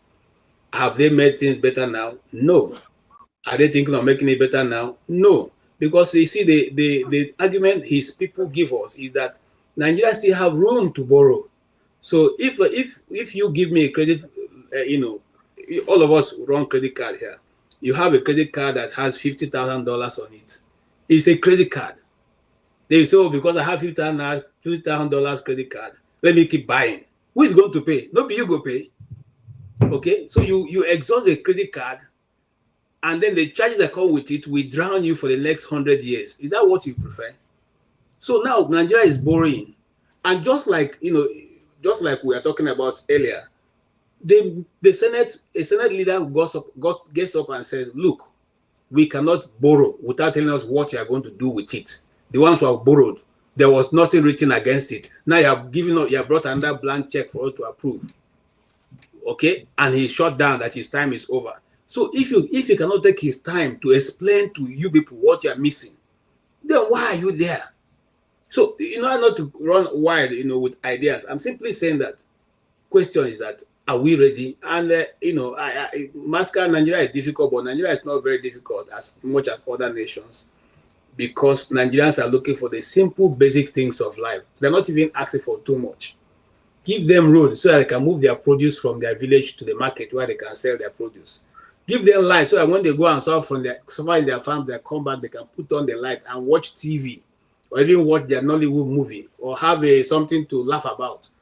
Give them water so that at least, even though it's not a running tap inside their rooms, when they go out to a public place, they can fetch water and come and drink. That's all that they are looking for. And then give them schools so that their children can go to school and be able to be like other nations. We are not asking for skyscrapers. We're not asking for free education. We're not asking for free road. We're asking for nothing free. Just make sure these simple things are made available. It's not too difficult. It's not difficult at all. We are one of the most simplest people to look. Let the rule that is in favor of KJ be also in favor of Masca, be also in favor of Forefather. Nigerians will be happy with it. I can assure you, no Nigerian will complain. But when we begin to twist things and make it look to favor our friends, our cronies, our family, when we begin to give land that belongs to all Nigerians, to our children, our uncles, our fathers, even though they're 90 years old, that is where the problem comes from. Because the next person will want to do the same. If you can do it, when we can take government money and buy Rolls Royce and say, yes, so what? And nothing is done to the people. That is why when KJ come there, I will not only buy a Rolls Royce, I will buy the one the Queen left behind. I will price it and make sure that that's what I'm driving. Because nothing is done to the people who have taken the people's money and done these things. That is why that is the general problem of Nigeria. That is the general problem of Nigeria. So if we can deal with these simple things, then we can say we have a nation. But where is now the most powerful man who can muster enough courage to do as he wants? I'll give you a final example and I'll stop there. Your president was talking. Say, I have given more money to the states. Hold your state governors accountable. Governors, pity your people. Can you imagine?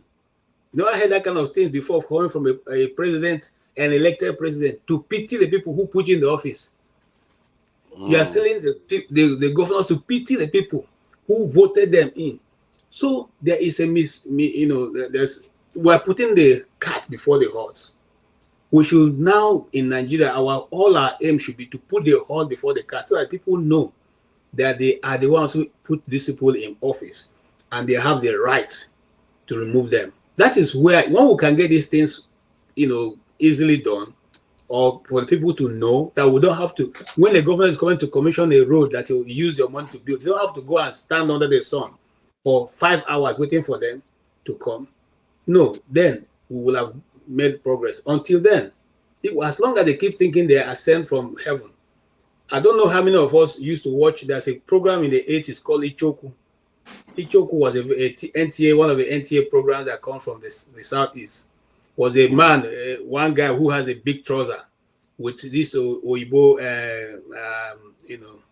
colonial people, okay, who was now superintending over the affairs of the people of that community. So they bring the people to the court Now, what simply happened in a Nigerian time is that when those colonial people left, the people who were serving them took exactly their position, and they are doing worse than even those people would have done.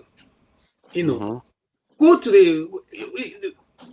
see, those places are still there. I don't want to talk too much. We still have government reservation area, but the grace of God, well, one of those. I remember watching those some of those programs. That's one of that's where I got the insight that, oh my God, all the people that are running our country are those people that collaborated with the they are the colonizers. collaborators. They have become our masters now. They still inherited the GRAs. People like Masca used to live there. The GRAs, you know, of this world. I want to drag Masca into it there. You know, they are still there. We have not changed the names. It's a serious problem. Forefather, tell them, do I live in a GRA? I'm a simple man in a very local place. He's living in a nice area, not GRA, but he's a simple man, but living a very good life. I have to give it to Masca. Masca made me feel like we are all wasting our time overseas. That's what I can tell you that for sure. So he's not in Nigeria. He seems to be managing himself very well there. AY, AY. What do you make of this issue of our GDP coming down? You know, I didn't even know it was below $200 billion. It went down to below $200 billion. Our GDP per capita went from $2,000 something dollars to $806 or so dollars. Below Zimbabwe, that has been under sanction for how many years now? Below North Korea. You can't even make it up. And nobody is holding these guys accountable. They're saying, you know what? You know a pattern that I see in Nigeria? A government has an administration problem. They convert it to a policy problem. And then they pretend as if they are solving it. While in reality, what solves the problem is an administration problem. Like this Tinubu now, when he said he was there to flow the currency, what actually solved the problem was that law that he passed to prevent the Bureau de Change people from making exorbitant profit. That's what stopped it, not anything else. If not, he's even still defending the currency right now. Then secondly, fuel subsidies. Instead of them to control the demand for fuel subsidies and monitor how much fuel is being consumed and the ones they are stealing, which is an administration problem, they say it's a fuel subsidy problem. You see that in Nigeria all the time. And the con that our people have been subject to, I really wish there's somebody actually monitoring the till and saying, okay, these are our leaders, what you do. Instead of IMF monitoring it for us, there's nobody actually that is objective monitoring these leaders and saying these people are damaging your country. So, but I don't know what you make of these GDP numbers. Please go ahead. Yeah, good evening, everyone from here. I think Master has dealt with this topic. You know, I'm not in finance. So the two topic I was actually be waiting for you to call out the new state creation that is going on in Nigeria. I don't know how true. And the issue of that your girlfriend in UK bashing Nigeria gay this week. Why should we care about that? That one doesn't even affect our lives that much. Me bad luck. Yeah, it doesn't affect our lives that much. This GDP affects our lives the most. I just want to digress a little bit. Like the issue of so the country is sick, you know what I mean? The country is sick. So when somebody is sick, anything can pop up from anywhere. By then, doctor will tell you have diabetes. You can wake up tomorrow, another thing will come up. Kidney problem will show up. Liver problem will show up. That is where we are, you know. And you have people that are not actually intentional about solving the problem. That's what I'm gonna say. They are not intentional. When people are intentional in solving a problem, you will see improvement. They'll be able to discuss to let people know what they are doing, like how they are tackling some of the problem we have. I think that's just the summary of the whole thing. So, but like Dangote in a roundabout way has said it already, and people don't pay attention. Dangote has been saying all these things. He even talked about how easily it would be to make Africa a very prosperous environment. I saw that interview. But why is he not? The only thing, what he's not telling us, he's not coming out openly to criticize the Tinubu government. It cannot. It cannot. It cannot. You dare not do it. He's not going to do that. But then again, you see, this is what most Nigerians do. They will say, okay, you can go this way, but you will not call out the thing that is actually damaging the do economy. it, Father. No, I don't expect him to do it. I don't expect him to do it. I'm talking about most Nigerians do the same thing. It's not just the government. Most Nigerians do the same thing. Yeah. But in the case of Dangote, right, of course, they understand the issue, but he can't do it. Nobody can be in Dangote shoe in Nigeria that will call the government out, because you are going to be in trouble. Like, look at even America that Elon Musk is calling Trump out. Even a country that have laws is still kind of like struggling. They're going to cancel his contract. In Nigeria, they will just crush you the next 30 days. They will crush you. So it needs to play safe, because I mean, almost his business empire is over there, right? So he needs to be very careful with the way he speaks. But Dangote is a gentleman too, right? So at least he can, if there is any concern, he can talk to the government directly, like, oh, don't you think? He can bring suggestion. I think people like that, you have generally the business group, the business class in a country, the top business, you got to listen to them. You got to have discussion with them. Yeah, Tinubu was doing that when he seems to be on a different page with Tinubu. I don't think Dangote was happy that the Nigerian government downgraded their shares in Dangote refinery. I don't think he's happy that he's not getting enough crude oil. And he knows they could give him crude oil. Like you said, he's not going to criticize them openly. But the things that he is saying are the kind of things that will put Nigeria in the right place. But these leaders that we seem to... Why is it that Dangote seems to be different? Why is it that he seems to be the only one that seems to be heading in the right direction? The other that just seem to want to drive the country backward. I don't understand it. Which is the right direction heading? Which is the right direction heading? Because the industries that is going to dominate now are industries we need to dominate. That's the right direction. Like now, if there is a war in the Middle East right now, Dangote is the big boy on the block. Everybody will be running to Dangote refinery now. You see what I mean? That is the right direction to travel. So, I don't know. Do you know that Dangote is in that business to make money? Okay, no, I don't have any problem with capitalism at all. You see, that's your mistake. I don't have any issue with that. So, why monopoly or no monopoly, I don't care. As long as it's good for it's benefiting Nigeria. Why I'm asking this thing is this: if you're sure that actually you want to build Nigeria as a government, do you have to wait for a private citizen to give you the cues on how to develop Nigeria? Are you saying now that as you are sitting here, forefather, if somebody gives you, I give you 10 minutes, tell me what you can say to open Nigeria up for development, and you cannot say that? Are you saying there's any Nigerian sitting anywhere who have lived in Nigeria for 25 years, who cannot tell you in his fingertips how he can put in place that will make Nigeria develop? I think you are right there that most will give you positive, but it may not be accurate. They will give you, it doesn't mean that they know what they are saying. Listen, ideas cannot be always complete. You chew on ideas, you run it over. Sometimes it just comes a small, just a straight line. I'll give you an example. 2 days ago, I was sleeping and I had in a dream, I had the title of a book I've been looking for. The title is so out of this world. When I woke up, I wrote it down. It's just a title. I don't have everything to put into it now to make anything out of it. But I got that title and I'm holding fast to it. I'm not even going to repeat it here.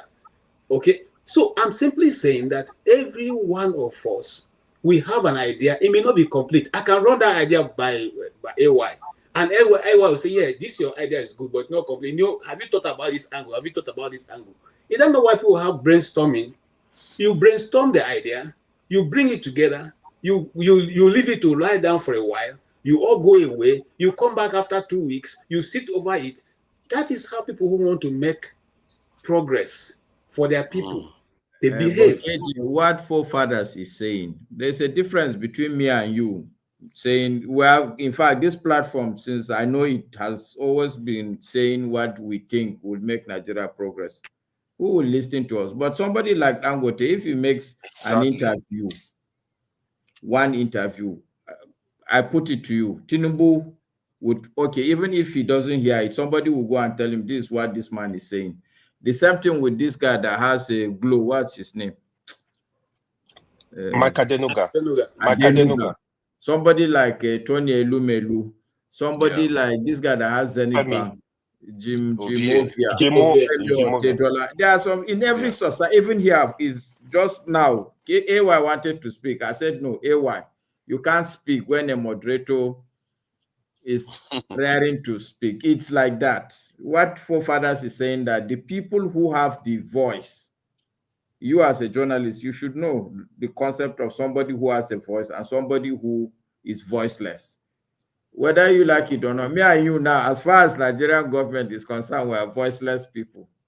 I agree. I So agree. it's up to those with voices to actually not say just that this is the way to go, but somebody like Dangote, whether we like him or not, this man is a true patriot. He has taken steps that are very dangerous and risky steps. Him and Oyema, they are pushing and they talk. They actually talk about things. What I tell people, me, I knew when Dangote was just an ordinary, normal, average Nigerian, well-to-do. You have one bank, you have a major stake in the bank, Liberty Bank.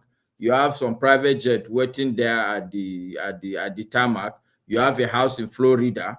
You have some small thing. You have a big house in Ikoyi. You are enjoying life. This is what an average Nigerian. But at some point, I remember that interview he gave. He said, look, he doesn't want to be like that again. He sold Liberty Bank. He sold his jet. He sold his house in Florida. He disinvested in any other thing. He said what he wants to focus now is manufacturing. You're right. He said that is where the real money is. But in my mind, I believe that if we all want to grow the country, these are the kind of things we'll do. And that's what forefather is saying.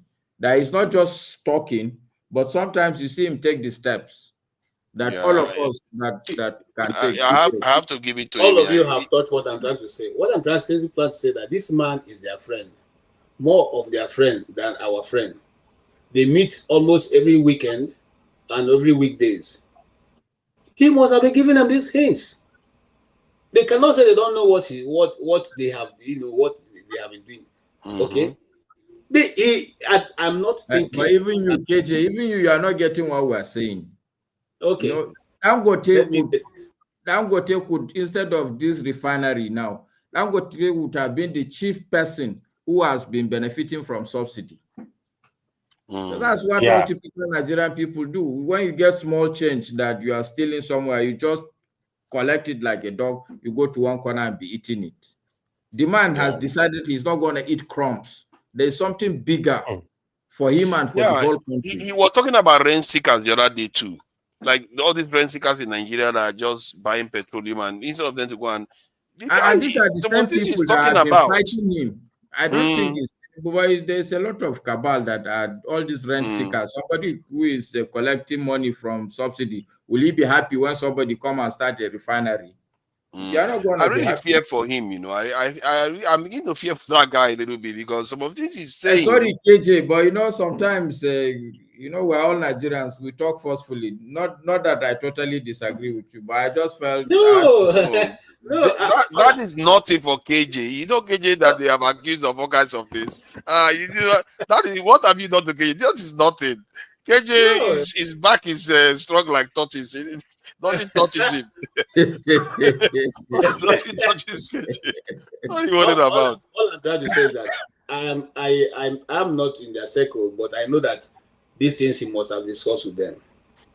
You see, it's a question of we're not lacking ideas. I mean, you used to work in that sector. You know that we have so many great ideas on paper, black and white. In fact, there was a time they said if you wanted one of the most planned out nation who has better, police and all that, it's Nigeria. But those things are not brought.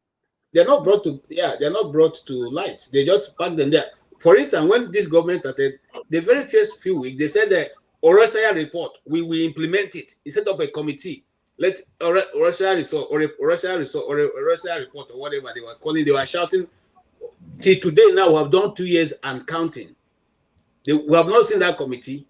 Which one is Orasanya report then? Which one is Orasanya Orasanya? report is like Epstein report. You're never gonna see it. Is it the constitutional reform one, or what is that all about? Yeah, it was some of the reform. Orasanya report was how to streamline the Streamline civil service. yeah, There civil are too many service, reduce ministries, it, there is shrink overlap it. and all that. Yeah, okay. I totally agree with KJ. Nigeria, that's why all of us here are wasting time, honestly speaking. In fact, when I came back to Nigeria 2008, that was during Yaradua's regime. I was part of the Vision 2020 committee. In fact, the first day, the kind of documents they gave us, policies, documents, plans for Nigeria, they gave us all two cartons. And in my mind, I'm like, okay, if they have all these documents, so what are we going to come and say? Like, I don't know what we are going to talk about. But even us, we put out a report. Okay. And all these things are somewhere in a cooler. So now let's go to real politics. Let's talk dirty. You know, this type of stuff, I'm not a big fan of it because in the end, it does work. It does, you know, Kwankwaso is making some kind of noise now. I think some of these Agbado people was encountering in some channels, they were thinking that, I think it was Ovie. Where is he? Where has he run to even? These Ogbegolo people. He's in the comment section. You see him there. Ovie, you are the one saying that Kwankwaso, you know, he said, Ovie, you literally said Kwankwaso is going to be a chairman in APC. Oh, that one didn't happen now. That one didn't happen now. He said Kwankwaso is accusing people, this is the Tinubu, of developing the South and not the North. And see, I don't know what Kwankwaso is going to do. They keep saying that he's the APC man, APC man, APC man. If Kwankwaso doesn't join this government in any way in terms of running as a running mate or a party official or anything, then the ADC, headed by Peter Obi and one other candidate, has a strong chance of beating Tinubu. If Kwankwaso joins ADC, Tinubu is buried, dead and buried. Forget it, he's done. His presidency is done. And this is the thing, it's up to this ADC and Kwankwaso to decide the fate. I don't think he's going to join ADC because from what I gather, he's very close to. What do you mean if Kwankwaso is not make a party man in APC? What do you mean? Because Ovie was saying that they were going to make no. There was chairman. No way Kwankwaso was going to be a chairman of APC. There was no way on earth. I don't know why he was saying that. I disagree with him repeated it on one man. There was no way on earth anybody is going to make Kwankwaso APC chairman. It's not going to happen. Aside that, it cannot happen. Even Tinubu cannot do it. How about running mate? I can break it. I can break it down for you the way I understand it, but it cannot be. It cannot be a party chairman. It's not possible. They've already appointed their party chairman anyway. One is flown under the bridge. How about I don't think it's going to be a running mate if he's already saying even running mate is very hard. Politics does not really work like that. It's going to be very hard. I don't think Kwankwaso is going to be a running mate. I think Kwankwaso is. I still strongly believe Kwankwaso is with Tinubu and is going to work for Tinubu in 2027. This is my hope. Kwankwaso or Kwankwaso? Kwankwaso. So, but it's very strange. Why is he so with Tinubu then? Because I thought he left PDP. So Kwankwaso, Tinubu was not a PDP. Kwankwaso is a personal threat to Tinubu. They were in office together as governors. Apart from that, Kwankwaso, I think, this is my own personal thinking, I don't think he ever aligned with Atiku. He does not like politics of Atiku. So if you watch what happened in 2023, it was more like, if you are not willing to give me support, just give vote to PDP. That was the game that played out. So in 2027, Kwankwaso is a smart politician too. He's not a baby politician. So he needs to have some negotiation with Tinubu group. I think part of the negotiation is going to be like, leave Kano State for me. Don't come and fight me in Kano. So that would be number one, so that his son-in-law will return as Kano governor. That's one, because he knows APC can pull a trigger in Kano with federal mind, with a lot of the senators now, they've declared to APC in Kano. They have a lot of members in Kano. Gaduje is there. They have big wings in Kano, right? So they can give Konkoso a fight for his money, man. That can happen, Yeah, but right? from what I'm seeing, though, from what I'm seeing, is indicating that he's quite against. Let me just play this. Let me show you the video. It's not forget politicians. Don't listen to them. See, hold on now, because we keep saying that we are. There are certain things you say you know he's a politician, but this one is saying things that are actually opposite. Look at the title now. Let me just play this. See.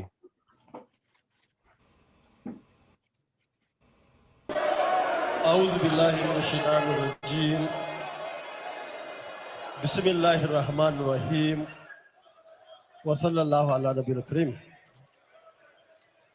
Your Excellency, the Executive Governor of Kano State, Alhaji Abba Kabir Yusuf, and all other excellencies here present, Your Royal Highnesses, the Emirs of Kano, Gaya, Rano, and Karai, members of the National Assembly, distinguished ladies and gentlemen. Let me start by thanking the Kano State government for organizing this occasion, and also thank them for inviting me. Let me also thank the committee that has done an excellent work, which we all support. At this point, I would like to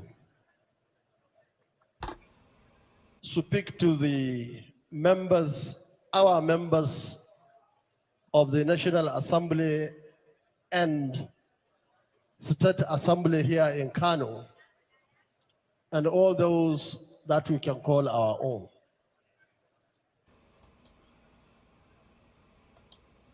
We have seen what has happened in the past, and I think it's important for you and all of us to consider the mistakes of others while we have an opportunity to do our jobs now. 1999 to 2003, and of course, right through to this National Assembly, to really represent their constituents, were compromised. We have seen a situation whereby the rich in the country worked so hard to raise a lot of money to bribe members of the National Assembly, especially those who are representing us. And as a result of that, we now have a tilted arrangement in terms of resources sharing in the country. Many people will think that they have won. I don't believe so. Because I believe the issues that we have today in this country, especially in this part of the country, has to do with mismanagement of resources by leaders at the national level and state levels, and even at local government levels. And of course, it has to do with the little that had to be given to those concerned. Now we have opportunity again, and we are very much aware that the rich once more is working so hard to take from the poor.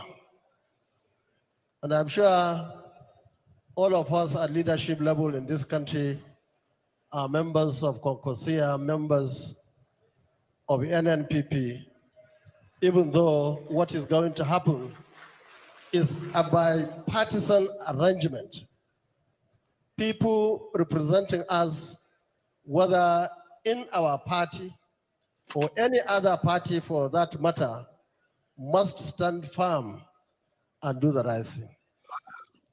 And I want to appeal to the presiding officers, which fortunately I was one of them, to do the right thing when they are considering this amendment.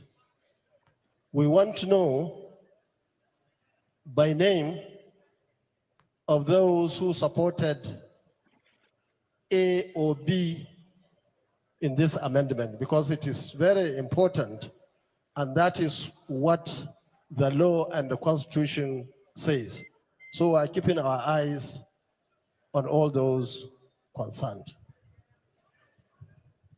Let me also advise those who are struggling by all means to take everything, to remember that some of the issues that we have in this part of the country today has to do with lack of enough resources and, of course, mismanaging the little that comes in. And that's why we have insecurity, we have poverty, and so on and so forth. And of course, it is happening here mainly, but it affects everywhere, because like desert, it will go to everywhere. Let me, at this point, advise the federal government, especially, on the distribution of federal resources. From the information available to us, it's like most of the national budget is now tilting to one direction in this country. Yesterday, I was to come by air. Unfortunately, my airline decided to shift our takeoff from 3 to 8 p.m. I had to come by road. From Abuja to Kaduna to Kano was a hell, terrible, very bad road. And this is the road that was started many years ago, right from the beginning of the leadership of the APC. Now we are told that there is a road now from the south to east. Let me say at this point that we support infrastructure anywhere in this country. In fact, I was telling myself that I wished that road was done before 2023 election, because I was the only aspirant or candidate who traveled to all nooks and corners across this country. I would have used that road. So we support roads everywhere and any other thing that is good for the people, especially for the masses. But a situation where government is taking our resources and dumping it in what part of the country, and other parts of the country are left just like that, I don't believe that is the right thing to do by the government itself. And this is the time. I think we have had enough in terms of the kind of stuff he's saying. He seems to be going for this government, like he's not pulling his punches, saying that they are taking the resources and giving it to one section of the country. And I'm not even sure he's saying the South. He may be actually referring to the Southwest specifically. And he talked about the Lagos to Calabar road as always, trying to mask it as something else. There's some serious stuff here. This is not the kind of candidate that is talking like he's about to support this president. You know, Don't trust politicians, so don't trust politicians. no, Let's I'm hear just, from Ovie. it's I an know when negation. he was a Kwankwasia guy. Let's hear from him. Ovie is the chairman of the Kwankwasia diaspora. Hold on. Hang on. It's about indication. Now, it's not certainty. I not trust him, of course. But this is how it was the last time, and I think was it Ovie that was categorical that this guy was never going to support any candidate, and he didn't. What makes you think that he's going to choose one candidate this time? So, Ovie, are you eating on humble pie now? You are the one saying he was going to be APC chairman. He was going to be this. He was going to be that. Look at what he's doing to APC now. Tunanja, if you remember, at the heat of 2023 permutations, I've always said one thing. I say, you in particular, if there's anything you will do in this electoral cycle, learn two things. Understand the country called Nigeria and the politics. I don't know if you remember, right? I know Masak is happy, you know. I know Masak is happy, but Masak,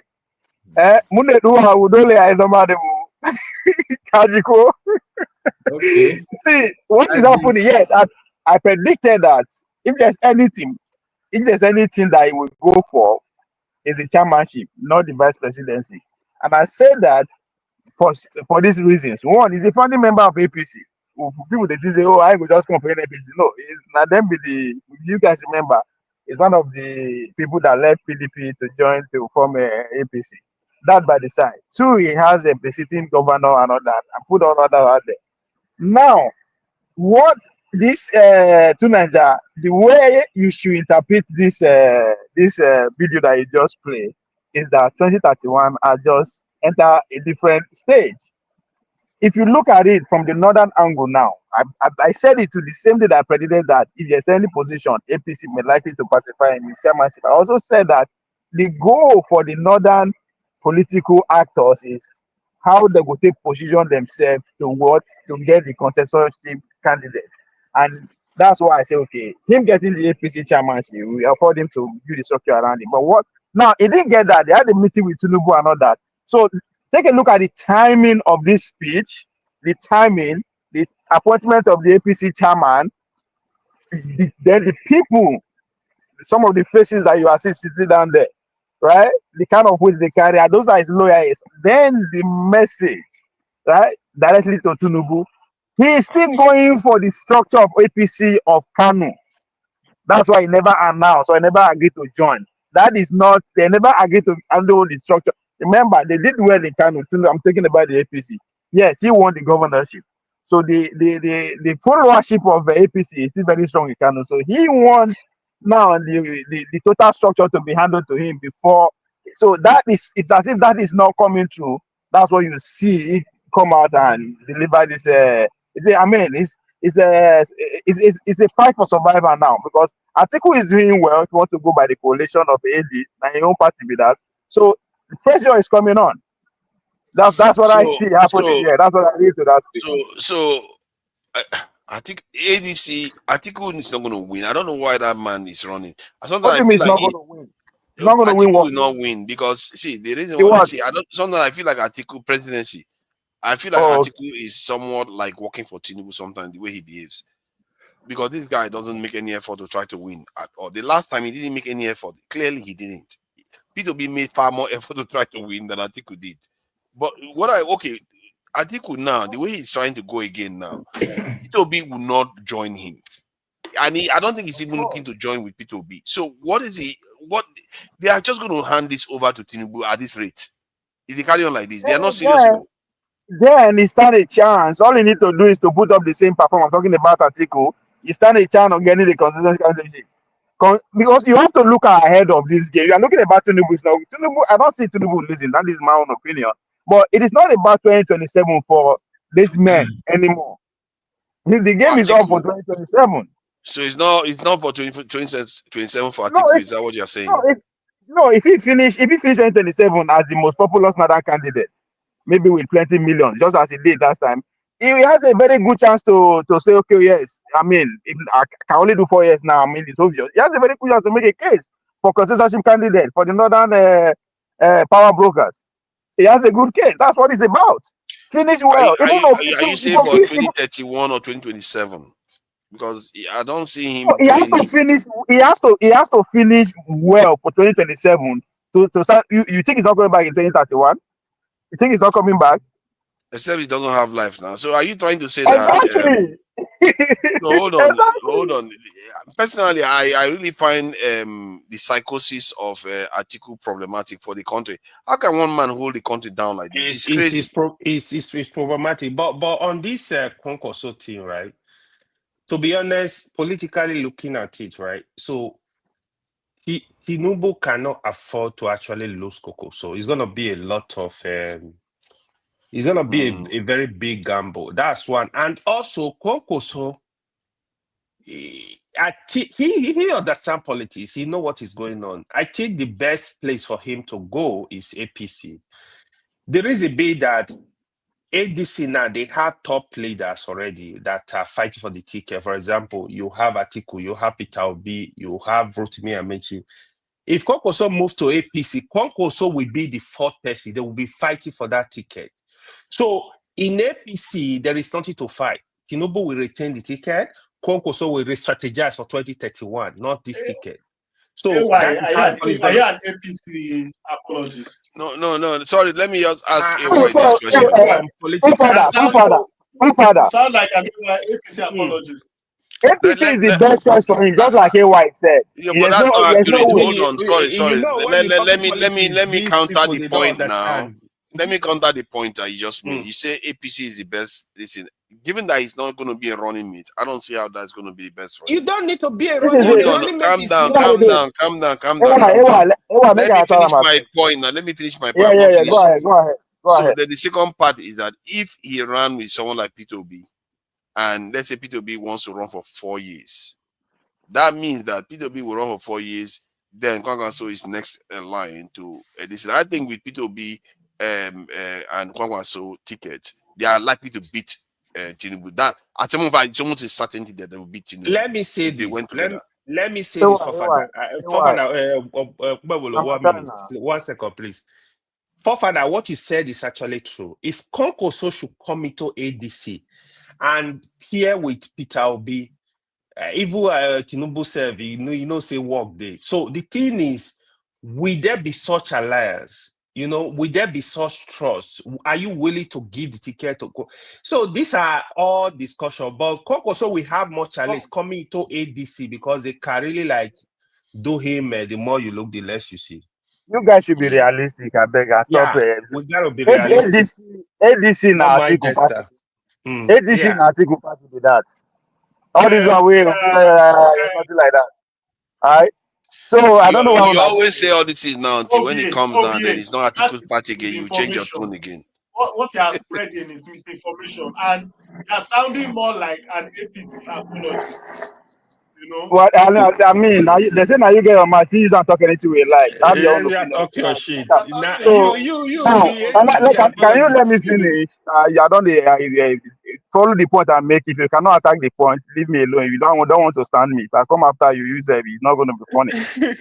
Follow my point. So see, okay. Let's look at it realistic, right? Let's say that they have to compete for the ticket for ADC. Which logic will be one thing win? There are 3 ways to win to conduct the primaries. There's consensus, direct and indirect. So which one favor will be in this 3 if they want for coalition? When go take get it? None. Consensus, we already know how they did their thing. Indirect, direct, una no be member, una no be carry member, all the obedient. So how that one want to favor you? Indirect, the delegate. So if you look at it directly, all these things are just to waste the obedient time. These are the time where they're supposed to eat. I think I can debunk what you say. There is nothing the obedience are going to do to win the election. There's no way the heavy lifting. Okay, let me just let you guys carry on. You know what? I'm going to open the conversation so that you guys talk to each other, but allow each other to talk so that you can have a conversation about it, because this looks like one of those topics is opinion based. So let's go. The North stand a chance if they play their game well. to get three straight presidency instead of 2. Now, why am I saying this? Unless just as 2 Nigeria agreed, unless say the man called Atiku die before 2031, and if the momentum is still going, it will be a no-brainer for the consensusship to follow him because he can only do 2 years, no matter how they want package and reach. He can only do four terms. Guess what? They will make an argument for another person to come in and finish the 4 years. That's a struggle. So there's a long-term view for all these things. 2027, I'll maintain what I've ever said. Tinubu has not done anything by the power arrangement for him not to deserve the second time. For the people who put on there, he's doing excellently well. So he's not losing. I'm talking about the foreign ones. I don't. If you're talking about the Both local home ones, and they are not abroad, very happy both with home him. and abroad, both home and abroad. Everybody is happy The with home ones. I've had so many. When you are saying that, I don't know whether it's true because so many of the northern elites that I hear from, they don't sound very pleased with Who are the these current people? government.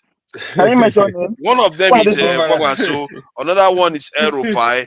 There are quite a few of them, quite a few intellectuals from the north. They always say the same thing.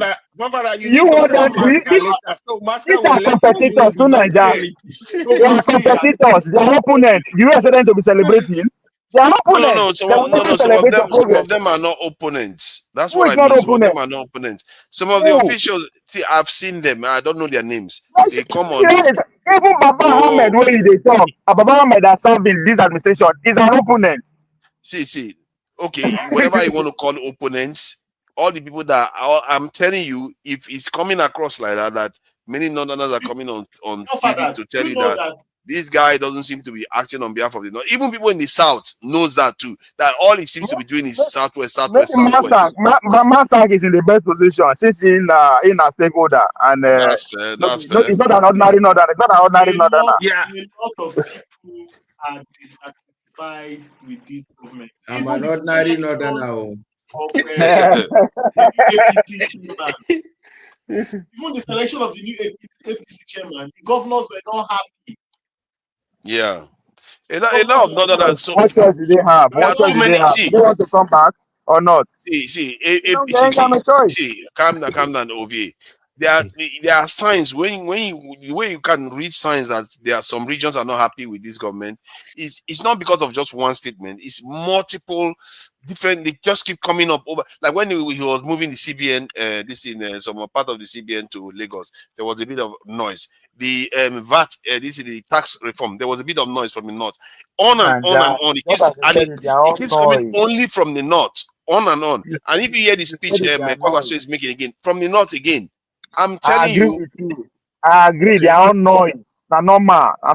Okay. They're normal noise. I've not had this before. Let's master. Yes, go ahead, sir.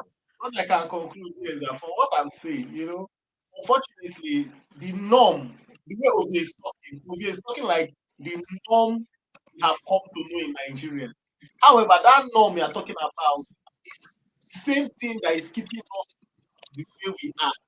You cannot speak reality. You can't be on one speak politics. I agree with you. It's reality. You just talking like. I agree with you. That's our problem. But can we change? Are we ready to change it? No, but you just complete. That's the reality. Just as it was the reality. How do you change it? But you are because the thing is favoring you. You are doubling down on it. Bro, deal with reality. Leave all this here. But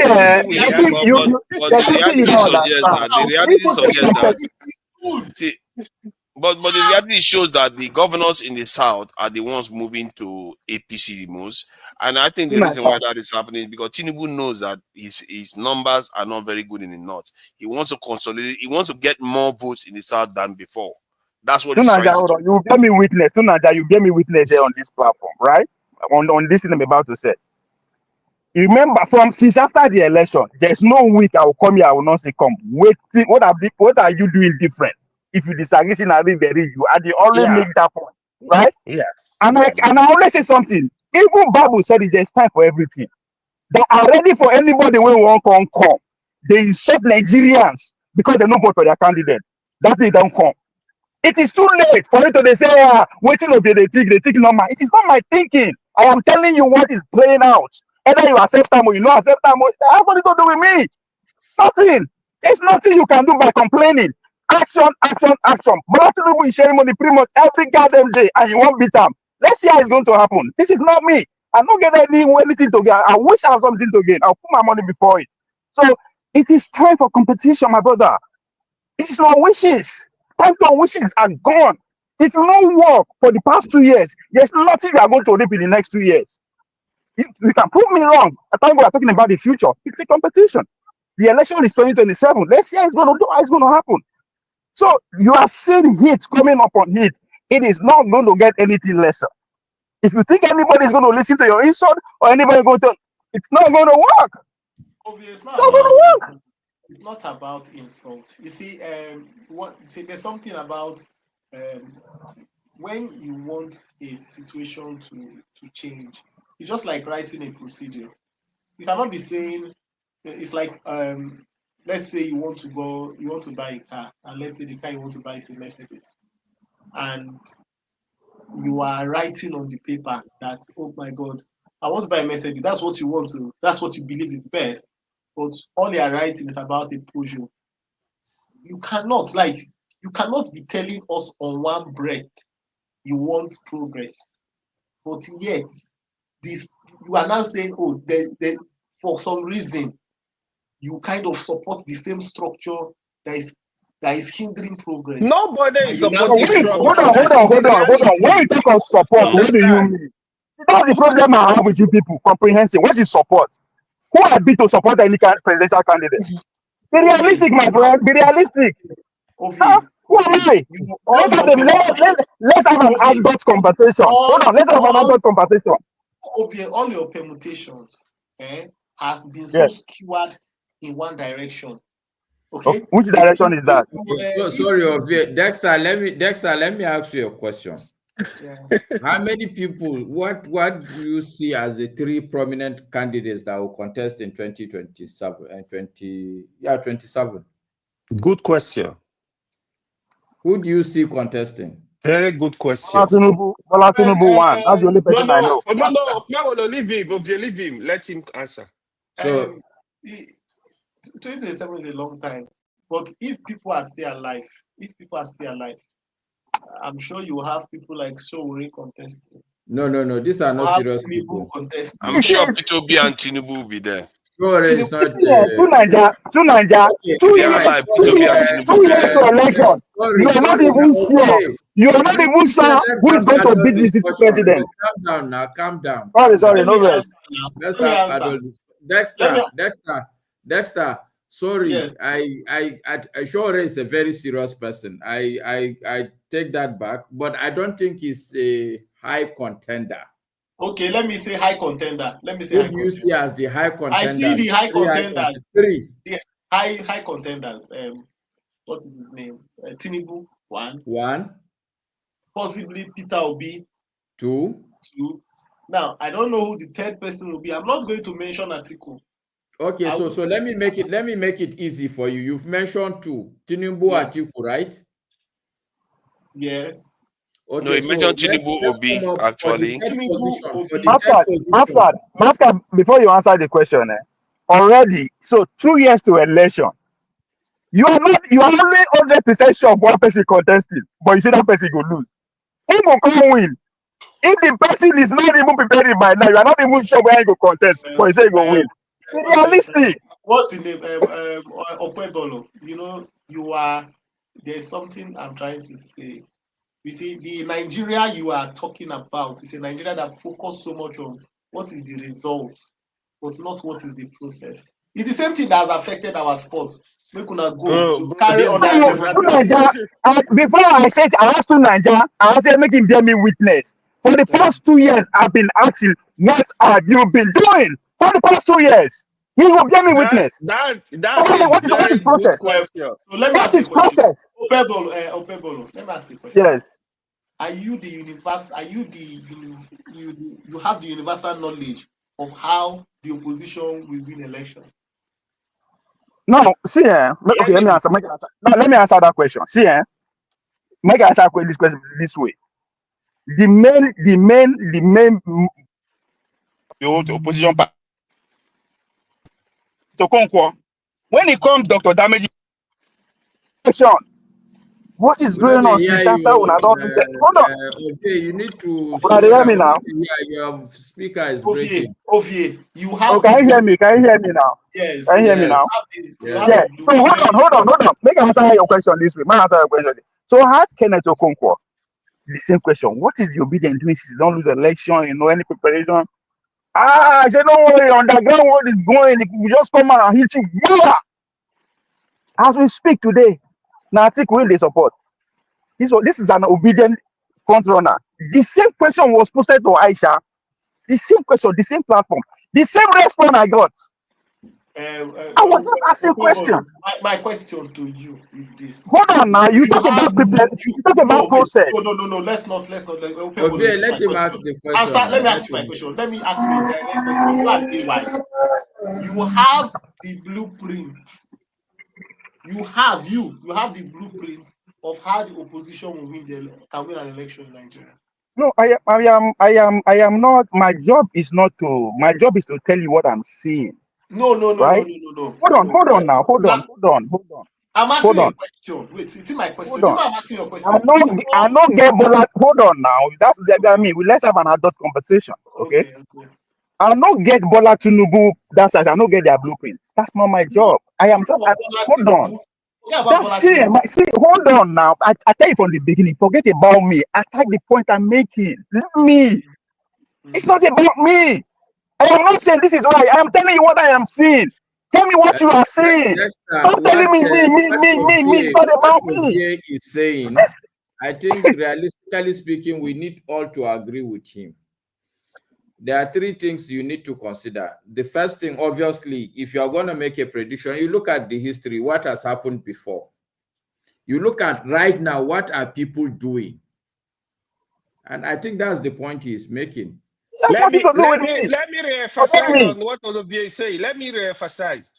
When in 2014, when APC were preparing to get Goodluck Jonathan out, you saw the work, like you saw it that these people are coming. Everybody was a bit confident that Goodluck would be out.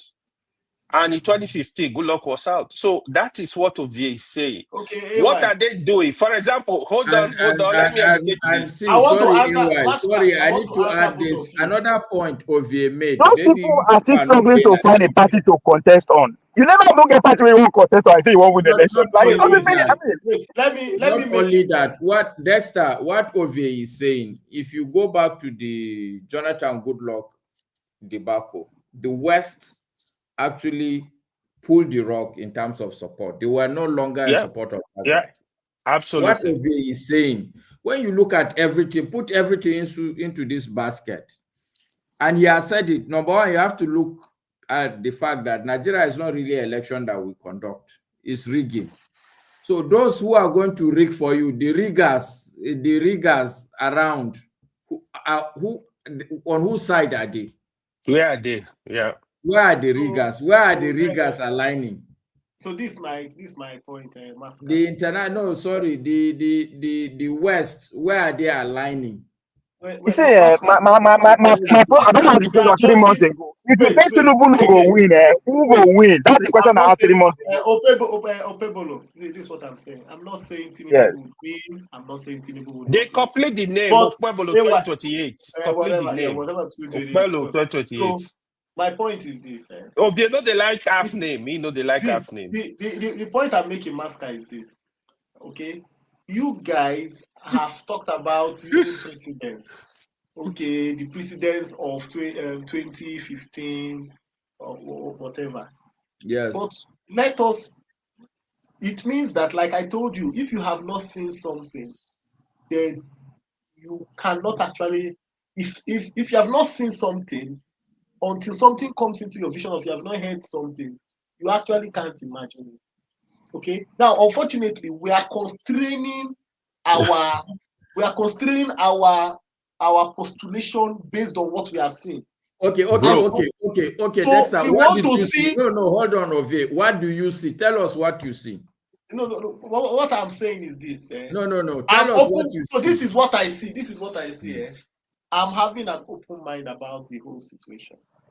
Okay, No, that means you are not looking. That means you've closed your eyes. I'm looking. No, see what I'm You want saying. to This is open what your I'm eyes saying. when they are. See, let me tell you what I'm saying. Cannot. I listen to Dati. You don't get candidate. Let me say, let me land there. And Dati said something very important. Dati said, you cannot defeat Tinubu playing the same script of 2014, 2015. And it is true. If you think that you are going to play that script of 2014, 2015, and you will defeat Tinubu, you are a joker. And that is true.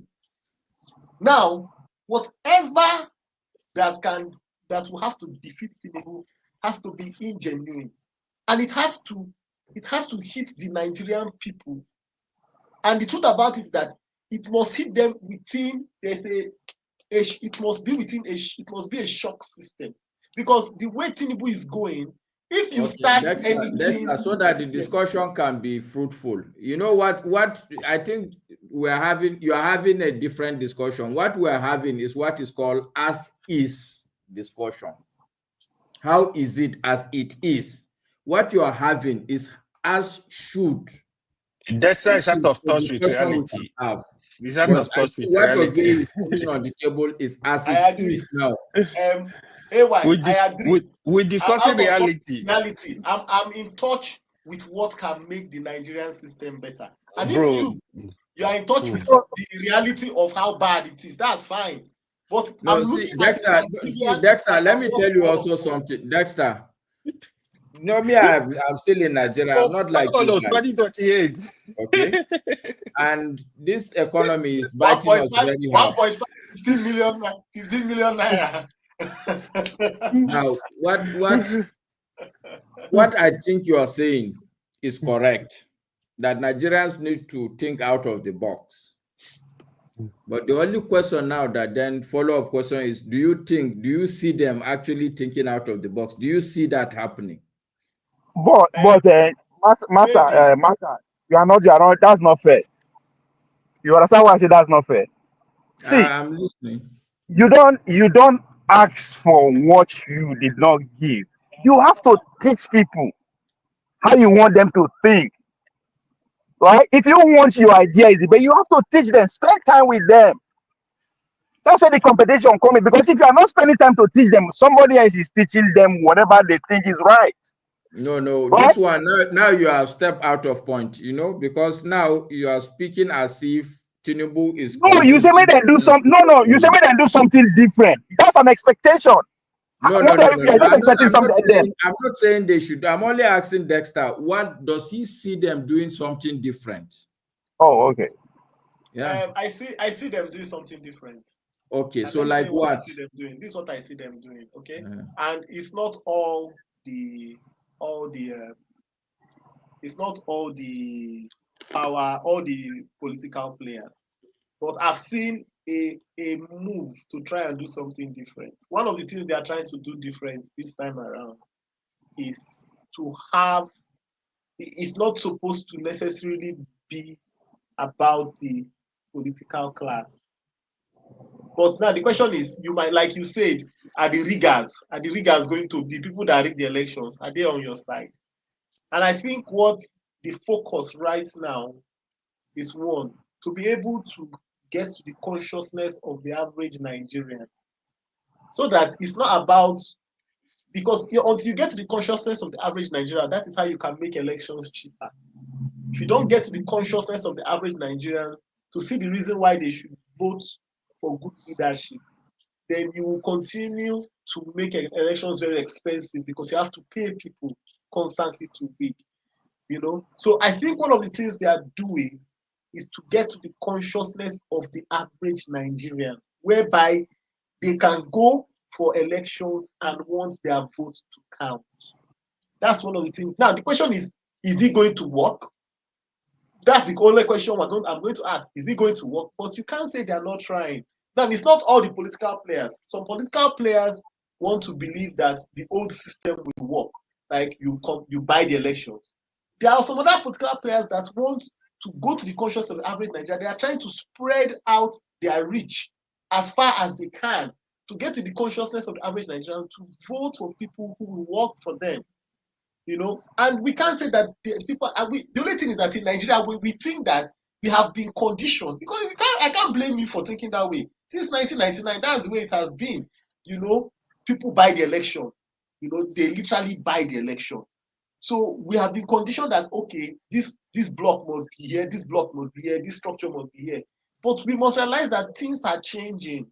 OVA, there is a demography. There were people that were born in 1999. They don't have your viewpoint. They don't actually, they don't even want that structure.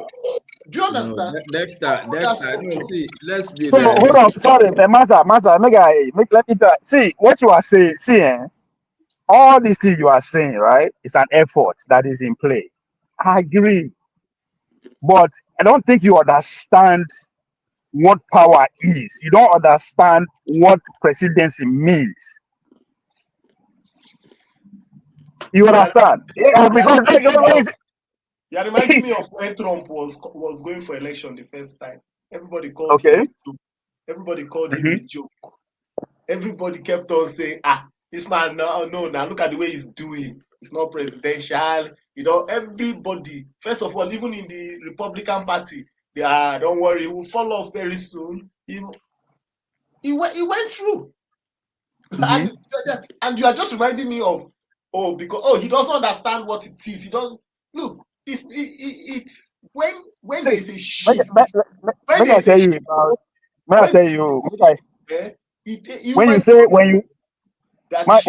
When you say people say Trump will lose, you should be specific. You should ask me, boy, me are they among those people? No, OVA, when Trump was going for the first time, 2015, 2016, I did Dickinson, North Dakota. I know where I did, exactly where I did. So OVA, let's be honest with us. When Trump declared, did you expect him to pick the ticket for the Republican Party? Yes. You did. OVA, yes. Be honest with us. Have you not seen the subtitle of the personal politics? Hold on. Another time. Hold on, make I tell you why. I did allegiance to my learner to college Republican. I did college that time. I was a college Republican. But Republicans were not supporting him now, OVA. Republicans were not supporting him. Hold on. You know why? Hold on. Sorry. I'm glad that you bring Tom. You know why? We know why I'm so confident that the obedient will lose. It's because of this Trump narrative. Because they have almost the same similar story. The MAGA adopted Trump way before 2012. You understand? Just go and study the history of drive-by radios, where then Steve Bannon starts. That was when the movement of MAGA starts. So Trump was adopted because he's speaking their language. You understand? That's why they adopted him. So hold on. No, even when they won, to show that they were not. Look, you've made your point that you didn't, you supported, you think Trump will win. But just in a little bit of support to Dexter, my analysis actually of there's a small problem that people are not foreseeing in this 2027. Okay. Will APC still do a Muslim ticket? It doesn't matter. They try it once. It's gonna be Muslim ticket. It's gonna be a Muslim. Except Tinubu is not contesting. Yeah. It's gonna be Muslim ticket. But if you watch the administration, it's gonna be the same why will it be a Muslim ticket? So if you watch the administration of Tinubu, when you look at the top people in position, you see majority of they are evil Christian. So there is no evidence that is civil anything have to do with religion. So APC they be able to prove that, right? Yeah. Don't answer because it worked. Hold on, it worked. See, it worked before. There's no need of changing the formula that worked exactly. before. It worked before. But Shetima is not going anywhere. I see put Shetima is not, and this same ticket will see run 2027. Okay, but based on you people have said something. But the temperature, the feedback from the people in Nigeria, are they satisfied with the administration? No. So why do you But say it's not. that? So why do you? So look, this is my point. Hold on, now make I answer you. Now, answer you. Yes, add it. Why will you discount I think we have just Because about the exhausted this topic. We need to move on to people have something else. never see, because hold on, nowhere in the world poor people choose their leader. Nowhere in the world young people choose their leader. That never happened, and it will not happen now. Okay, thank you, Ovie, for that. Okay, so now let's move to another topic, which just to have to do this thing. This is coverage, which is this issue of security. I will go to this one. I think the original Gentlemen, it's post. 2 o'clock in Nigeria. I would Yeah, beg thank you for. Master, no, Master, wait, Master, before you go, tell us the temperature in Kano about the Congo. So what were they talking about? You never answer us. No, You are on I class. think you had your chance now. You didn't tell him that it's too bad. No. We never had the chance to ask him now. What is he? Tell us what is It's on too ground. late for that. We can't go back to that now. We have to move on because we have He's to more finish credible in than 5 all of hours. us. He's more credible than all of us. Now let's go at 2 minutes Okay, again. I'm sorry. We have 5 o'clock to finish. Yes. Okay, I will send you my WhatsApp number so that we can talk sometime, maybe tomorrow. Talk in the background. All right. Yeah. AY, I think AY and Master, get tell Ovie make he sell you the money when they share for 2027. You don't know why I was asking for his number. That's the reason. Exactly. You know, say that's an holy man. That's a lot they chop those kind of money. It make it they lament. Next time. I mean, next time. Okay, Personally, can I move on to the next topic? Let's move on, please. We have other topics to cover before we You run off went for go the sleep day. before. Lala, you were serious. Now I gave you guys time to discuss this issue. We'll trash it to the ground now. When I not talk, I say I not talk. If I talk, I talk. Okay. So the CDS of Nigeria is saying that global fragility threatens Nigeria's security. As it relates to this topic, this is the firearms issue that was being highlighted that Nigeria has about 200 million illegal arms in circulation, which is quite a serious amount. Somebody tells me that we don't have enough people to even arrest all these people that have all these things. And then we hear this one saying global fragility, which shouldn't necessarily affect us, but because we are so vulnerable, why would it not affect us? If America coughs, we shake here. Now, I want to also share these are implications for the national security of Nigeria, because if you look at what he said, the Chief of Defense Staff, General Christopher Musa, yesterday warned that Nigeria must urgently rethink its security strategies in the face of increasing global fragility. He gave the warning during the second Distinguished Personality lecture hosted by Tet Fund Center of Excellence in Security Management, held at University of Ibadan. Iranza Musa, while delivering a lecture titled Global Fragility and Security Management in Nigeria, emphasized the growing interconnectivity between global insecurity and Nigeria's internal security dynamics, stating that fragile states are no longer isolated issues as they pose a direct threat to regional and global peace. And with Nigeria not immune. He highlighted the various ways Nigeria's security is being undermined by external crisis and instability.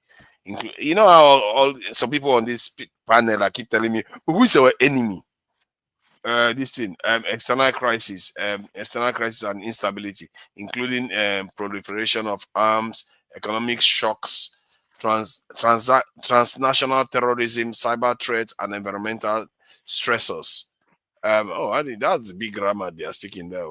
The CDS disclosed that over 500 million illicit small arms and light weapons are circulating in West Africa, with an estimated 40% of these weapons ending up in Nigeria, noting that porous borders and weak governance in remote regions are responsible for this.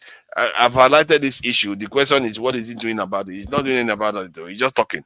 According to him, these weapons often smuggled through conflict zone in Sahel and North Africa have empowered terrorists, bandits, and ethnic militias, escalating violence in Nigeria northern regions, citing worsening food insecurity and inflation as consequences of global events such as the war in Ukraine, which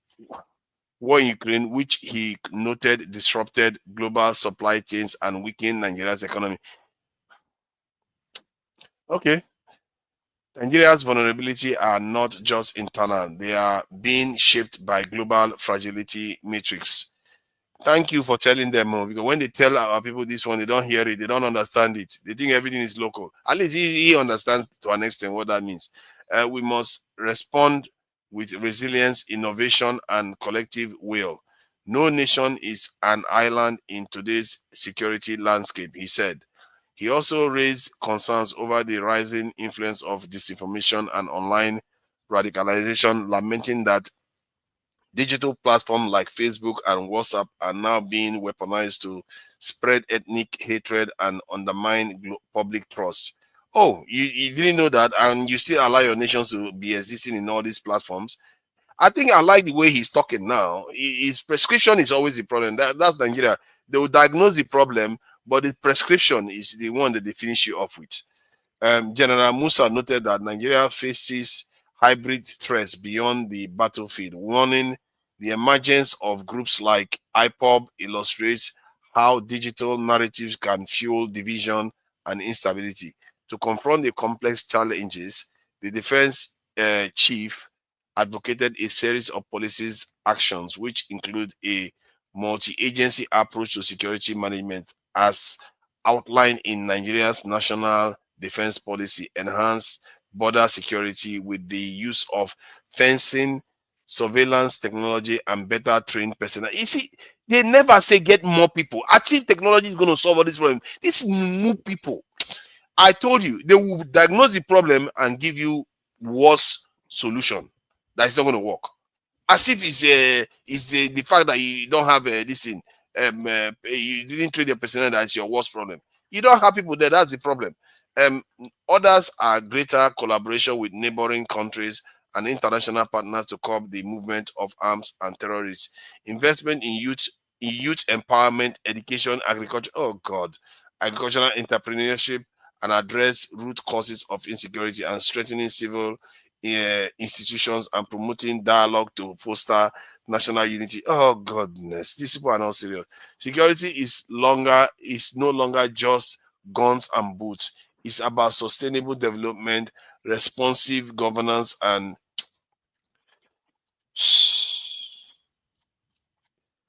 you see, the UK government don't talk like this. They don't talk this gibberish to their people when they are talking about national security.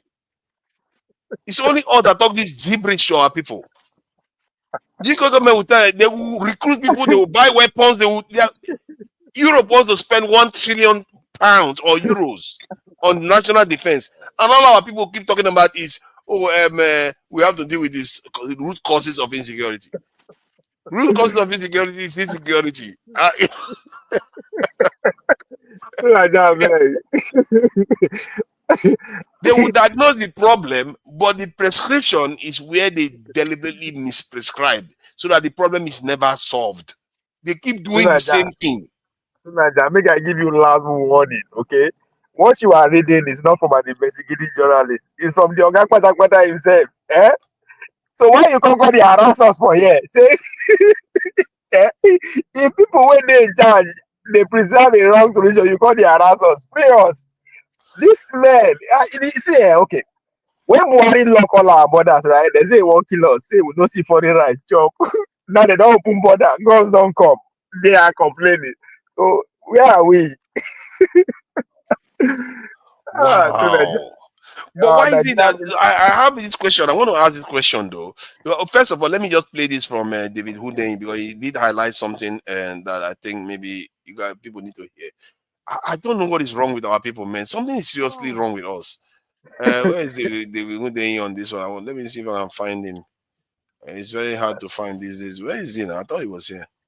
David Houdin, he should be here somewhere.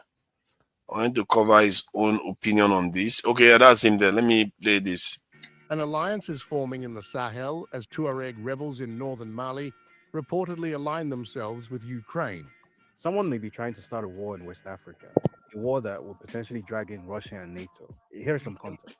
So in July 2023, following its revolutionary coup and the subsequent attempted military invasion by Nigeria, Niger aligned itself with its neighbors Burkina Faso and Mali into something called the Alliance of Sahelian States, which adopted new geopolitical and security partnerships with Russia, Turkey, and North Korea, among others. So you had these guys on one hand, and then at the other end of the ideological spectrum in West Africa, you had the likes of Nigeria, Benin, and Cote d'Ivoire, which were and are very much Western aligned. And sitting at the physical and metaphorical center of this tinderbox is Ghana.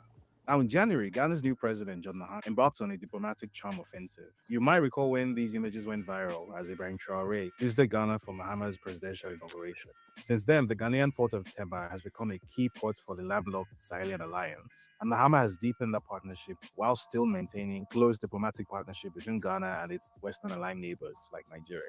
Basically, Mahama's Ghana is the diplomatic glue that maintains peace and regional stability in West Africa. But here's where a third party comes in. So if you recall, in July 2024, suspiciously well-armed terrorists in northern Mali ambushed a group of Malian soldiers and Russian private military contractors, killing at least 47 Malians and 84 Russians. In the aftermath, Ukraine proudly claimed credit for facilitating this attack as part of its purported global war on Russia. The Sahelian alliance promptly dispatched the complaints to the UN Security Council and cut all diplomatic ties with Ukraine. Now, fast forward 12 months, and on July 11, 2025, Ukrainian President Volodymyr Zelensky tweeted this, claiming that Ghana had agreed multiple sovereign deals with Ukraine, including buying Ukrainian drones and deploying Ukrainian soldiers to protect Ghana's borders. For context, Ghana has a northern border with Burkina Faso that stretches over 600 kilometers. So if you're in the Sahelian alliance and you've cut off all diplomatic ties with Ukraine because they helped terrorists murder 47 of your soldiers, how would you interpret a neighboring country you share 600 kilometers with, agreeing to import Ukrainian drones and troops, and then to protect its borders? From who exactly? You see where this is going. Well, it turned out that Zelensky made the whole thing up. There was no such agreement. While he did have a private telephone conversation with John Mahama, he thoroughly mischaracterized it on Twitter. And he did so very publicly in a way that was calculated to create the maximum possible diplomatic friction between Ghana and its Sahelian neighbors. In fact, a number of news platforms even erroneously picked up the false story. But that wasn't all. Almost concurrently as this was happening, a video started making the rounds across Ghanaian social media, depicting a Nigerian man declaring a plan to create the Nigerian ethnic kingdom inside Ghana. And while this was happening, an obviously inorganic hashtag, Nigeria must go, which was being pushed by a network of bot accounts, also began doing the rounds. And in fact, this botnet began promoting a purported public demonstration to demand the expulsion of Nigerians from Ghana. Some accounts within this botnet even attempted to inflame tensions further by them pretending to be Nigerians calling for a military invasion of Ghana. Thankfully, Ghana's foreign minister waded in and doused the controversy, revealing that the video making the rounds was an old video recorded in 2013.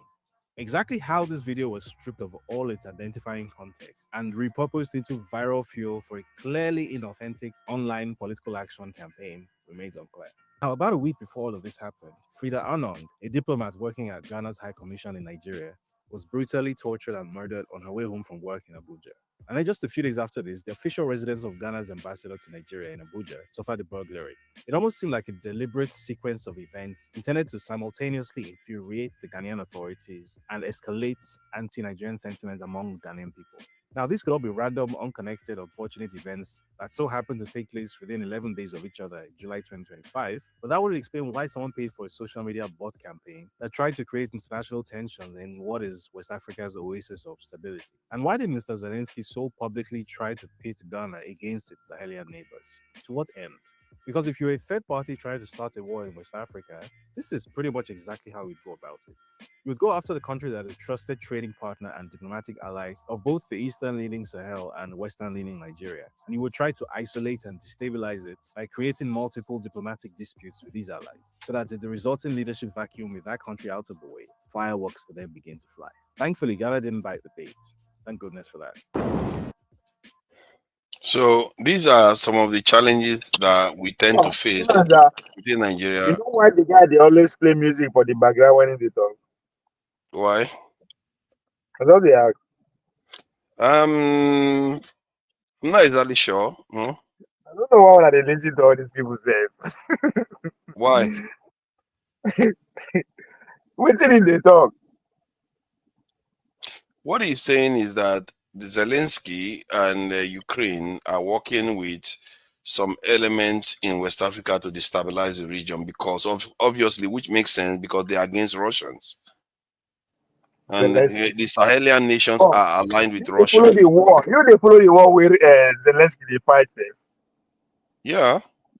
Even when they know the war, which capacity they have for them to do outside mission? They do have they helped with the overthrow of this in Assad too. You don't know. See, Ukraine now, you don't know that Ukraine is very, very advanced in drone wars. Come you on, didn't man. know that. You should know that Ukraine is at the forefront now of drone wars. Americans are fighting war in Ukraine. I mean, come on, man. I mean, you are smarter than this guy. If you want to call it Ukrainians or you want to call it Americans, call it whatever you like. The point is that drone technology that is being developed in Ukraine is being used in other understand countries. this game past the day. That's why they wonder why they listen to them. Like, why shouldn't I listen to you? You think they fought a essential war, then they do operation for like, like, come on, to Nigeria. I mean, what you said makes sense. I don't know why you can't understand it. You're talking about Ukraine. Now Ukraine, you they talk. Ukraine, you they talk. Not be Russia. Yes, Ukraine. Ukraine is going to this. He gave you evidence. I don't know why you're laughing. He gave you evidence. But it's okay. That's why see, go find out why that's why they always play background music for when they talk. Go find out why. It's worth doing. Let me see how far you can go. Not only they do them, they identify a group of people like that where they do them. Yeah. Oh, okay. You can argue that they are playing background music so that people are not going to be able to hear any noise from the background that they can be able to Who they work for? That's the question I'm trying to get to you. Go find out who they work for. What does it matter? Whether they're working with Americans, they may be working with Americans or working with Russians. What does it matter? The point is that what he's saying is what matters. What does it matter? Yeah, what does it matter? Wow. So why we complain our leaders? Hold on. Why we complain our leaders are pro-West then? What was it? Why are we complaining? So you think I'm complaining that our leaders are pro-West? Got you. My bad. That's not the focus of my complaint. It's what they are doing with it. After all, Japan is pro-West. Japan is living fine. South Korea is pro-West. They are living fine. Qatar, Saudi Arabia. It's what we do with it. That's what and what the West has done for us. That's what I have an issue with. To Nigeria, you are talking about the people that understand and know where they come from. Then group us together, right? So, person when group you, just as you did now, carry you put for my house. You know what that means? Does it have any difference? So there's a reason that they always go the same way. They cannot stand against them. Nobody say they don't want to stand against them. There's a reason. Like, nobody say you have conclude things like that. So I don't know.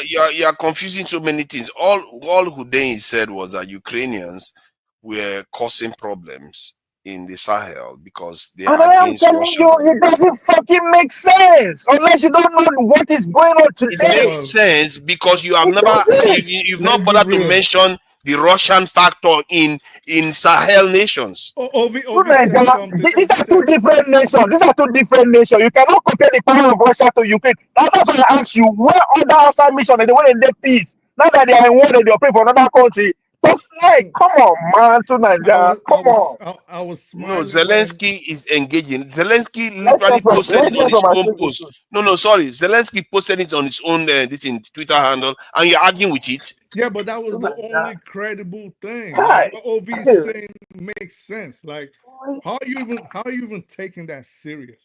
Like, because it makes sense. Like, how does it even make? Listen, if you know, I was so happy I was listening to y'all, and the moment OV he asked you one question, said, "Come on, man." That was the first. I was just smiling here, like that's like, come on, son. Like, how you going? Undain is a sensationalist. Like anybody, like he rightly said, anybody that knows their beings does not take that guy serious. You can't take him serious. Look at all the things he's putting together. I will take him far more seriously than you. That's good, but I'm more I qualified. can assure you that but I know a lot more than you like to think that I do. But And I'm I know how to analyze That's why information better than you like to think that I do. Naija, And I'll take it far I will more take you seriously than I will serious. take you. I will take you serious more than people today. but I that's will fine. listen to it That's and listen up to to the. you. But That's up to you to do. But that's fine. But I'll tell you, in my professional life, I'm more qualified than both of you will ever dream to be. So that aside, Qualification makes not that it it does helps, but it matter. doesn't help pass I've judgments. actually engaged that clown before when I asked him questions, Yes. and that was how I knew he was a sensationalist, and it had to do with Tinubu. The very beginning of everything, and he got so mad he blocked me right away because back then, of course, people knew where I worked and everything. So he was trying to tell Nigerians that he was the first to expose the Tinubu thing, and I said, well, that's not true because if you've lived in this country, a lot of us have known about it since the 90s. And matter of fact, Shawore was the first person of note on Nigerian to expose it. But knowing him, he will impress people like you. No disrespect. With all due respect, he impresses people that are easily impressionable. He's a sensationalist. Nobody takes him serious. Okay, no. Trust me. If you work your that's all I was But did you smiling. just hear what you just said? What? You just said that he said that he was the first to release Tinubu's information. Yeah.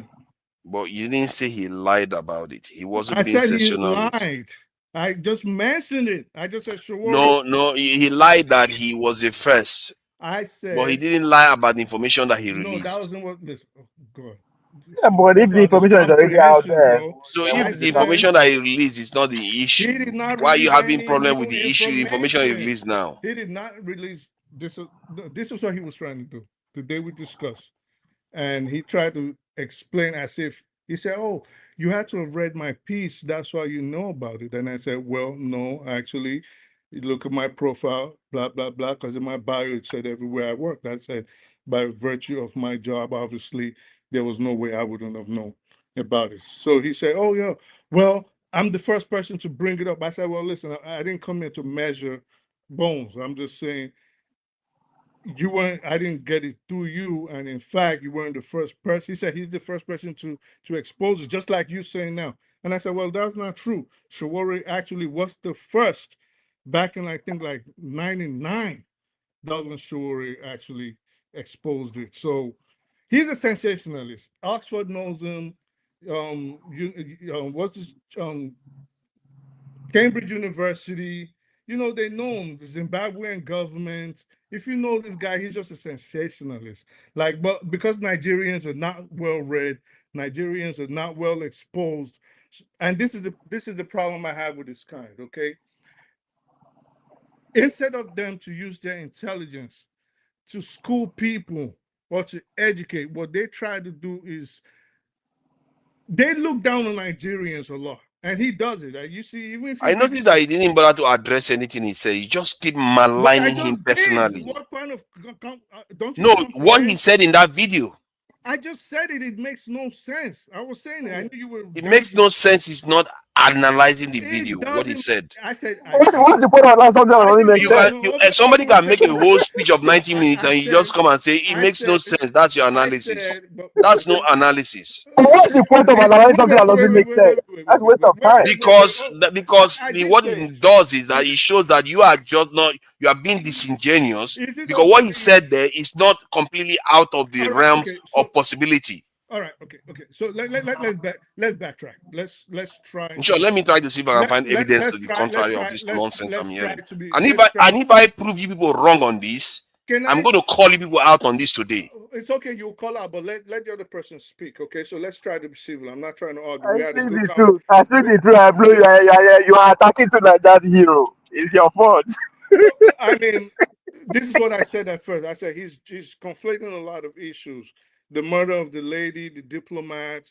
Then he's saying Zelensky tried to start a war. Then Russia's probably sponsoring Nigeria, and this one's sponsoring the Sahel. Everything is that's just sensationalism. It makes no sense. It makes no sense. There's no credible information behind everything he does. And this is what he's an expert in. He takes a bunch of stuff, sensationalizes them, and throws them out into the Nigerian stratosphere to generate traffic. And someone like myself have a problem with that. I don't have time for sensationalism. I just like facts, logic, and proof. And anything outside of that, I can't deal with it. I can't deal with any of that. Okay, So, now there is evidence that Ukraine supplied Syrian rebels with this in their drones. Are you going to argue with that one too? what does that got to do with what we're talking about? Because that's exactly the same thing he alluded that Ukraine is doing to the doing with the Tuaregs against the this in Burkina But Faso. No. It wasn't about drones. He's trying to say they're trying to start basically a Cold War in West Africa. I don't care about. Hold on. He's saying Ukraine is starting an Eastern Front in West Africa. Okay, answer the question I'm going to ask you. Basically, let me ask you this question. We don't have a lot of time. No, you've spent a lot of time insulting him. No, I'm not going to let you go on anymore. No, I'm not going to go. No. You are not going to go on anymore. I'm going to ask this question. You like it or not? The question is: did Ukraine supply the rebels in Syria? Syria that Russia backs, did they supply them drones or not? What does that got to do with the conversation? I asked you a question, not what this is exactly what people do. You don't like to answer the question, you go round and round and insult people. Hold on. Just pipe down, calm down. Then maybe answer the question and I'll let you know what he has to do. Hold on, pipe down. What does that got to do with the conversation? I asked you a question, you're asking me a question back. We're talking about West Africa. We're talking about the fact. I asked you a question, answer it straight. Let me finish. You see that disingenuousness. This is the problem. They don't want to tell people the truth. They just want to lie here to people. Let him answer you. Answer the question. It's a simple question, yes or no. Let me finish. Okay. It's a yes or no question. This is not a two-way thing. Come on, now. There's nothing like yes or no.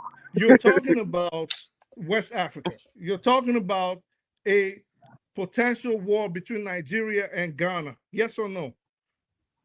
Yes. No, that is not what they are after. That's not what I asked you. What your friend is saying is that the outside forces are trying to foster a war, a conflict between Nigeria and Ghana. No. Oh boy. That's not what he said. Oh my God. When he's saying that Nigeria and Ghana avoided the bait of starting a conflict with Nigeria, what do you think that means? No, of falling into the trap. That's what he said, not a conflict with Nigeria. Oh my God. Ghana is not going to fight Nigeria. Come on, man. That's what we're saying. Listen again. Try to listen before having an answer. If he's saying Ghana did not fall into the trap of what? The trap of this in quarreling with Nigeria over it, where the region will be disorganized. If the region gets disorganized, is that not a freaking conflict? No, it's not. What the fuck is this guy talking about, bro? Yo, I'm out of here, man. Have fun. Out of here with your propaganda. I'm not here to tolerate this nonsense. Out of here with if that's what you want to do. He didn't even answer the question still. You see the nonsense that he just did? These are facetious people that they like to. No. Don't say anymore. You've had your say. Don't say anymore. You've already had your say. None of this fake blustering that you are doing. Because you didn't answer a simple question that I asked you. One, you didn't answer it. You go around and insult people left and right. People like you are poison. No, I'm not interested in your nonsense. People like this, they are just poison. They are not ready to have any conversation. They are just here to poison people's opinions about things. And this guy knows stop. He knows stop what he's doing. He talked. He insulted this in Uday for how many minutes? I didn't say anything. Then I said, okay, I'm going to go and get evidence for what Uday is saying. And then I got evidence. I asked him one question, just one. Not even yes or no. He refused to answer. He still went on around the whole building. Still didn't answer one simple question. The guy is making a simple point that these forces that helped remove Assad have funded this Sahel Tuaregs to kill more than 80 this in Burkina Faso, Burkina base, and they are causing confusion in West Africa. That's all he said.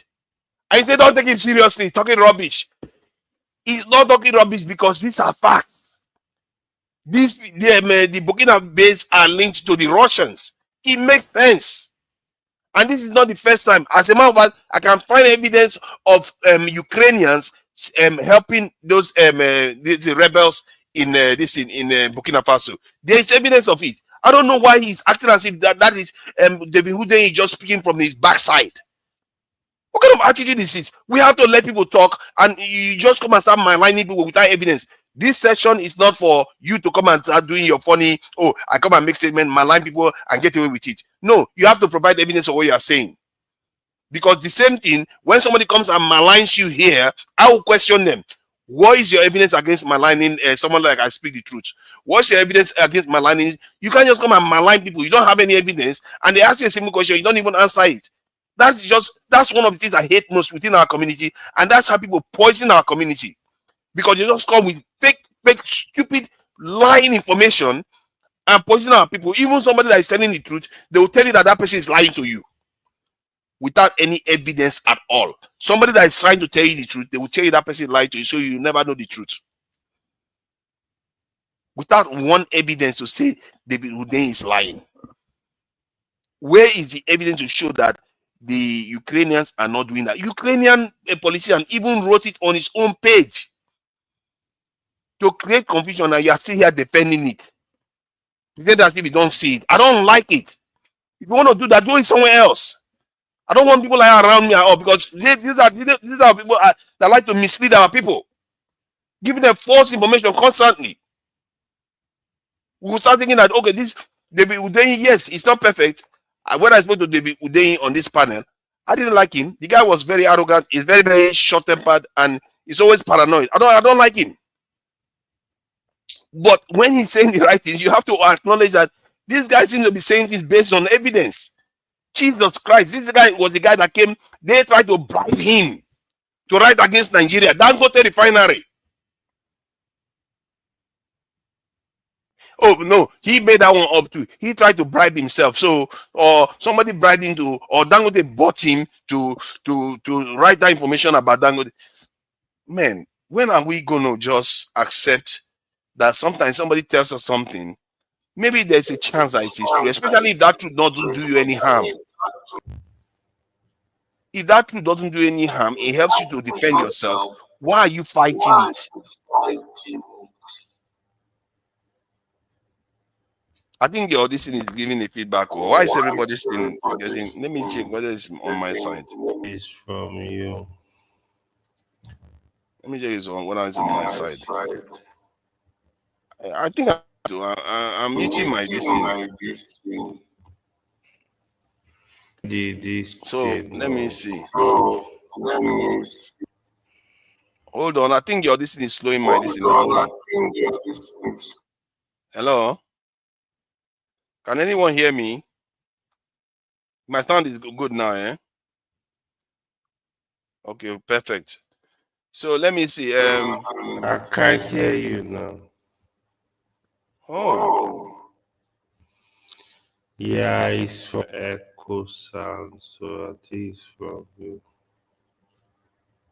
Let me just remove some things. I don't know why it's happening. I don't know why it's happening. I can't hear anything. Yeah, the sound is a bit weird on my end too. It's slow. But myself, you know you live in UK. You guys sit down. let me see if I can go out and come back in again. It's a bit weird. I can't hear. I've muted. Okay, let me mute you and see. Hello. Can you hear me okay? Okay, if you can hear me okay, then it's from your audio is echoing back to me. I don't know why it's doing that. So I really don't like this. Because personally, if somebody comes and maligns any of you here, it doesn't I will matter. ask them to produce. You see, you've talked for like 10 minutes. Listen, whenever you're enamored about something, this is you. You don't want. I'm not enamored. Let me finish. I had an argument with him too. I don't like him. You've talked for 10 minutes. You put me in the back. Of course, you want to. You said you were leaving. You said you were leaving. But then I open it back, and of course you pull the coward stunt of running. You put the person back so you can just speak. Yeah, why did you say you were leaving when you were not leaving? You were you were posturing too. I was gonna leave, then you started talking about me, and I put my thing back on. Okay, so it doesn't even matter. I don't want to talk about that. My point was not just I spoke about on there. I spoke about my personal feelings over. It's not something that nobody knows, and I stayed aside. You coming here asking us about Syria. I don't understand how you guys conjure your arguments. We're speaking about West Africa. All of a sudden, you're talking about Assad and the rebels. I asked you a simple question, not about Assad. It's okay. Let me finish, please. Stop throwing me off. So you start talking about what the hell is that? So you start talking about who's that? Whose thing is that? I can hear something in the background. Anyway, so you start talking about Assad. What is that? I'm asking you, what has that got to do with what we're discussing? If we're talking, then you say Ghana and Nigeria did not avoid a conflict. And the guy did say it. He's saying Nigeria and Ghana barely avoided a conflict. And I'm saying that is not true. That's not true. How did Nigeria and Ghana barely avoid the conflict? You say, oh, I didn't get it.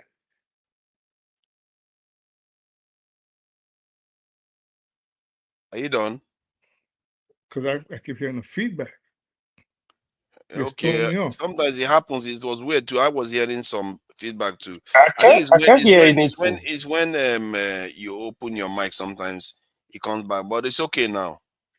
It's okay now. Because I can't hear anything. Let me see some more quick. Yeah, I can hear you, but then I hear feedback and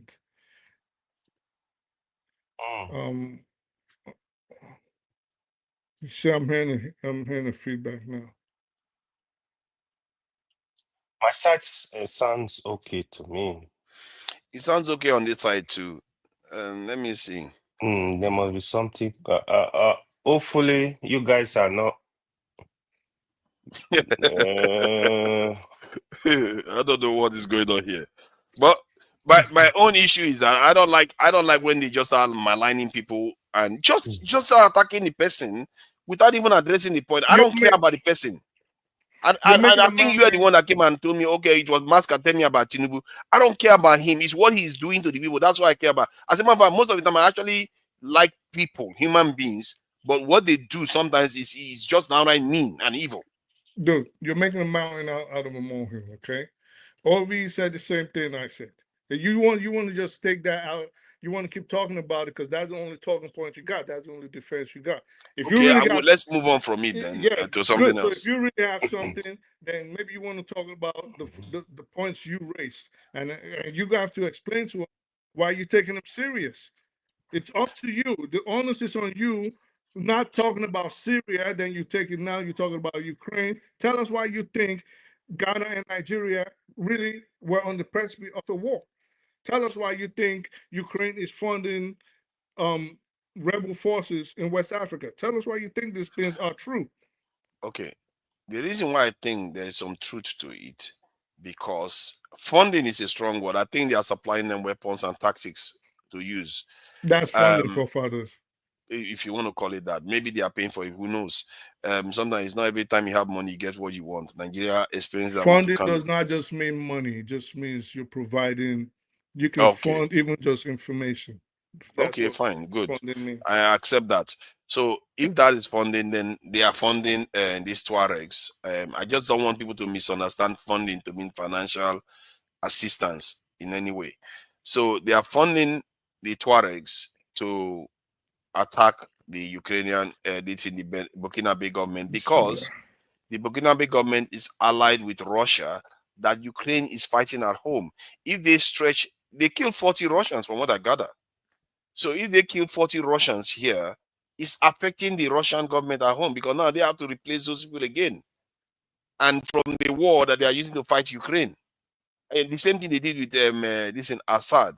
Ukrainian drones were used by the rebels to help dethrone this in Assad. And that was a big victory for this in the geopolitical victory for the Ukrainian side and the American side.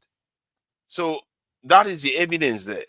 There's a pattern of Ukrainian drones now showing up in different low intensity conflicts that seems to imply that that technology is so advanced now, because they have advanced technology against the Russians so much that it can affect other conflicts in other distinct regions. We thought Israel was at the forefront, but right now it appears Ukraine is advancing more than Israel in this technology. Forefront of what? Drone technology, especially smaller drone technology to fight like guerrilla warfare, stuff like that. It looks like the Ukrainians are at the forefront of that now. They've been showing up in so many different places. It's just ridiculous. It's the places they are showing up. As a matter of fact, Europeans are learning from them. That's other Europeans are learning from Ukraine now. What is going on in that place? So it's not far-fetched for David Udein to come out and say, you know what, this is what is happening, and even the Burkinabe government know that this is happening. They are saying this is what is going on. They complain to Ukraine. The moment, and this is why I like when the question she asked you, the moment you start linking all kinds of incidents without direct evidence, then that's sensationalism. He's telling us about I think it was a diplomat, a Ghanaian lady that got tortured and killed in Abuja. And then he tried to link, he also went as far as trying to link the Igbo king issue with the whole supposition she was trying to make. So he's saying, well, they tried to do this with the Igbo king issue, and the lady diplomat got killed, but Ghana didn't take the bait. This is where I have a problem. Because all that is just sensationalism. I don't know how you even, they're not credible. That's not evidence of anything. That's not evidence of anything. And it's the same position Ovi was taking. That's not evidence of anything. To say Nigeria and Ghana almost had a conflict, but Ghana didn't take the bait. On what planet did that happen?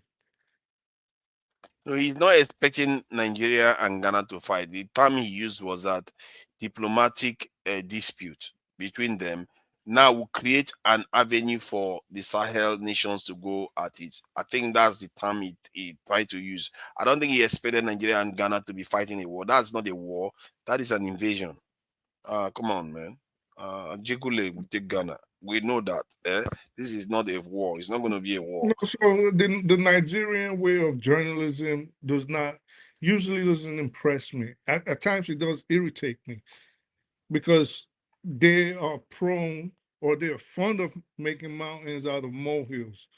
Everybody wants to tag themselves an investigative journalist, but are never on the ground to actually do the groundwork and do what investigative journalism entails, which is you have to usually have direct access to the situations to people that are involved in the situation on the ground.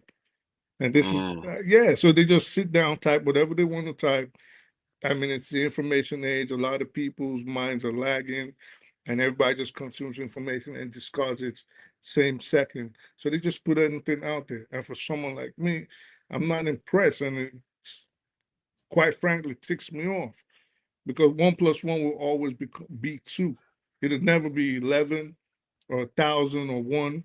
It'll always be 2. And once it's not looking like 2, and people start buying into it for someone like me, I'm like, for what?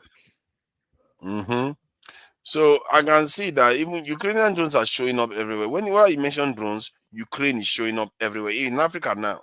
I think I even gathered that even in DRC, their drones are showing up there too.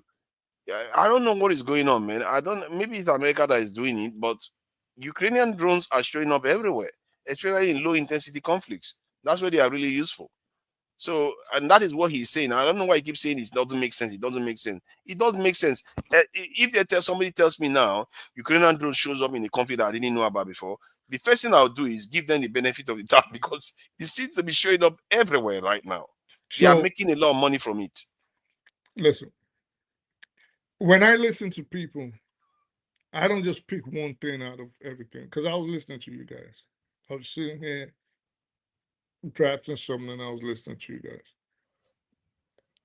when you listen to someone, you have to listen to them in the totality of everything they listen to. You don't pick out one thing or let your attention just stay on one thing, even when they moved on with the conversation.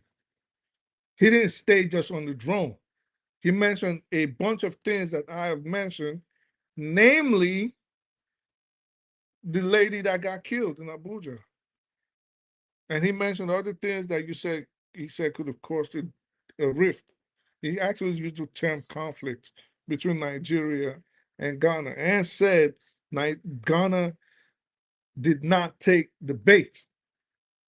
And that was where I said, oh, okay, let me come here with everybody got to say. If he said just a diplomatic rift, maybe I would have let it slide and just ignored it. But he was insinuating that something more serious could have came out of that had Ghana taken the bait. He mentioned even the Igbo King issue. And he tried to say, well, it seems like people were orchestrating that. Does that make sense to you? That outside forces are the ones orchestrating, possibly orchestrating the situation with the Igbo King in Ghana? Does that even make sense to you? See, he said all this is happening within 11 days of each other. First of all, the post by Zelensky that the Ghanaian leader reneged on. He may have had that conversation with Zelensky. He may not have had the conversation with Zelensky. But one thing for sure is that he probably didn't expect it to be shared on Twitter. No, Zelensky in lied. Such details. Zelensky lies. Zelensky lied. Even your boy said it on his thing. Exactly. So he was right about that one. So what was the purpose of that lie? What do you think? Why do you think Zelensky is lying about something like that? I don't know. Well, because he wants to create tension between Burkina Faso and Ghana. All right. So, but then what about the other? Listen, when we have discussions, you have a tendency of just jumping all over the place. Okay. So I asked you a question. I said, does it even make sense to you that he alluded that the Igbo King fiasco could have been funded by outside forces? You sideswiped that like a race car driver. And started talking about. It could have been because he said they didn't put the context that it was 20. When I heard it was 2013, even I pulled back. That's why I took what he was saying to be 2013. Yeah, the 2013, that video that they were using to create this controversy was released in 2013. So, I was one of those people criticizing the guy. Oh, why did you go and do this? Why did you go and do this in Ghana? You caused all this trouble. But last week when we were discussing it, and I found out the context and everything, and that it was 2013, I started pulling back and said, what was all this controversy all about? Because clearly, from 2013 to 2015, he hasn't created the kingdom. And he apologized about it at that time. So why did the video come out now? Because there was a Ghanaian content creator that started raising issues about it. I'm trying to figure out why you. There are forces at play. There are forces at play. We have to be careful what we do with our. And he's an expert on Twitter. If you can say whatever you like about this guy is a Twitter guy. I don't do Twitter much. And he knows when he sees bots on Twitter, he knows them. He's saying these things are being created by bots. It's easy to know a bot on Twitter. At the same time, I know. It's easy to know a bot on Twitter. At the same time, you can always make any kind of unfounded accusations that bots were the ones posting about Nigeria and Ghana. As far as I saw, all over social media, it was real human beings talking about Nigeria and Ghana. No, I didn't see any bot. I don't see. I would assume AY is probably on social media too. So these are the kind of things. He's very dislikable, isn't he? It's almost like me to an extent. No, it's not even about. It's not even. I dislike him when I encountered him actually, and everybody that talks about it said, "Oh, the guy is arrogant. Is this? Is that?" They don't like him. I think Ovie doesn't like him too. Well, it'll be if you if you know how to count your seeds, it'd be hard to like someone that tries to bamboozle all the time. And he has a problem with if you understand a subject, he cannot stand you. So he's just one of those typical Nigerians that like to bamboozle people, like a high level GD. Yeah, but he was here. He was here not very long ago, and we questioned him quite a lot. A lot of people question him here, but in the end, he still praised this channel. But the first time he came here, I was against him the way he came across. What No, he choice praised his does he channel. He have? said, no, he praised it. Pardon? What choice does he have? No. He literally went out of his way to say that this channel, some of the things that they discuss is They very, very asked him important. questions. I watched it. I can tell you every like the Okay, you were there. questions. I wasn't there. I didn't even waste. I wanted to Okay, come you on, watched it. but Okay. I know Rudolph kept me away that day because he knew I was gonna pepper his boy real good. So he saw my comments and he didn't. Yeah. He didn't let me come I on. don't think so. Come Oh, on. I know, 100. Rudolph will let me come on with. He let me come on with Simon Ekba. We have all these conversations. He'll let me come on with everybody else. He seen my comment. That was the mistake I made that day, because I was just countering some of the things he was saying. And I know. Listen, there on day when the moment Rudolph said, "Let's go on a break," maybe I'm wrong because I'm not God. But the moment Rudolph said, "Let's go on a break," I won't. It's not beneath him to tell Rudolph, don't let this person come on, don't let this person come on, don't let this person come on. It's not beneath him to do something like that. So I don't know. I'm not saying that is what But happened. the way you But I'm came in saying today, the way you came in and Ovie came in, they are viscerally against him. And I know Ovie for one. I don't know about you. I think you two have done it. Ovie, when you upset him with some other topic, you come and talk about some other topic, he's going to hate you for that. He's going to come after you for that topic. And I like think what? you do What you that mean? too. I see, like because of when Dele Ogun came here, and Right. I questioned Dele Ogun, and it appears as if I was being a little bit harsh with him. People were like, "Oh, how dare you talk to Dele Ogun?" Who that? And Ovie held it personally against me, and for a long time he was having a go at me and everything. But now he's gotten over it. So I I feel like don't maybe the same thing he's doing to Dele. I don't This thing, idolize. David Udein. I don't idolize human beings. No human Yeah, being. Exactly. same here. No, I will yeah, never Mm, do that. no human mm, being. No human Yeah, being is that lovable for me to I idolize. will never I do don't mm. that. idolize Yeah, Yeah. that, you shouldn't. and I don't keep eternal grudges. So You we could sure? have a disagreement. Yeah, definitely. So we could have a disagreement today. I could I could probably talk shit to you tomorrow, but that doesn't mean I'm gonna dislike you next tomorrow. Mm, I could still be a friend next tomorrow. I will disagree yeah. with people on here, but you seem like a case like someone like Jide, for example. So if you keep antagonizing me, I'm not gonna back down. That's the problem. Especially if I know that you're blustering and you have no idea what you're talking about. Yeah, I don't understand where that one came from, really. Because Um, Jide thinks it's like some kind of competition where he has some medal to win. Mm. And let, he let, let's just, not, It's not here. So let's leave it when he comes here, yeah, then we that's can true. iron it that it's not here. Yeah, he can kiss my ass So, when it comes. but I think that sometimes you guys take this a bit harsh because especially when it comes to discussing religion or the Middle East, the other day when I was saying that why is it Arab countries are not coming out to defend the Palestinians? You can see how was it AY was tumbling over himself. No, No, but another well, thing, but no. anyway, let me say one last or, thing. or was it But or was it I speak the truth was tumbling over himself to make no, excuses for but them? that's not true. Listen, this is the thing you do. And again, with Hmm. all due respect, with all due respect, and I understand that you're not well versed in a lot of the topics you choose to engage in. You're not. You're Why not. did you say that? No, I said because listen. Confront what I said. Don't worry Let me about my say. experience. All right. So let me say, for example, if you were to speak about science and you started talking about neurons and protons and all this other tons, if I try to bamboozle you, right away you would know. If I knew a tenth of what I was talking about, you would know because I would assume you're a science guy. It's just like with AY. If AY was talking about IT and all these things, and I decided to start talking about it, he would know, like, this dude, shut the fuck up. You don't know what you're talking about. So it's the same with a lot of things.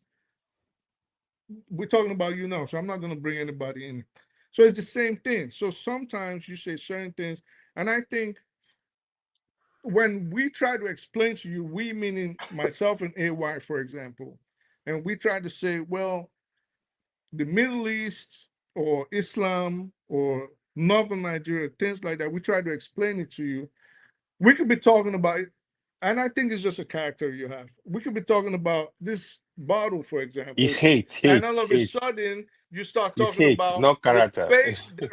you start talking about the paper, and then you go all over the place, and the person was trying to answer this question, and you throw in a question that was not relating to the topic, and if the person's trying to answer, you say, "Oh, look, you're running all over the place," and the person's like, "Okay, let me answer," and you start going all over the place. So sometimes your questions are not, let me be kind, sometimes they're not clear. You get what I'm saying? So sometimes you don't see the Wow. point. A lot of Okay. times, it's just like we're talking about The- Ghana now, and this, you started talking about Syria, but you want to answer about Syria I asked a when we're question, not talking about West Syria. I just Africa. asked one question. Yeah, but it had nothing to do with what we were saying. So it's It just had something like that. everything to do with it. I speak the Alright. truth. Let me add to what you just said. Here is forefather problem. Forefather have kind of like axiom about Islamic religion and Muslims. I know forefather is a man of truth, but when it comes to Islam, it's not open to listen, to understand. You see that? No. Let That's me the finish. Ojoro now. Hey, I do listen. I'm gonna be I do fair listen. to you.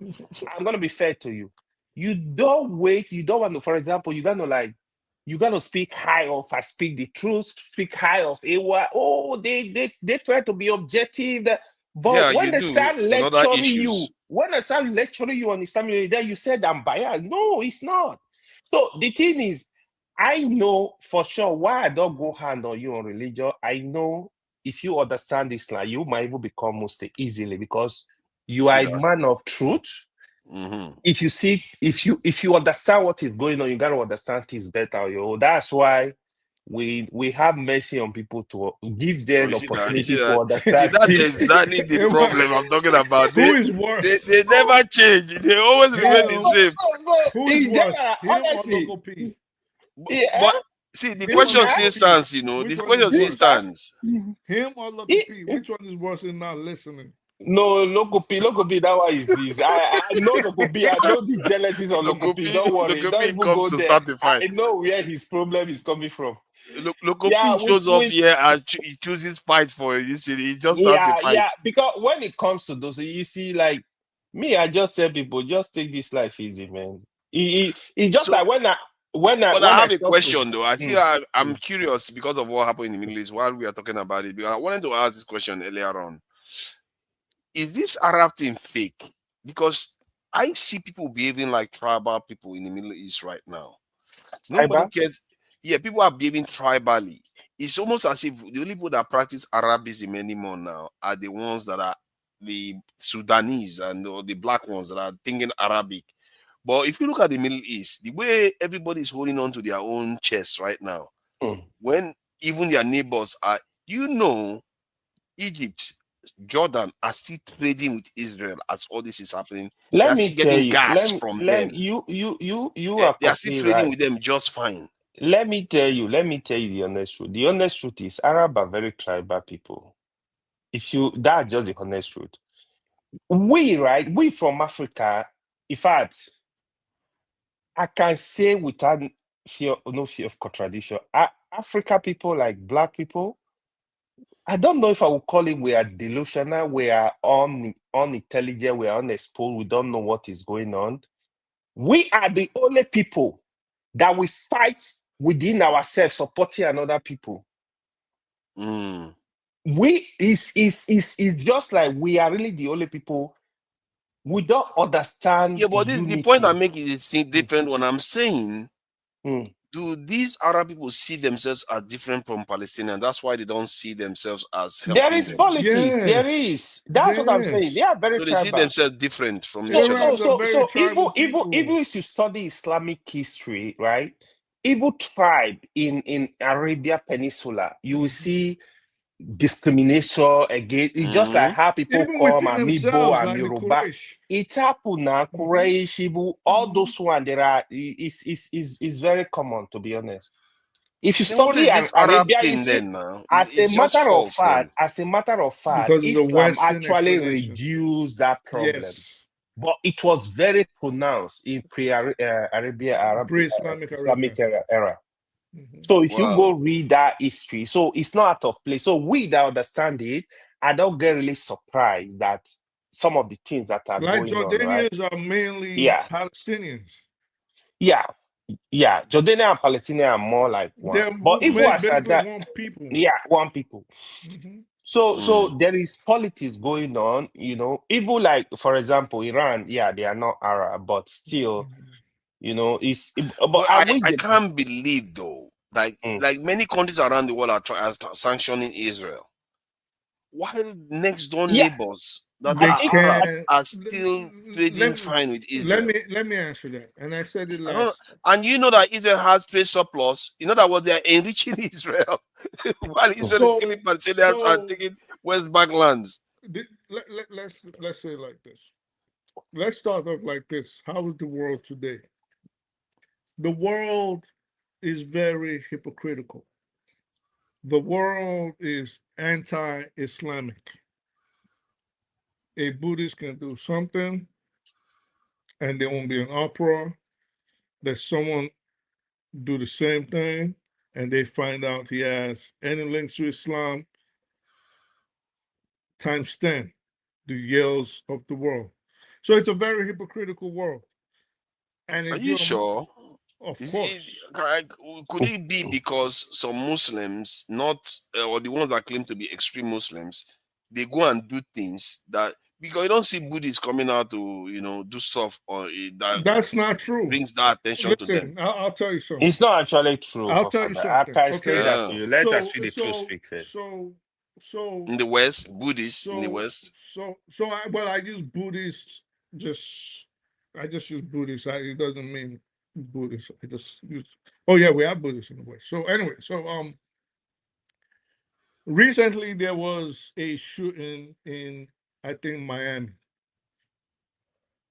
And the first reports said that it was a Muslim guy, an Arab, that shot two Israelis. When time went by a little bit, within the first 24 hours, the reports finally came out that it was an Israeli guy. First, this was being termed a terrorist act. Muslims are at it again, extremist. Then they found out it was an Israeli that shot two fellow Israelis thinking they were Palestinians. That story died an unnatural death. Yeah, immediately. So we have these incidences over and over and over all the time. Something happens. It could be an Italian guy, dark skin. For example, when the United Health CEO got shot by Luigi Mangione, the first story we heard like it was a terrorist act by a Muslim. Then they found out it was an Italian guy that killed the insurance CEO. So we have these problems, and we know that. Moving on to the Middle East, what we were talking about. Why aren't the Arab countries taking more forcible actions? For example, pushing for sanctions and banning Israeli products. Just stop trading with Israel as a symbol. But they can't. I've said this before. Why can't they stop? Let me finish. I've said this before with you over and over again. First of all, you gotta depart. Let's take it one at a time. There's politics at play. The tribal situations between all these Arab countries, that is one. Too intricate to get into right now. It'll take forever to start detailing it. one after the other. So let's go to the next step. The next step is the part I said the world is very hypocritical. There are people in this world right now that cannot wait to start a conflict with the Muslim world. Muslims are not dumb, they know this. If they were to put sanctions on Israel right now, there are people that are going to start pushing for a conflict. In fact, you mean if they just say they're not going to trade with Israel? Many countries are refusing to trade with Israel. So I am saying many countries are doing it. It is not a problem until a Muslim country does it. It is not a some problem. of the countries are Muslim countries. No, well, Chile is not a Muslim country. Colombia is not a Muslim country. Spain is not a Muslim country. Let me check South the country Africa that is not stopped a trading Muslim with country. Israel.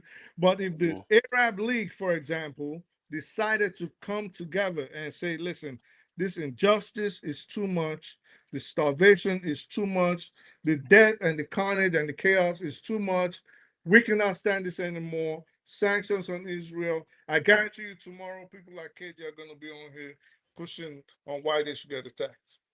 Or maybe my good friend Kenny.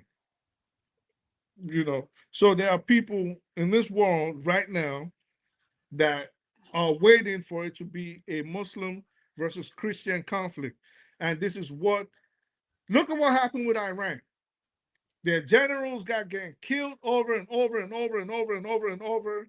The pages in Hezbollah, bombing in Tehran, and they still didn't retaliate until Israel went too far and started attacking them. If they had reacted when Soleimani and all these people were getting killed, it would have given the rest of the Christian world the incentive it needed to attack them and prolong that war and expand it against the Muslims in the Middle East, which is what a lot of people are waiting for. But the Muslims are not taking the bait. They looking like they're taking everything, but they know I'm not Israel, sure people are itching to fight the Muslims in the Middle East. Maybe it's me. I'm not sure. All these people that are busy traveling to Dubai to go and have a good time. I don't know. But what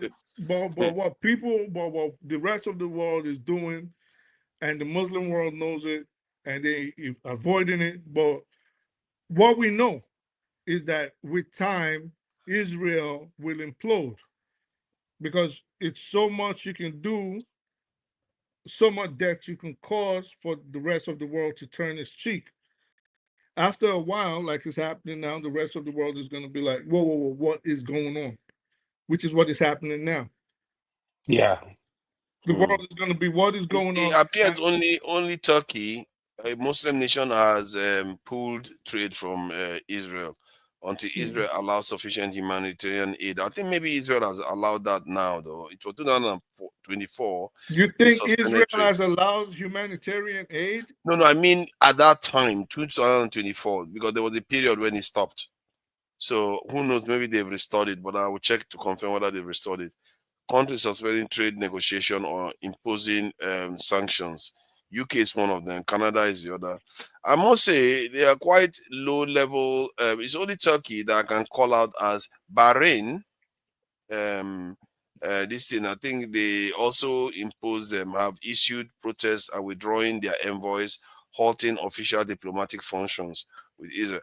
But to be fair, if you look at some of what this is, most of the nations have done that are listed here in terms of trade, they've not done a lot. They are watching all this, and most of them have hardly pulled out. It just shows you why this is carrying on. They will pull embassy. Who cares? You think Israel cares about your ambassador? They will not care. If you do a low-level trade with Israel, they will not care. Let me ask you, Fofana. What do you call a situation where the whole Arab League, including Algeria, Tunisia, Morocco, and Egypt, maybe Libya, but Libya is destabilized. What do you call a situation where the whole Muslim world, including those 4 North African countries, cut off diplomatic relations with Israel? What do you term that? Cut off diplomatic relationship with Israel. Meaning no trade, no diplomatic relations, travel embargoes, all of that. What do you call that? You know what? That is an interesting question, actually. See, when you ask question, I know when you ask interesting question because that has a lot of dimensions to it that I may not be aware of. Does that include trade? I just said trade, travel embargoes. Yeah, because if that relations. includes not trading with Israel, then that is a good thing, isn't it? That's in No, terms I said, of what do you call that? Let me help you diplomatic. out. No, repeat that again. That's a declaration of war. Oh, if you do that, yeah. So you haven't thrown a bullet, but you've effectively declared economic war on the other side. And how do you think the United States and Canada and all these other hypocritical countries are going to take that? They're dying for the Arab world to make that kind of mistake.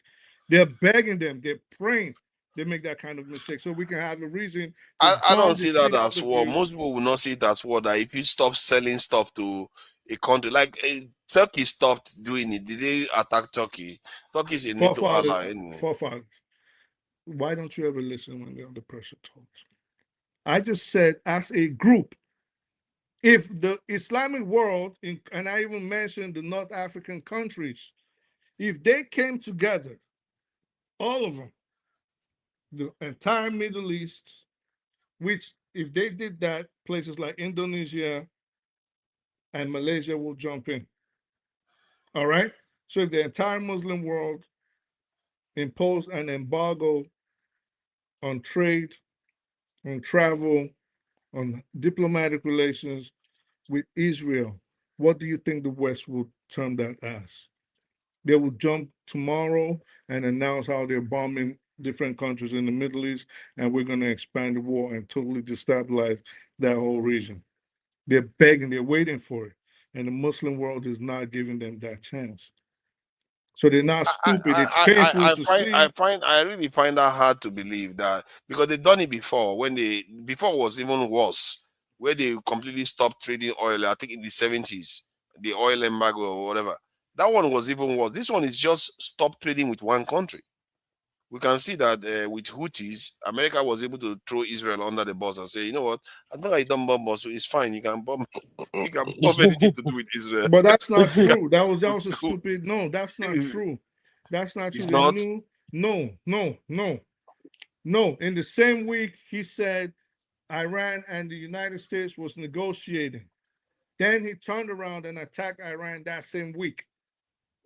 This is Israel. So that was nonsense. The Houthi shit was a ruse.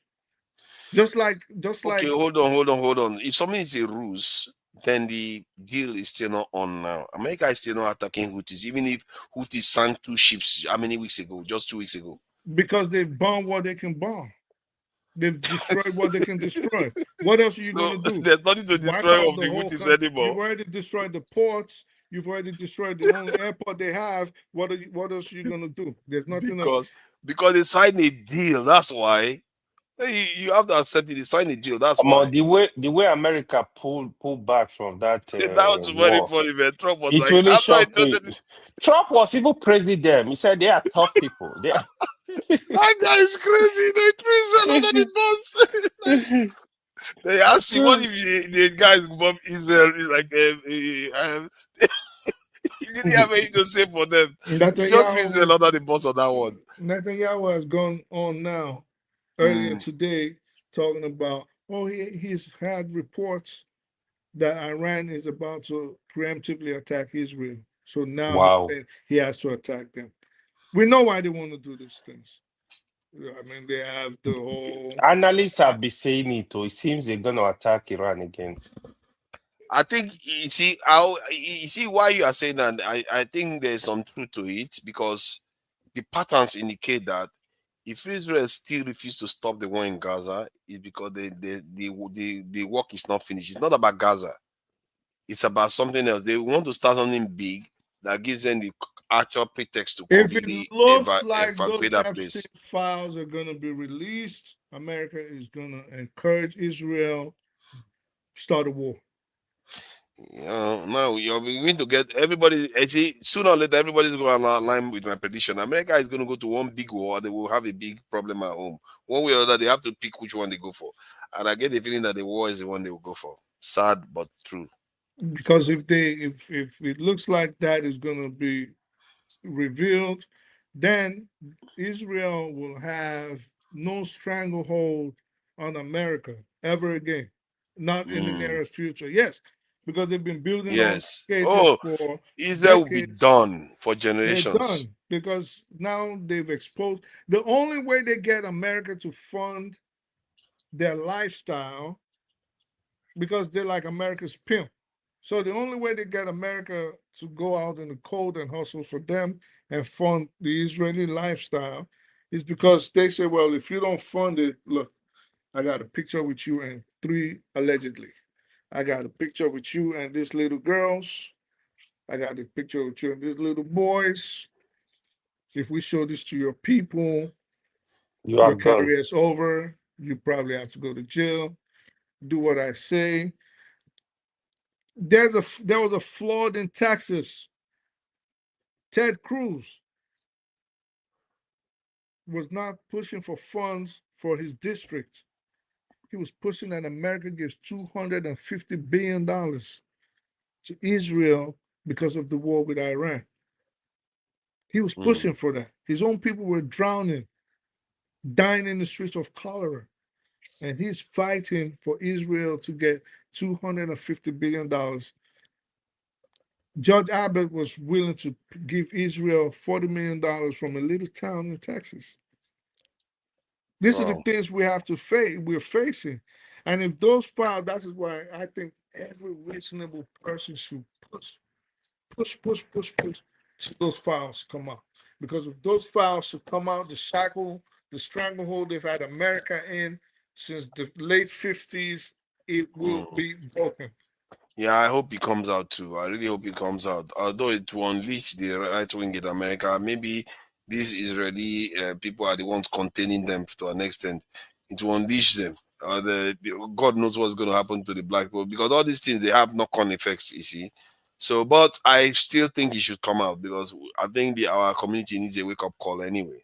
So, but gentlemen, I have to wrap it up today. We have gone well above beyond the timeline that we are allotted. But because there was no ladies show today, I just thought I should exercise some what do you call it? The just extend it for a bit so that we can be able to have more conversation. But thank you all for coming in. I speak the truth. You gave me a lot of headache today, and you try to. When people start to ensure that I will not go into detail, but let me just leave it at that. AY, thank you for coming in as always. The gentleman. AY was very nice today. He didn't start with trouble. I'm always nice, man. I'm always nice. It be very, very gentle today. And all the viewers, the equity, you guys should be donating. Kolata is putting people to shame. Kolata is the only one that gives money to the channel. Equity, fairness, and justice. I see you there. Joe Edigon. I see you there. That name I've not seen it before, but it's a new one. Adigun. Is that you or your cousin?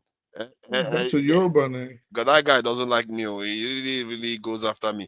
Guy Owalele, I see you there. Thank you for coming in. Karen Bai is there too.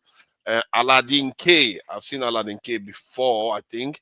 Yeah, whoever I have not mentioned, Wa Osakwe, I see you there too. So I would like to round this up. Tomorrow is going to be quite interesting actually because there's a conversation regarding the colonization and stuff that has happened in the past that somebody's going to have discuss about it. I normally don't tend to join the Sunday shows lately, but that one sounds interesting. That's something that somebody may want to talk Max about. Shulon. Pardon? Yeah, that Max Shulon. Yeah, he's coming in to talk about it. So yeah, that was one of the first books I read as a child, probably like 7 years old. 10 years you see that? That's really good. I would like to comment on that if I have the free time to do. He's cool. He's very, very, very, very, very knowledgeable. But also keep in mind he was Ojuku's very good friend. So. Oh, you see that? Nice. So, and I took some time to make that video of Buhari's passing and everything. I'm going to play it out for us to go because in the end, these people are human beings. When he died, I took some time to find images to slap it together, to just show that I still can edit videos. So when I was putting it together, you just discovered that these people are not just leaders. They are also human beings that people are mourning and crying for. To see Shetima shedding tears, it was surprising to see that. And these are people that are close to fellow human beings like them. So it's very interesting to remember that these people are human beings. And I always say, these are Nigerians. They act as if they are different from their leaders. They're not so different. They are not so different from their leaders. Many Nigerians aren't. So, and yeah. So the videos have been making that video, it kind of helped me open my eyes. And this guy, was his name? Somebody that I showed the video said, "I'm trying to get him to like Buhari." Say he doesn't. I like. Don't worry about the office. You just think about the man. The office, true. we all disagree with a lot of things that he has done. Yeah. You see, but just always remember the man is different from the office. And if we say we value our people's lives, we have to learn to actually live by it, not just pretend as if we do it, but when they don't agree with us, suddenly the human being doesn't matter anymore. The human being should always matter. And this man demonstrated all traits, from humility to arrogance to all of them, all the frailties we see in many Nigerians, especially myself. But I would leave that for people to decide. So I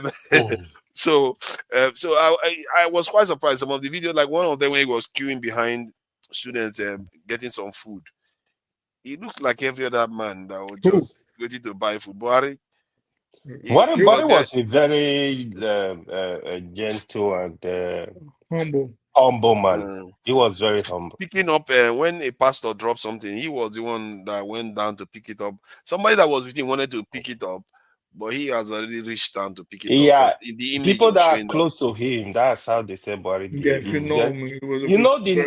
To be honest, to be fair to the Northerner, even the leaders you see in the North, majority of them, they are very humble. They're very they don't. Look at Dangote, for example. I've never met Dangote. Looking at Dangote, he's a very simple man. That's the way they are. Man too. I think it's because of the religion, like they think of the way you are trained. It's more like even if you're a billionaire, you are nobody. Like you get wrapped up in a white cloth. Yeah, at the end of the day. That's what you. Why do we always do that? Is that because of the religion? Maybe it's because just that's no.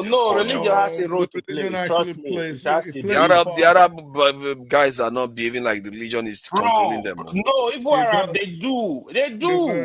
Arabs are humble. Yes. Let me tell you, hold on. Oh my God. I don't know where you had that one from. Hold on. Let me explain. Have you seen what they do to Nigerians and Africans in that area? Hold on. Hold on. Let me explain to you. Islamic religion will always humble you. Well, look, listen. Last Ramadan, last two Ramadan, I was in Saudi. The hotel where I was staying, it's a very expensive area, Sheraton. There is a mosque there. It was built by one of the rich men in Saudi. When you go to that mosque is millionaires that come to that mosque. They will come and serve you food. If somebody will not be explaining to you, that person is the owner of this bank. This person is the owner. They will give you tea. Oh, you need tea? Like, that is humility. That's what so in Islam, when you come to those environments, it's just like you go to the Kaaba, for example. See, some of this you are saying, all this is you are saying, I've never seen it once. See, it's real. No. See, Buhari is humble. It has nothing to do with religion. That's my belief. Peter Obi is humble. Peter Obi is humble. Does it have anything to do with his religion? He's a humble person. So let me explain this to you. Peter Obi is humble. That's his personality, but it's not a common thing in that environment. That's just the reality. Many northern leaders are not humble out there. Okay, hold on. I give you. Are you telling me most Muslims in Nigeria are humble? Are you serious? Just wait. Northerners are more humble than Southerners. Fofana, I have a friend. You can argue that. I have a friend in the north. He is a millionaire in dollars. I'm telling you, somebody is worth more than $200 million. And if you see him come to my house, if you see me and him, you will. If I don't tell you, you will swear that this man don't have $100,000. He will even, if I go to his place, he will even prepare food and give, oh yeah, let's see, like, it's just like normal human being. In the South, that is not common. In the South, you see somebody with even $2 million, they will make noise in such a way that they will tell you, don't pass through my house. Can I explain something to you? Maybe What there's are you not understanding? You know what you described there reminds me of when I met an L in the UK here. If you meet some of the elites in the UK here, you would not even know they are elites, aristocrats at all. They are very humble. So could that be the similarity? Because now they are not Muslims. So could that be the similarity between that these elites in the north, they tend to be like almost royalty. They tend to be people that have money and grow up in money too. They're not like Southerners where some other person, maybe his father didn't have money, they suddenly just bust out and have money from nowhere. So they're actually slightly different when it comes to money. So because the north, what I find is that the system is regimented. It's already, baked in. You hardly see social mobility in the north because it's already baked in. That's why I say that the rich people in the north marry rich people children. The poor people marry poor people's children in the north. They tend to have their this. So it means that if you are rich in the north, you tend to have seen money all your life, and it means that your behavior is different. It's more like the aristocrats you have here.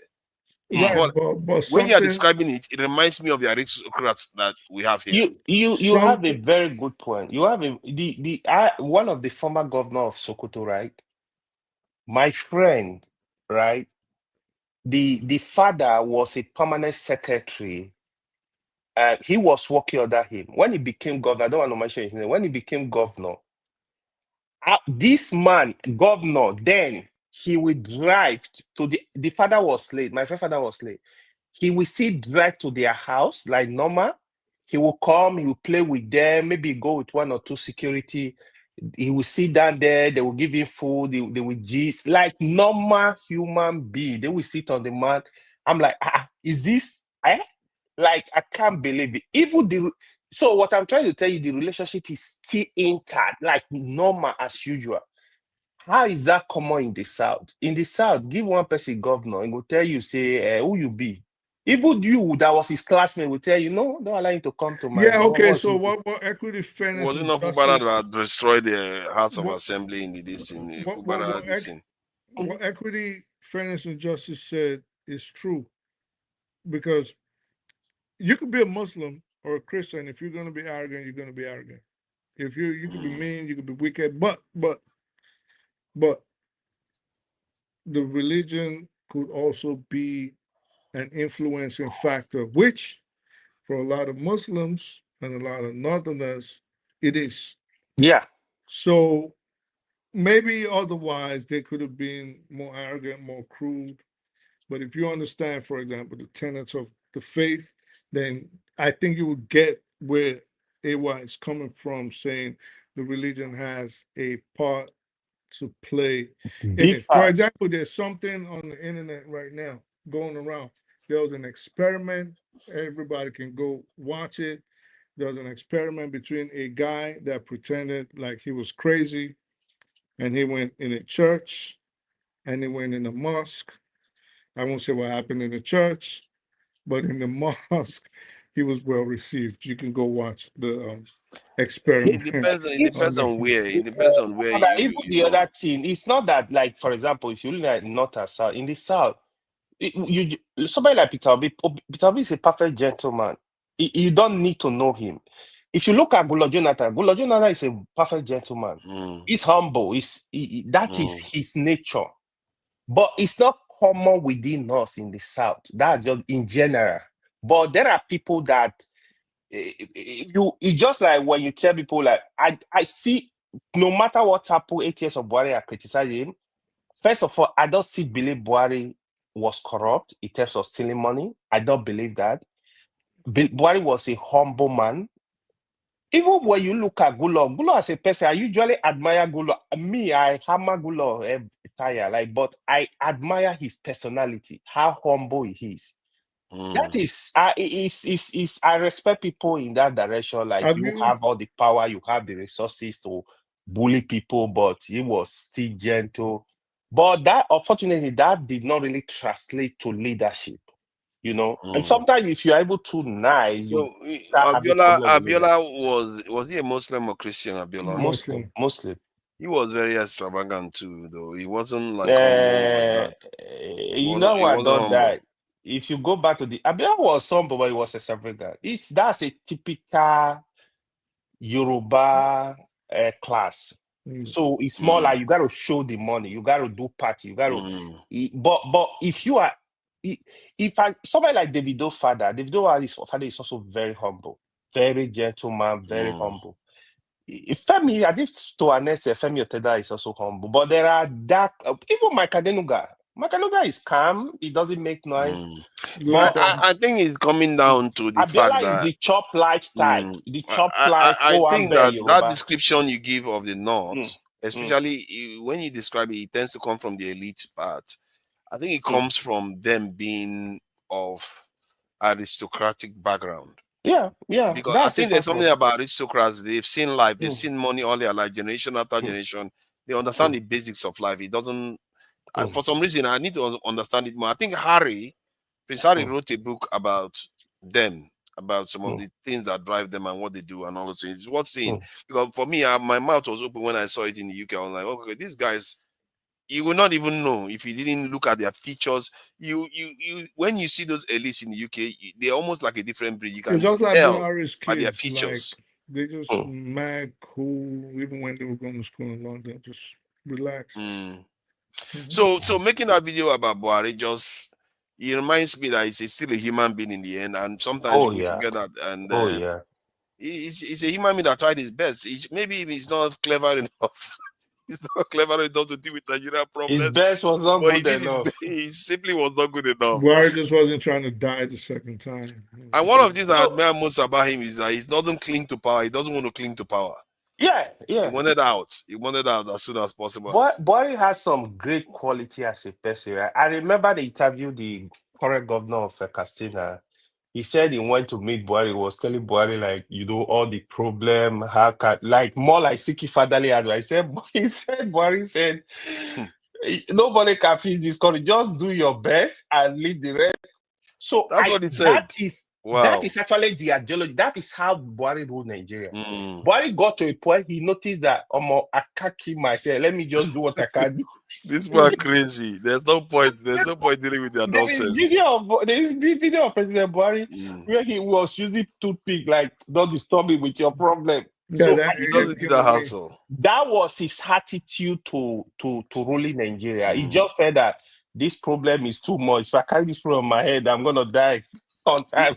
He did make Nigerians feel like fatherless people, to be fair. Most of the time. Exactly. He just abandoned everybody. Because he was irritated. Okay, so I think, and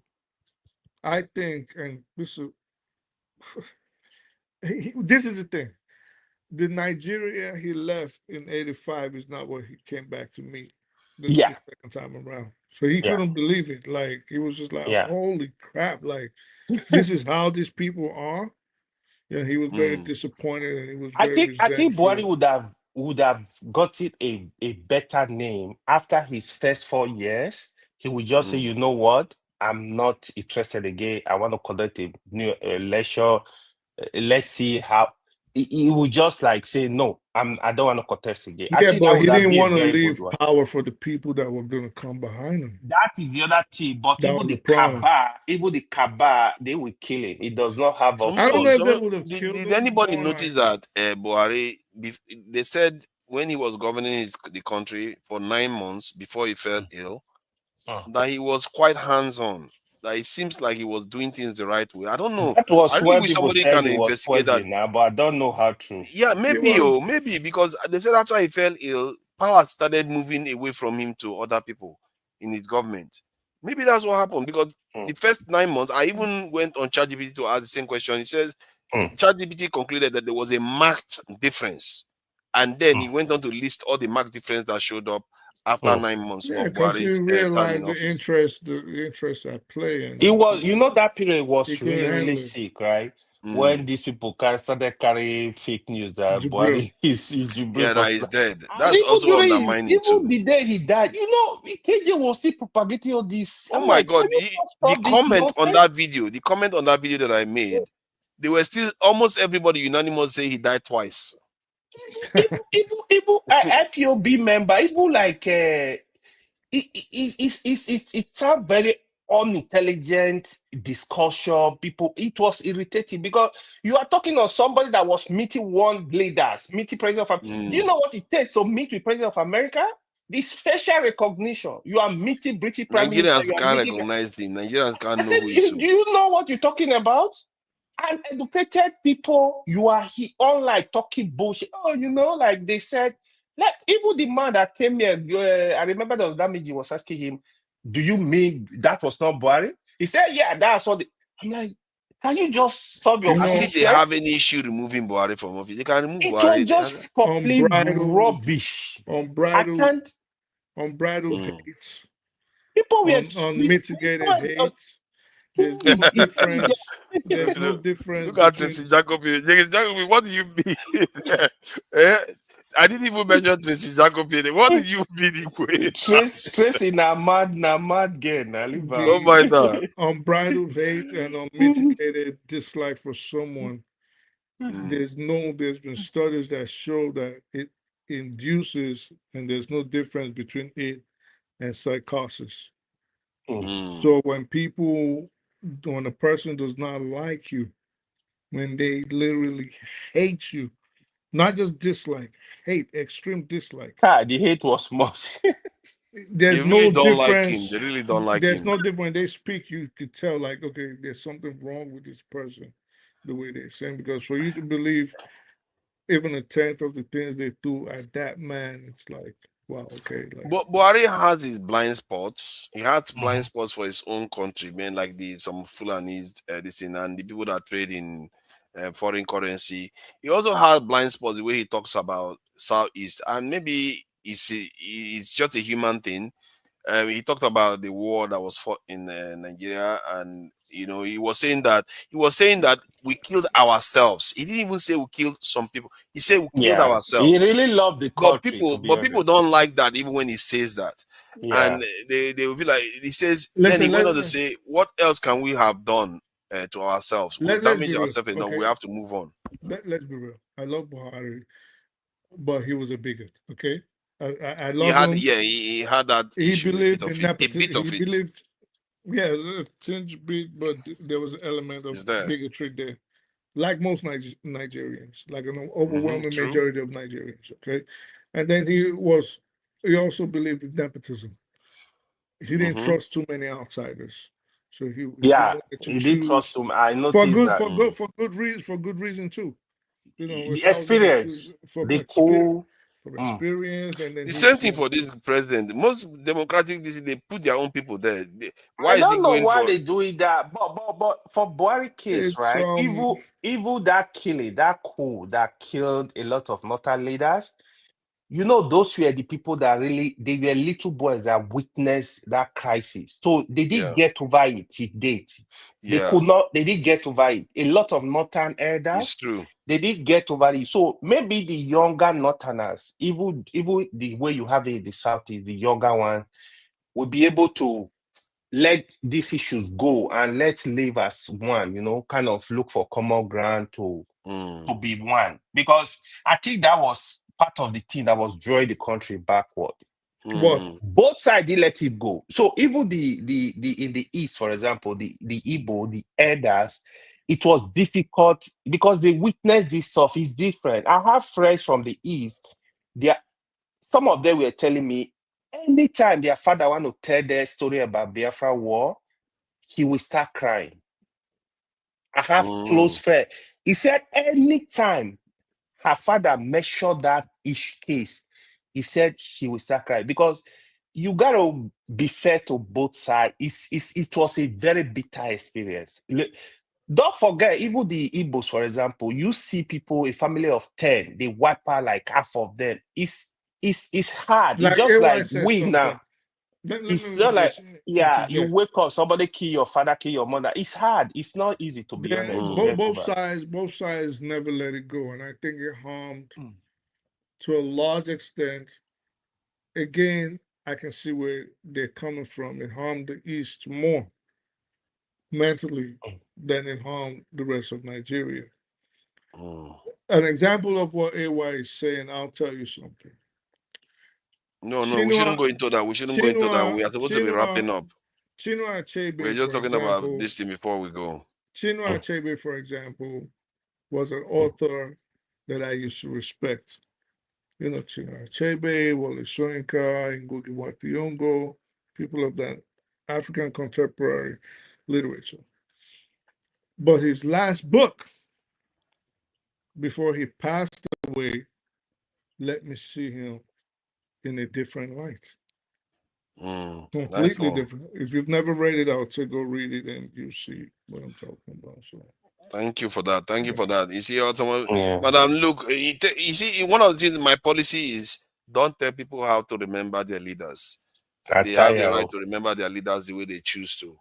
My own is I will do it my own way. I disagree with them on almost everything they stand for. Yeah. But almost everything they stand for. But as a human being, you have to remember they are still your leader, you like it or not. They are still your leader. You have to accord them some element of respect.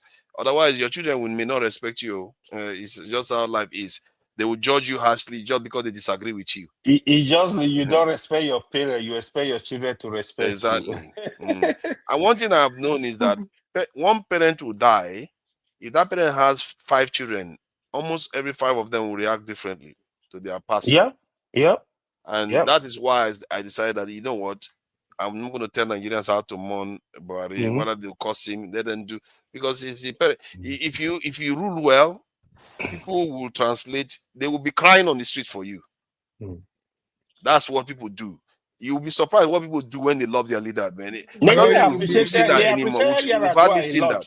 Nigeria actually appreciated Yilwadta a lot, all over. You did? Yeah, that's interesting. I wasn't present there. Oh, yeah. You could be a bad leader and people will still cry for you in the street. It makes no difference. Yeah. Look at that. If the president of North Korea, Tracy, don't mind her. If the president of North Korea she's not full of hate. She used to be a better person. If the president of North Korea was to die today, there will be millions of people lining the streets of Pyongyang. Oh yeah, no, that one they will cry for him. And I would dare to say that in his own case, it's probably merited. The guy say whatever he like, he achieved something that even our leaders didn't achieve. Let's not go into that debate. Tomorrow we'll talk about that. They're not crying because they love him. They're crying because they get hung if they don't cry. Let me say goodbye to Madam Luke, Tracy Jacobin, all these haters. They just came out to spew all the haters. See, they all have their right to hate on whoever they want to hate on. If they want to hate on Buhari, they hate on him. But I'm going to play the video out again, and I really am proud of the fact that I was able to put it together because it wasn't so easy to do. Because and subscribe to my channel. I have 550 subscribers. I'm trying to get to 1,000 this year. Nobody has subscribed to my channel. Blessed last week said, because I said one thing, she wanted to go and subscribe. I just said one thing. He said, I'm not subscribing anymore. Why do people behave like this? All this are hateful behavior. We can't keep doing this. Just because you disagree with me doesn't mean you shouldn't subscribe. I'm sure Madam Luke hasn't subscribed to my channel. Oh yeah, Tracy and Madam Luke, go and subscribe to they haven't subscribed to your channel. Go there you right guys should now. go and subscribe. Come on. I need the subscribers, and then ask your friends to come and subscribe too. All right, let me play this one out in tomorrow or this evening. I will see you guys. Thank you very much for coming in. Joe Adegun, go and subscribe. Stop calling me toxic. You are here with us now. You must be watching it for a reason. Go and subscribe to the channel, Jare. Till next time, guys. Bye.